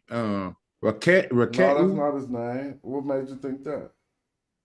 You said if you just dealing with the man, You so said it says then, and then there's a man after that. That's what I meant. Aha-N-E. So don't go to nothing but thank you. Yeah, aha-E. But I read the transliteration. Aha-N-E. Yeah, I'm saying so. You was he's reading it the other way. What you mean? So I was using I read the English. transliteration. I didn't read the glip. Huh? I read the transliteration. I didn't read That the don't glip. mean nothing. You just helped, but you didn't hurt anything. It is aha-N-E. But And then now, the man. what does that mean? And then the man. Nah. E. And then he? First person masculine. And then I. Thank you. Is that correct? Yeah. Okay. So remember that man right there, if it ain't attached to nothing else, is really talking about that person like that. Like right now, it is suffix to then. So all we got to think about at this point is then I. So what's next? We can focus on what's next. Let's see. I don't want to highlight it because we can all see it. Ready, woo? No. No, that's not correct. This one probably be tricky. Wreck woo? Is that it? I think this one is tricky. If I take this off and show what the book probably got, it probably say Erdy Cooey. That's a first person stative. Did I say that right, Chris? Yeah, Cooey. Yep, first person stative. But that's why I said this one gonna be tricky, and because I didn't think y'all would be able to understand that K under at the bottom is actually going with the Uchik and that E man, the same dude. He's still talking about himself. He's in a state of giving at that point. Am I incorrect with that? Yep. Yeah. So how would you say then I in a state of giving again? You know. Yeah, then I was giving. Then I gave. Well, was given. I mean, gave is past tense. You ain't in the state of it no more. You feel me? Okay. Yeah, what marker for the stative? Stative can be translated as past tense. Okay. So Yeah, okay, thanks for saying that. Okay, so James, that wasn't bad. But if the stative is he was in that state, huh? Right. The process led up to him being given. So right, then I was given. So it's really like it's passive here. Then I was given to. But real quick, then you said was given. What? Yeah, or then I gave. I was. See, the thing is, the stative does have a past tense, even though it's not. It's tenseless, but you could translate it as. You can't translate it as passive. I'm not translate it as passive. You can translate it as a completed action, meaning that the process led up to me being given. So I was given. Okay, but I'm just saying, how come he received it? How come he wasn't giving something to somebody else by this to this grammar? Then because you wouldn't use the state of if you want to say then I gave, then you wouldn't use the stative. Okay, You would use a regular sentiment F. Yep, like a dative, right? Oh no, dative is receiving. To Right. give. So, but in that case, though, if you do it as a dative, then you're making the NE as an indirect object. But in this case, this pronoun is a marker for the stative. So if you wanted to do I gave, you would use the segment F form. So you would say ready in E. You would say then I gave. But that's not what's going on here, though. Well, I started reading more, and it says to the canals by Netcher, or what's that? I mean, what is that? Netcher Ot? Yeah, by Netcher Ot? Yeah, by the great God. Yeah, by the great goddess. Yep. So he was but I don't think that by the great goddess. I'm sorry. Right. Yeah. And the word ready also means a point too. Ready. D and ready can also, besides meaning give, it can mean to appoint or to place. I said then he was given the canals. Not only, I read in another text where it was going like that while I was learning, but this yet with the canal glyphs, I know it can mean something by the water. And then I was given how is that To or with to or toward the canal, to the canal, or with respect to the canal. I was placed or I was appointed, probably placed there with respect to the canal. Matter of fact, this is a subject stated. What if then I was allowed to travel towards? That's not right, huh? Yeah, but there's no travel here though. What about to in the sense of going towards things? Oh yeah. I was placed toward, appointed toward, or to, or with respect to, It's the like canal then by the great I was. goddess. So it's like then I was led. Can you be led or given? Led would be okay. To the canals by the great God of. Now we're at the eye. If people don't know where we're at, this eye right here. Y'all see that? Mm-hmm. All right, cool. Now anybody want to kick in? We ain't hogging. Any. Okay, so hold on. You said RNE, and I'm so glad you said that, bro. You getting raw. Now, you think that's RNE? Well, the transliteration says that. No, yeah. No, RENE. What about somebody else? Do you think that's RNE? Not Chris. Don't mess it up. I don't think it's RNE, but it could be. No. Now, the transliteration says RENE. If it's he's gonna do or create something. Then I did. I mean, it was not then. It was I had done. Now it could be what's another option.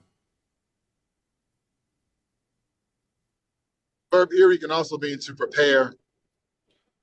I had prepared. I made. Or could it be prepared me? Now, for the night. Explain to us why this could not be I had seen. That's not the verb for. I guess that's not the verb to see. Ear, the verb to is see is Spanish. ma'at. Yeah, and ear is Spanish. Ma'at is to see. Right. And what's the confusion about the determinative to see and ear? You cannot just use an eye to say ma. I've never seen it. Normally, if they do that, they normally write the I with a sickle. They normally don't write the I by itself. Just an means to see. So then those I've never seen it that way. Great. So now we got our options for what the I can mean, and we eliminated and probably think it got something to do with preparation or making. Well, let's see. Because the next word is gar, and that's about the night, right? Yep, that's the word for night. And then it say 22, or no, 12. 12. 12 by the heart, or what? So ib is a prepositional phrase? Yep. In the heart, or in, or amongst the heart, or amongst the. Yep. So then, if we go back to what we was trying to figure out, he didn't see the night at 22. He probably started to prepare for the night. The night. So if people look at where we at, this is the number 10, and that's 2. So I keep saying 22, but I should be saying 12, like I said earlier. And then after 12, we got Ib. Well, we know that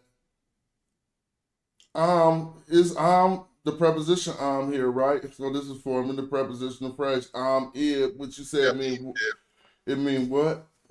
Like they're in the heart. Literally means they're in the heart, literally, but it could have a nuance of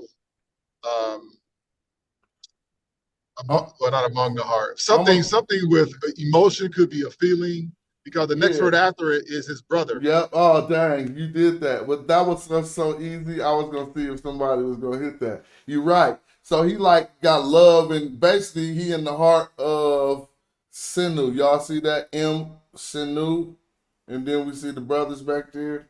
Now, yep, that's hot. So let's continue with the. Who's gonna continue with the rest? Anybody?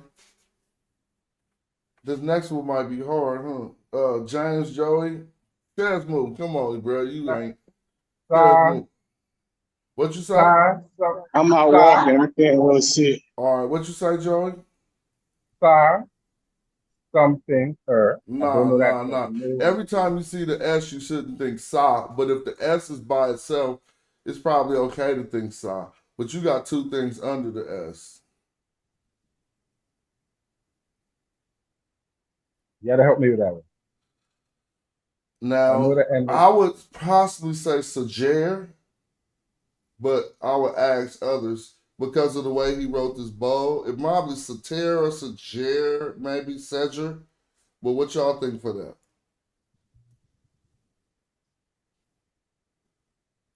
Yeah, I'm definitely not sure because I don't know what that middle image is. I don't know how to pronounce that middle image, but I heard what you just said. But I don't know. But I know it's something with the D sound. Look, let's go. He said, they said, yep, they said Sajer. Right. So we right. So y'all want to go back up? Thank you, bro. Y'all want to go? I appreciate that. Y'all see that? And then it says. So that is Sajer. Now, nope. It's the same thing happening. Cherry who? We got a stative. Yeah, you almost there, but we got that stative again. So you just remember up here that K, it hooked up with that U and that I to make Hui. Notice it's doing it again down here. K, U, I, which is giving us Sajer Hui. So now they in the state of what? What is, I always say in the state of, but I don't want that to mislead nobody too, but it's kind of like right. So you see Repeat this. that again, Slav. What? Repeat that again. Damn, this is beautiful. Repeat that phrase again. Huh? The second part.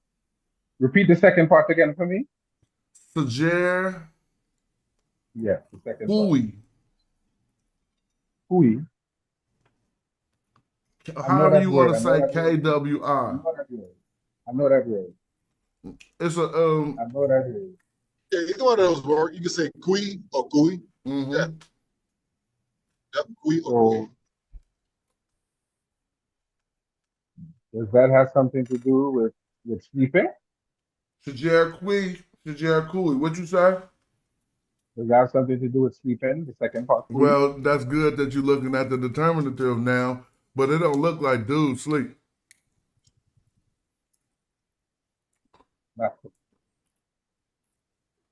It don't look like somebody royal and kind of dead or something. I was just gonna say that, Well, I'm gonna put it in the dictionary and we'll qualify our suspicions. That's a Sahu Pai body, right? Capital DR. Let me see. I'm pulling it up. So it say spend the night. So you might right. He is asleep. He's just but now he is dead too. But in this instance, they probably it's normally used to be buried. So think about it. Remember, he said he prepared for the night, and now he prepared for what? He said in the heart of his 2 brothers, so he's in a state of sleep. Right? Because Kui is state of, right? So Oh, so that look like that's a bed. Oh, word. That's crazy. Now that I look at what it is, okay. Yeah, I actually thought it was like something royal, but then when we looked at it, it was actually something practical, just a regular bed. It is something royal too. It's a funerary bed. I thought so, but in this instance, it belittled me. So that could be a Sahufied remains as well, right? It could be a what? Sahufied remains. Man, when you see Kui, whatever. No, I'm saying that the top part could also represent the Sahufied remains of someone as well. But mummy. They didn't say that though. That's what I'm saying. Like we be going further than. No. I know it didn't say it, but I'm just trying to clarify. We seen it say sleep, and then we said it could mean royal or whatever, and you said some parts of a mummy. It didn't. They got a word for that. I think it's shah, S-A-H. What is that for when you're talking about being mummified? S-A-H. Yeah. Let me put it up. Sorry to be eating. Yeah, Sa or Sahu. Yeah. So it says simply sleep. Now the context of the text, he said he's going to prepare the night. So I'm pretty sure it's talking about sleep. Right. So if we got he's in a state of sleep, Kenu. Now he's really sleeping in the interior. Kenu, what? I ain't gonna do it all. Interior of the house? Kenu Inek.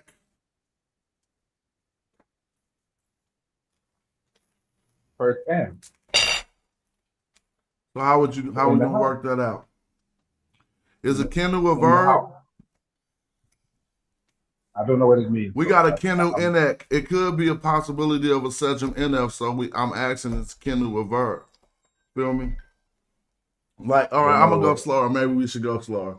Is Kenu a grave?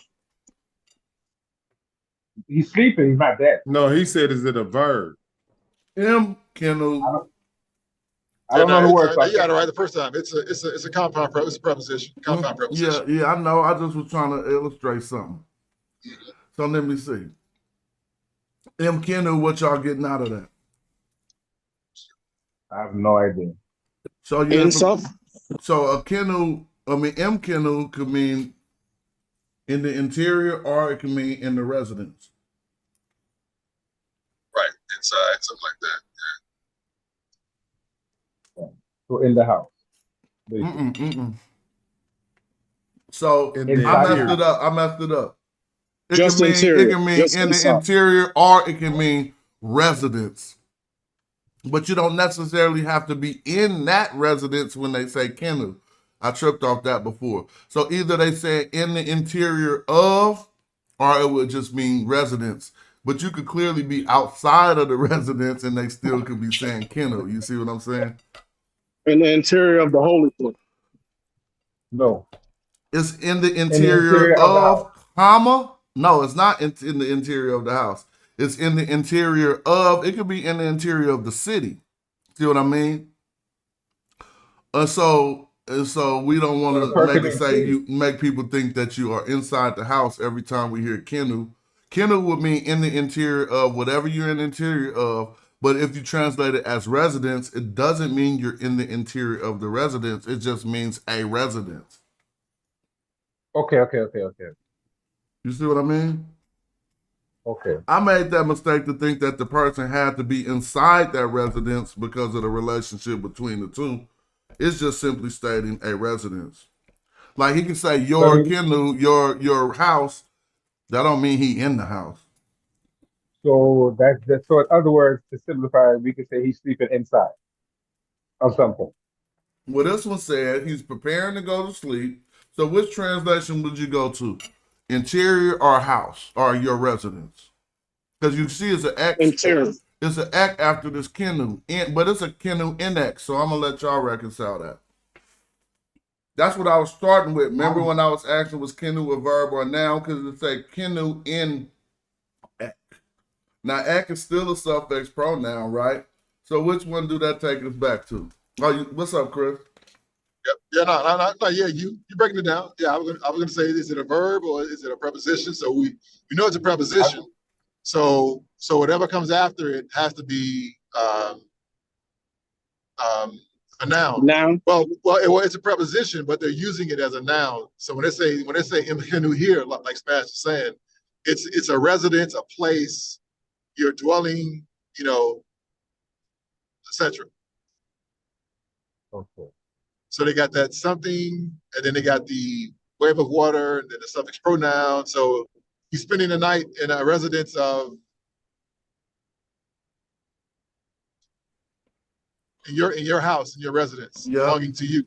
So y'all don't see how he got that because of the ek after the kenu. That's how we now imagine it. Now, if you translate this more in a bad way, and then you take this ek and you make it a s, you'll be translating. I'm spending the night in your interior, in her interior. Now, you know what I'm saying? That's not what is intended to be made. But that's not what's intended to be said. They got other ways to say that. And I can show you the actual text where they talking about that. I wouldn't mind doing that though. Well, at another time, because when doing that, I would have to put it in the title so people would, when the content changed. Excuse me, I'm mute now and I'm about to eat. Sorry.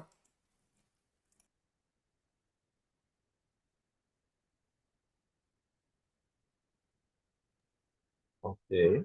All right, yeah. So go ahead. So where we at now? We're at Aftermath. That's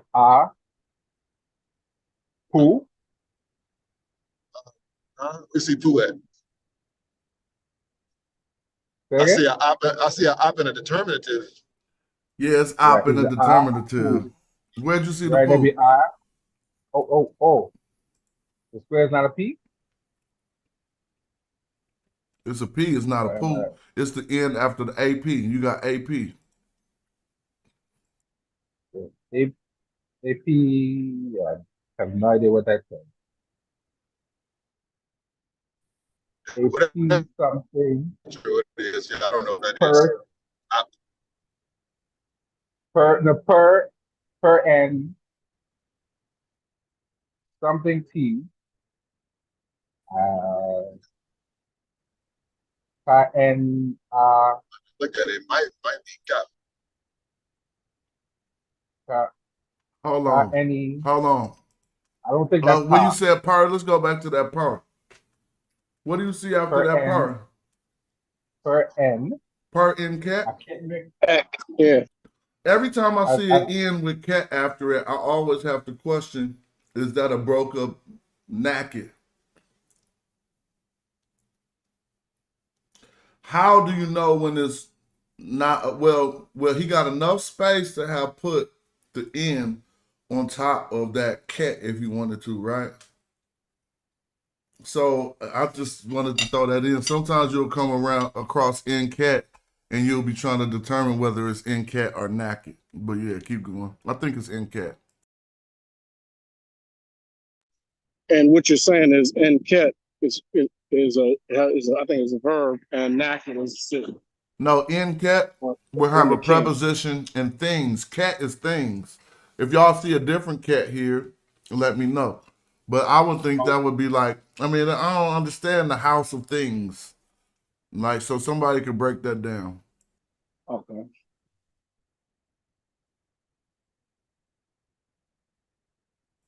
Per naked will give you a house of power. I don't understand that either. Apid per in cat. So he went to sleep in the residence. I don't know what aped mean, but it's determinative. It looked like a Stella or something. Oh, is this something about a dream, Stella? No. That's the word. That's the word cap. So it should read imhenu ni cap. Imhenu ni cap. So the residence of your wait. Imkenu, you went back all the way up here, right? Yeah, imkenu. Yep, imhenu. I said imhenu ni cap. Oh, I'm sorry. You said ni cop. Yep. See, I was at this part. I'm sorry. I was at this part when I was saying in cat. Feel me? I wasn't at the first part. I was at this one that has a. Now, when I was talking about naked or in cat. So you say in cat for this or something different? Yeah, big cat. So now when I said I don't understand the house of things, so what do you get out of per and cat? Well, heck and all. Well, yeah, in general, yeah, means things, but I think it means something with tools or I want to say cutlery, but Oh, it can deal with instruments. a house of armaments, like, right? Yeah, Yeah. Okay, So that the could armory. work. Are y'all following? Y'all see where we at right here? So he slept in the interior of the armory. Well, it seemed like he had prepared something and he was in the good love of his brothers or in the heart of his brothers. That he was sleeping in the residence, in your residence, right? Or something like that, it appears. Y'all can fix that if that's Cap means like a chamber or like a hut, something like that. Oh, well, let me slow down. If this K is going to the word and is making cop, then this is in the suffix pronoun giving us NK right here. Yeah, it's not a suffix pronoun. Yeah. So then this is just over here. This is just mkinu in cop. Yep, mkinu ni cop. Yep. So that means it ain't done. So that means when he's in the residence, he might be in the interior then, because it says interior of cop. So he ain't in the residence of cop because cop don't look like a person.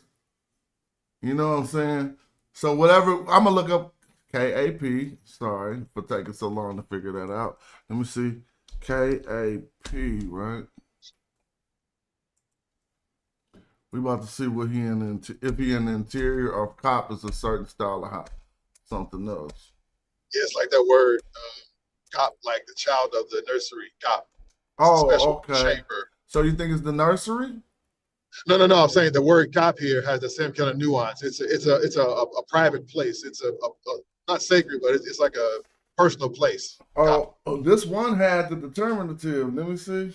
I gotta go back, and it said something like, "Don't this guy?" It said hut. Oh, a hut, but a hide of a fowler. I don't know if that means the same thing. Oh, to hut, to lean to. See, that's what I'm trying to understand. And it's got all the determinatives. Chamber. I don't know. Arch. Oh, but this version is archaic, so we shouldn't be looking at that version. I don't think. That means it's old and kind of dated, right? So let's find another version with all those same glyphs. If not, that's the version we should probably default to. Correct and cop, that's what you was talking about, nursery. So then what do we have? Because that's all it's giving us. It seemed like he was resting or spending the night in a hut. In the inside or the residence of a chamber or a hut. What you talking about? The chamber of armaments, spending the night in the interior in the chamber of armaments, something like that, or utensils. Okay. A hut. So y'all going with hut? So like that's what it say right okay. there. Yeah, okay. It say so he was chilling in a hut. The cop. I mean, I done took the smash level now. More, he chilling in a hut. It's probably a little more formal than that. Yeah. It's probably not just a literal hut outside with some straw in it. You know what I'm saying? It's probably more like a chamber. Well, Kenny is to be embraced, right? I'm just looking at these arms. QNE, Q and I. I think it's to be embraced. To embrace. It is? Yep, Kenny to embrace.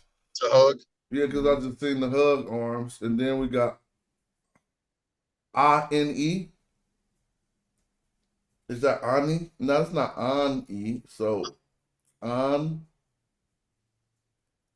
By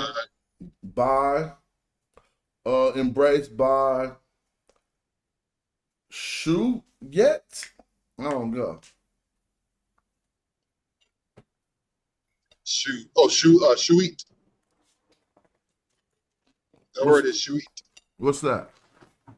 Yeah, I don't know what something. I guess it's something with time. has a son after it, so something to do with time. All right, let me see something. He was wrapped again. I don't know where on also could mean again, but I'm gonna see if I can find the answers.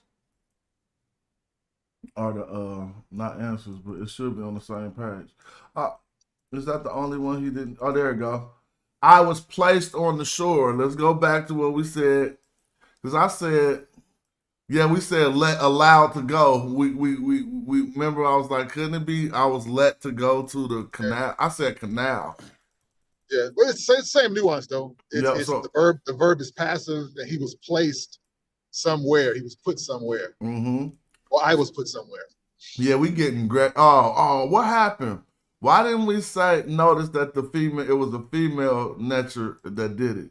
We kept saying God. We did. Oh, we said Netcher. We said Oh, it. you said Netcher. Yeah. We said by a female god. Yeah, Netcher Ayat. Oh, so when it came to the 12 nights there, my heart, I don't remember. I don't think I said 12 nights. So I should have just said 12. Oh my gosh, that's so easy. Remember? I thought you did say that. Oh, okay, cool. I think we did. Yeah, you did say 12. Cool. You were saying that you wouldn't have said something else. Now it says, there with my heart as, what, brothers? It gotta say brothers. My companion.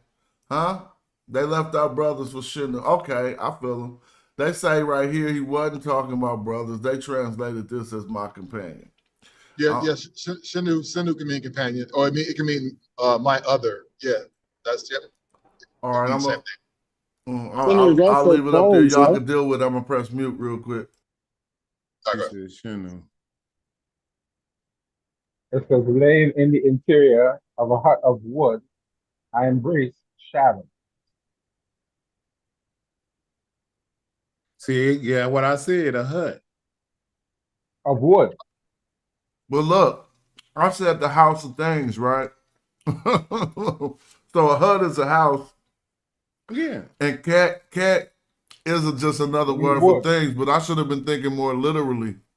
Right? So if they just represents the wood. If they just used the wood to say cat, because they could have wrote a circle and a T, normally they do. They left out the circle and put the piece of wood.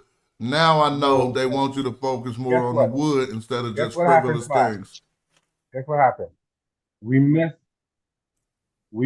the line under the wood because there's a line that shows you. We should take it the single stroke under the wood. You're totally correct. So we missed it. Oh yeah. I was gonna say wood. If we would have looked at that single stroke, we would have translated the wood, the cat as literal wood. And what else we missed was the shadow. All we really missed was the shadow because we knew it was an I embrace, but we didn't know what it was, what shoe wet is. So now I know if I see shoe wet in the sun, they're talking about the shadow. Yeah, that's like the word they use for Amun, the shukti. The shadows, feathers are used to create shade, so they call them the shukti. Yeah, shukti.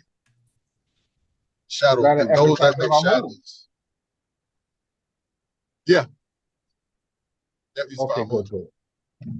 The two feathers are used to block things or to cast shade on something, so they call them shukti. Like a fan. So like where can we find these lessons at? This is Daniel Selden's hieroglyphic Egyptian grammar. Yeah, yes, sir. But tell the truth, you can find these most easily accessible in J.P. Allen. I be going to complicated and offbeat, but the most easily accessible where you're gonna really digest it is probably J.P. Allen. You got another one, Chris?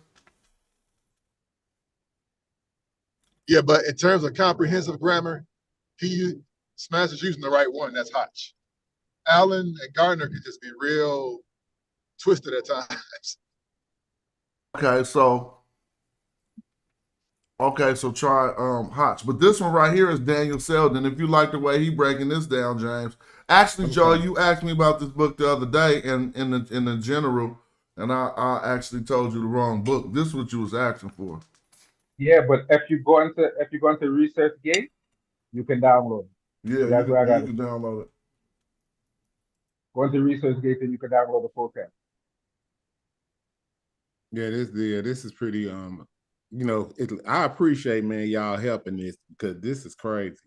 Like people sitting up saying that you can't go, they could just sit up over here and learn how to do this stuff. You know what I'm saying? Because they act like they still clueless to what we be talking about. So let me ask before anything, did we ever find the word Kemet or Kemetiu to associate with the Southerners in any text? Not at all. I have not. I thought Jay Mill had found a text that said something that had something to do with the Kemetiu, Kemetiu being associated with people in the southern part. Not Kemetiu, not that I know of. Go ahead, Chris. I would say not. Yeah, if you found that, yeah, that would kill everything. It wouldn't be a discussion.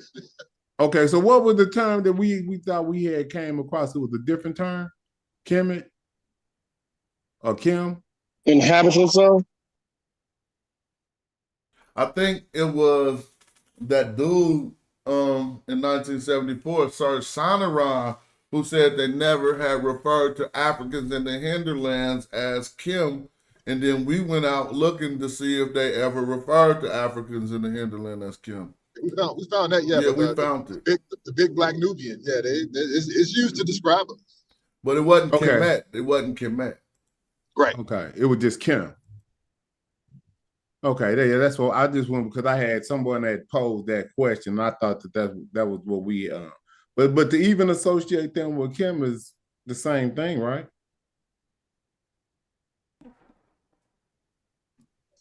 But did we find a Kim and a TU bird ever? No, I wouldn't say it was the same thing. Because if we say that there's some symbolism behind this divine black herd, and then they just was calling them Kim Black.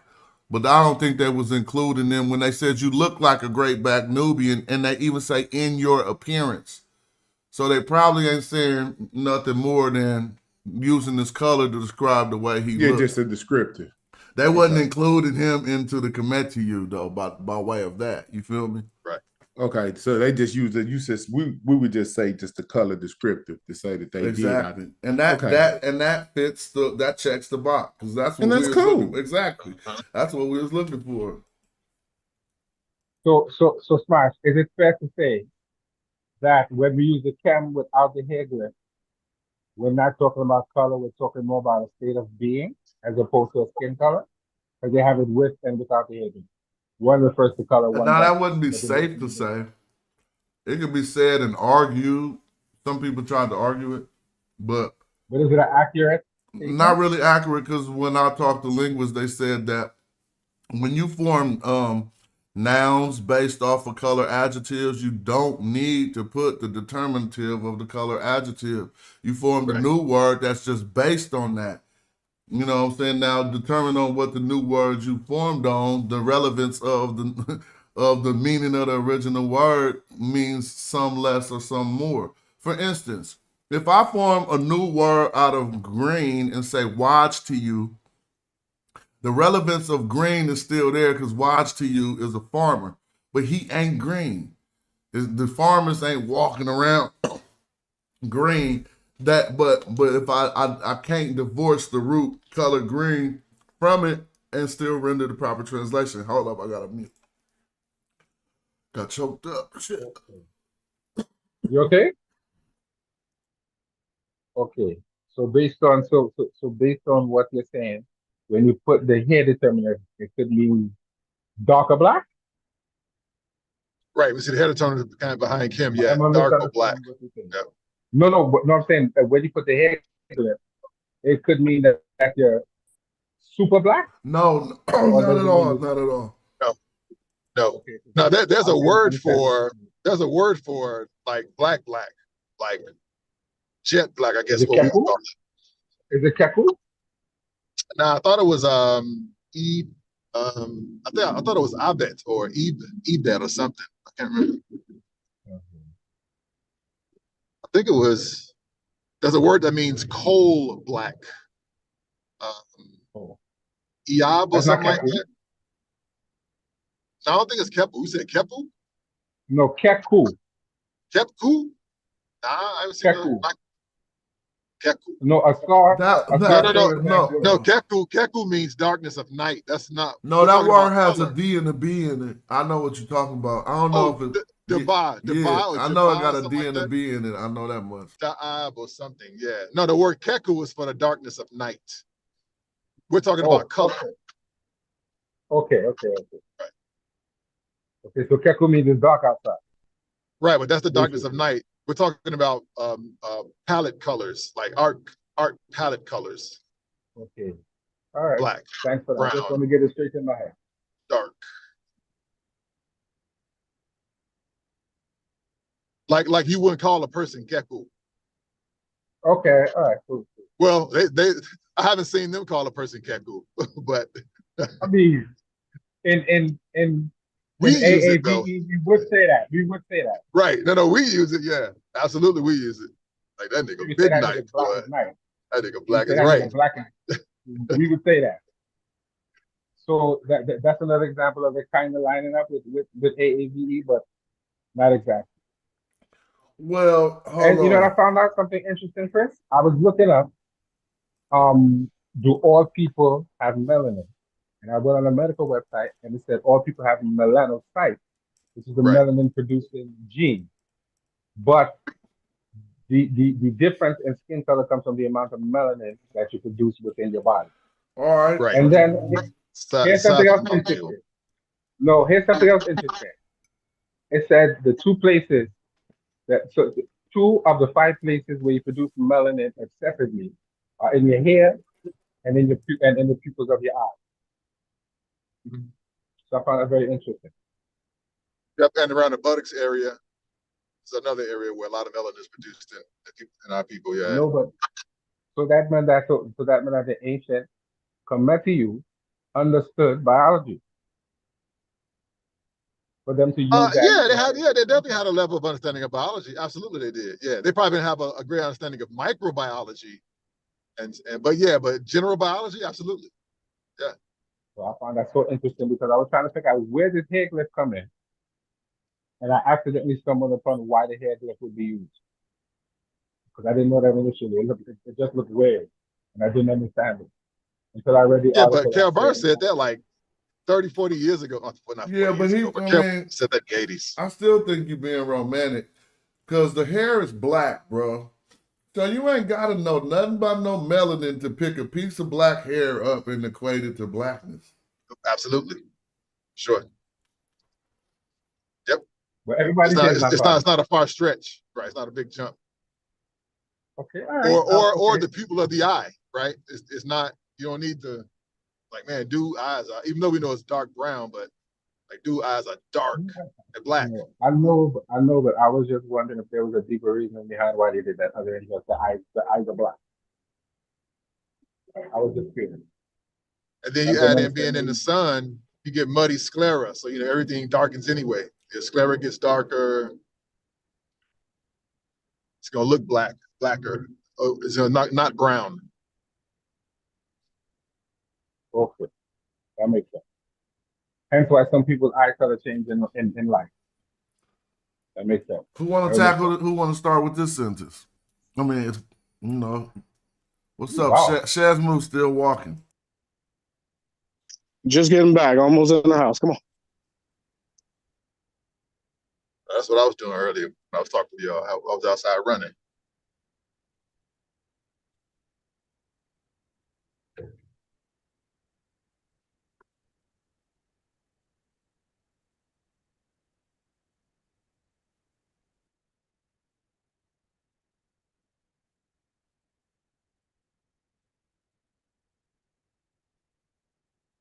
All right.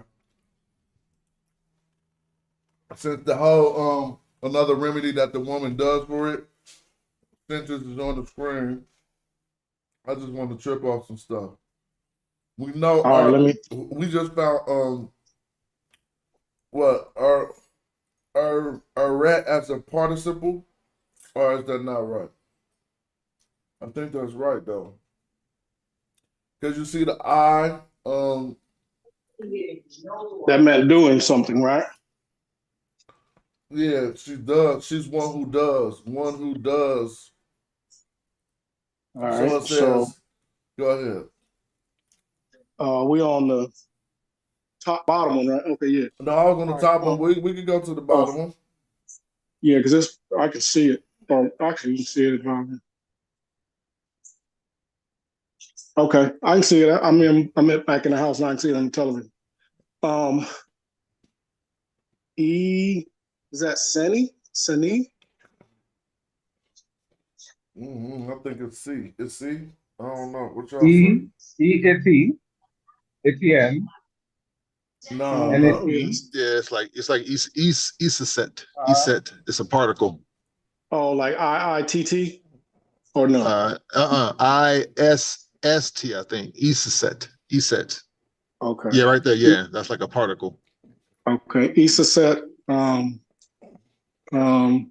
Or is it? Is that It might be, new? but that's not the interrogative one, is it? Yeah. That's what I was just thinking. I think that's the interrogative. Yeah, it is. That's the interrogative one. All right. Yep. Yeah, I don't know if I've ever seen that one. Okay. And then is that Nieni? Nueni? Or N-E-N? No. Any. Oh, any. N-E-N. Okay. N-E-N or N-E-N. N-E Sa. N-E-N. Oh, with the man right there. N-E-N-E Sa, yeah. N-E-N-E Sa.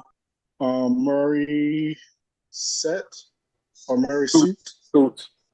Murray Suit and Murray. Hold on. Murray what? Mary Sue. Oh, Mary Sue 10. So Mary then if you see Sue 10, what you supposed to say? Hello? Oh, yeah. Mary Sue or Mary Nisut. Mary All right, I'll be Nisut. there in a second. Hold on, let me ask. Is that correct? Is that Mary Nisut? No, it says Sultan, which is probably the same.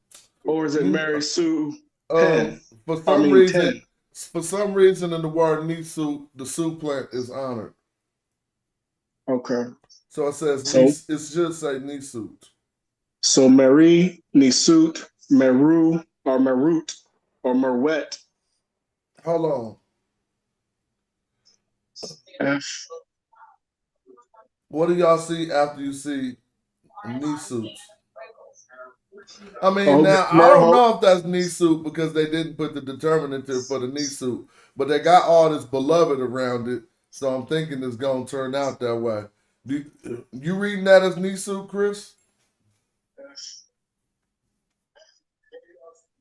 Where at? Yeah, I dropped for a minute. The bottom sentence. Right Sentence. Right here. Yeah, knee suit. Yeah, but they didn't put the determinative, and it fooled me. But I know that I was stopping them to make them read it as knee suit, but it just got tricky. So keep going. So going back, Mary. So what's up with that germinating Mar? That Mar with another R on it. You think that's Maru? Merwet? I don't know. Marut Niut. Place name. What was that? It's a place name. Well, yeah. Nah. It's a city, right? No. Or people of that city. I think it's the beloved one, but I could be wrong. I mean, So the determinative on it. One who is beloved by the people of his city. But that's what I said. Look at it. Right. So were you talking about the Niut, the term with the Niut symbol not being a city? Niut, I don't think they saying Meru is a city. It could be. But notice when they do that, 049 has a T under it.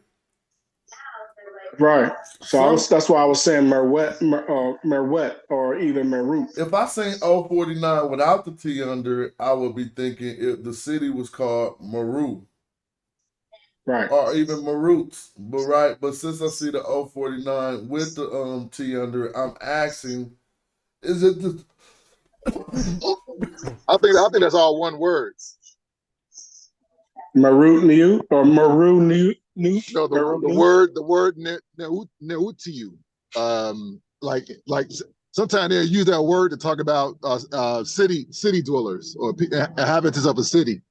Oh, that's what. Because it says neutuf. It has a seated man and a seated woman with the plural strokes and then the suffix pronoun after it. I'm with you. That's why I said of his city, but I was talking about that maru in front of it. Oh.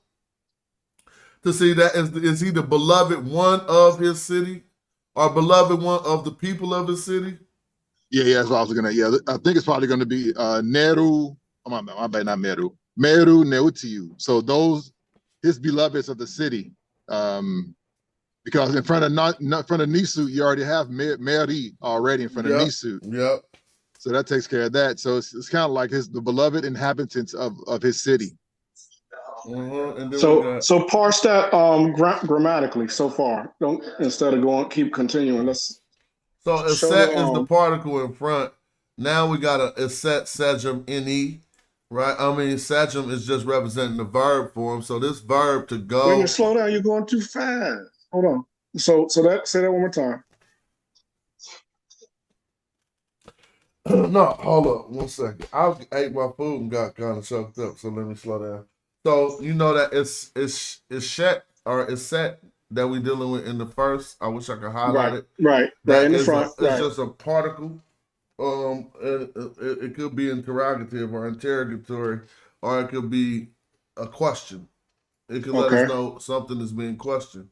So now, or not. Now we got any. Right. But you said like the grammar. Yeah. So what you really see is any N-E. Right. Now, I is any. Then you see dot in. Like a person. Yep. Yeah. Dot I. Right. Which represents a Sejum enough. Right. So what's completed Sejum action? Completed action. To a sense, but we know it's a verb form, and that the end is probably holding the position of has or had or something has like doing that. something or has something. Yeah. So I had came or I had gone, I had fetched, I had brung, I had Don't brought. tell the translation yet. No, well, we just reading it along with it. So now if he's saying I had brought and starting it with an interrogative, interrogative or whatever, what could it be? It couldn't be like he's questioning them or something. Then we say interrogatory. Did I bring? It could probably be did I bring? Now what you got a man after that? Right, saw. I don't know why they had to put two saws. That man. I mean him. two. That man ain't. I mean, I don't think that man is him. He already represented himself as a suffix pronoun in that Sejum enough. Right. So if we're going over the grammar, then we add another noun, which is a man. Okay. All right. So let's continue. So we know there's another person. Oh, now hold up. What does it say so far though? Well, it's like I have come to him. I have fetched a man. I have brought. Yeah, it looked like I brought a man. Oh, okay. I have brought a man. Anybody disagree with that? It ain't no yeah. So I have fetched. Or I have brought to him. I have brought. No, they didn't bring it to him because then they would have used the data. Okay. So they just put a man after what he has brought.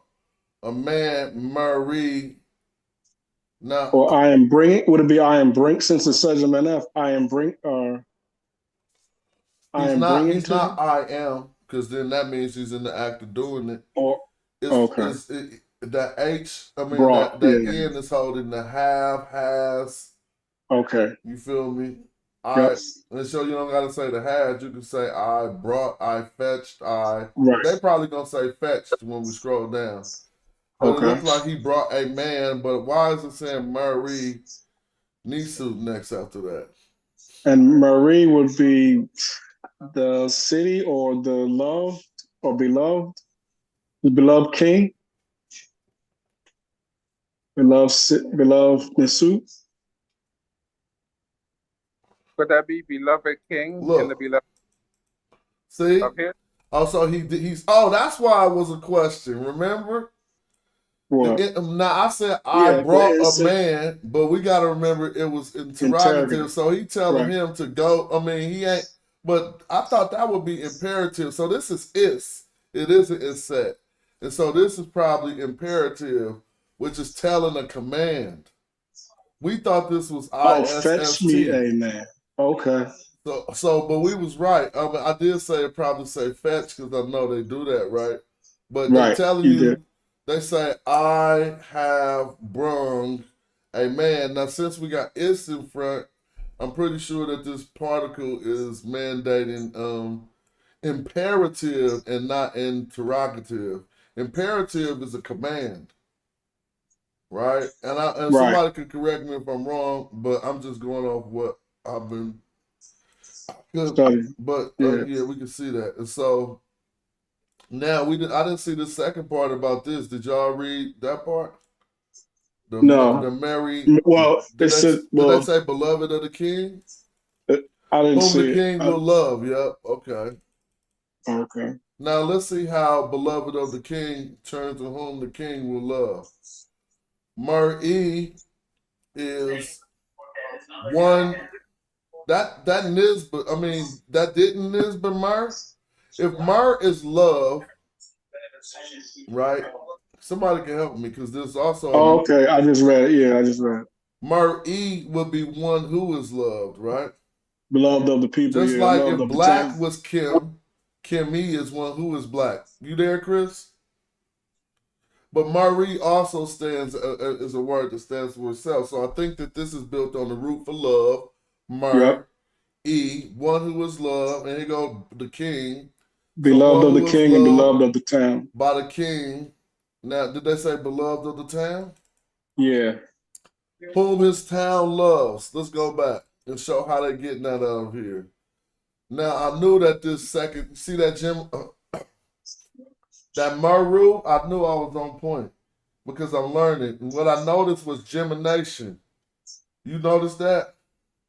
Yeah, with the double reads or the double R's. Yeah, that second R grew off that first R that changed the state of the love. And then we got an Uchik on it. Right. So that's not lots of love. This No. is one who is loved. Mm-hmm. The one who. One who is loved, and then we got Niu. So what is this one who is loved? I'm going to ask, I think it The is people. a participle. Did I say that right? Yeah, I think that's a participle. Okay. Is that And wrong, Chris? explain participle again? So you took a word, a noun, right? Mm-hmm. Well, what is love? Is that a noun? Yes. It's a thing, huh? Yes. It might be Well, kind person, of like, place, or I thing, don't or know. idea. Person, place, or thing, or Okay. idea. And then you wanted to change it to one who is loved, right? Mm-hmm. But first we changed it germinated. So it changed to a different state of love. But then when we put the Uchik on it, that's when it turned into maybe one who is loved. Or who that who is loved. But I mean, So the gemination, I can't remember. There was those different parts like connective, to keep it different real, things. you could change it from love. I mean, if love is a noun, then your gemination would change the word class of it. So if that was a noun, let's just pick which other word classes it could have went into. A verb is one, primarily the main one, and then it probably. But again, I swear, if Chris is available, I wish he could chime in on this. I don't think he's not with us right now. But yeah, so loves would be the act of doing something, right? So that would be a verb, right? It so check changes this to out. a This is verb. what I'm trying to show you. Whom his town loves. Let's stick to all those words. Now you'll notice there's no whom in here. Right. So well, it's the people. Well, no, the people is his town. That's Niu. Look, if you look right here, Niu F, his town. So that people is all in that word. So where are they Okay. getting the whom? Well, the people are the whom. No, Or the who. he's the whom. Look, whom his towns love. It says, fetch me a man, see, that's the man, who the king will love, whom his town will love. So whom is like who? Now who is him? Who is still him because his town gonna love him. Yeah, that's right. Singular. Yeah. Exactly. I always get the who is whose and who is plural and whom is singular. But check this out. How is whom in here with whom? Oh shit, I gotta leave. I'll talk to y'all later. My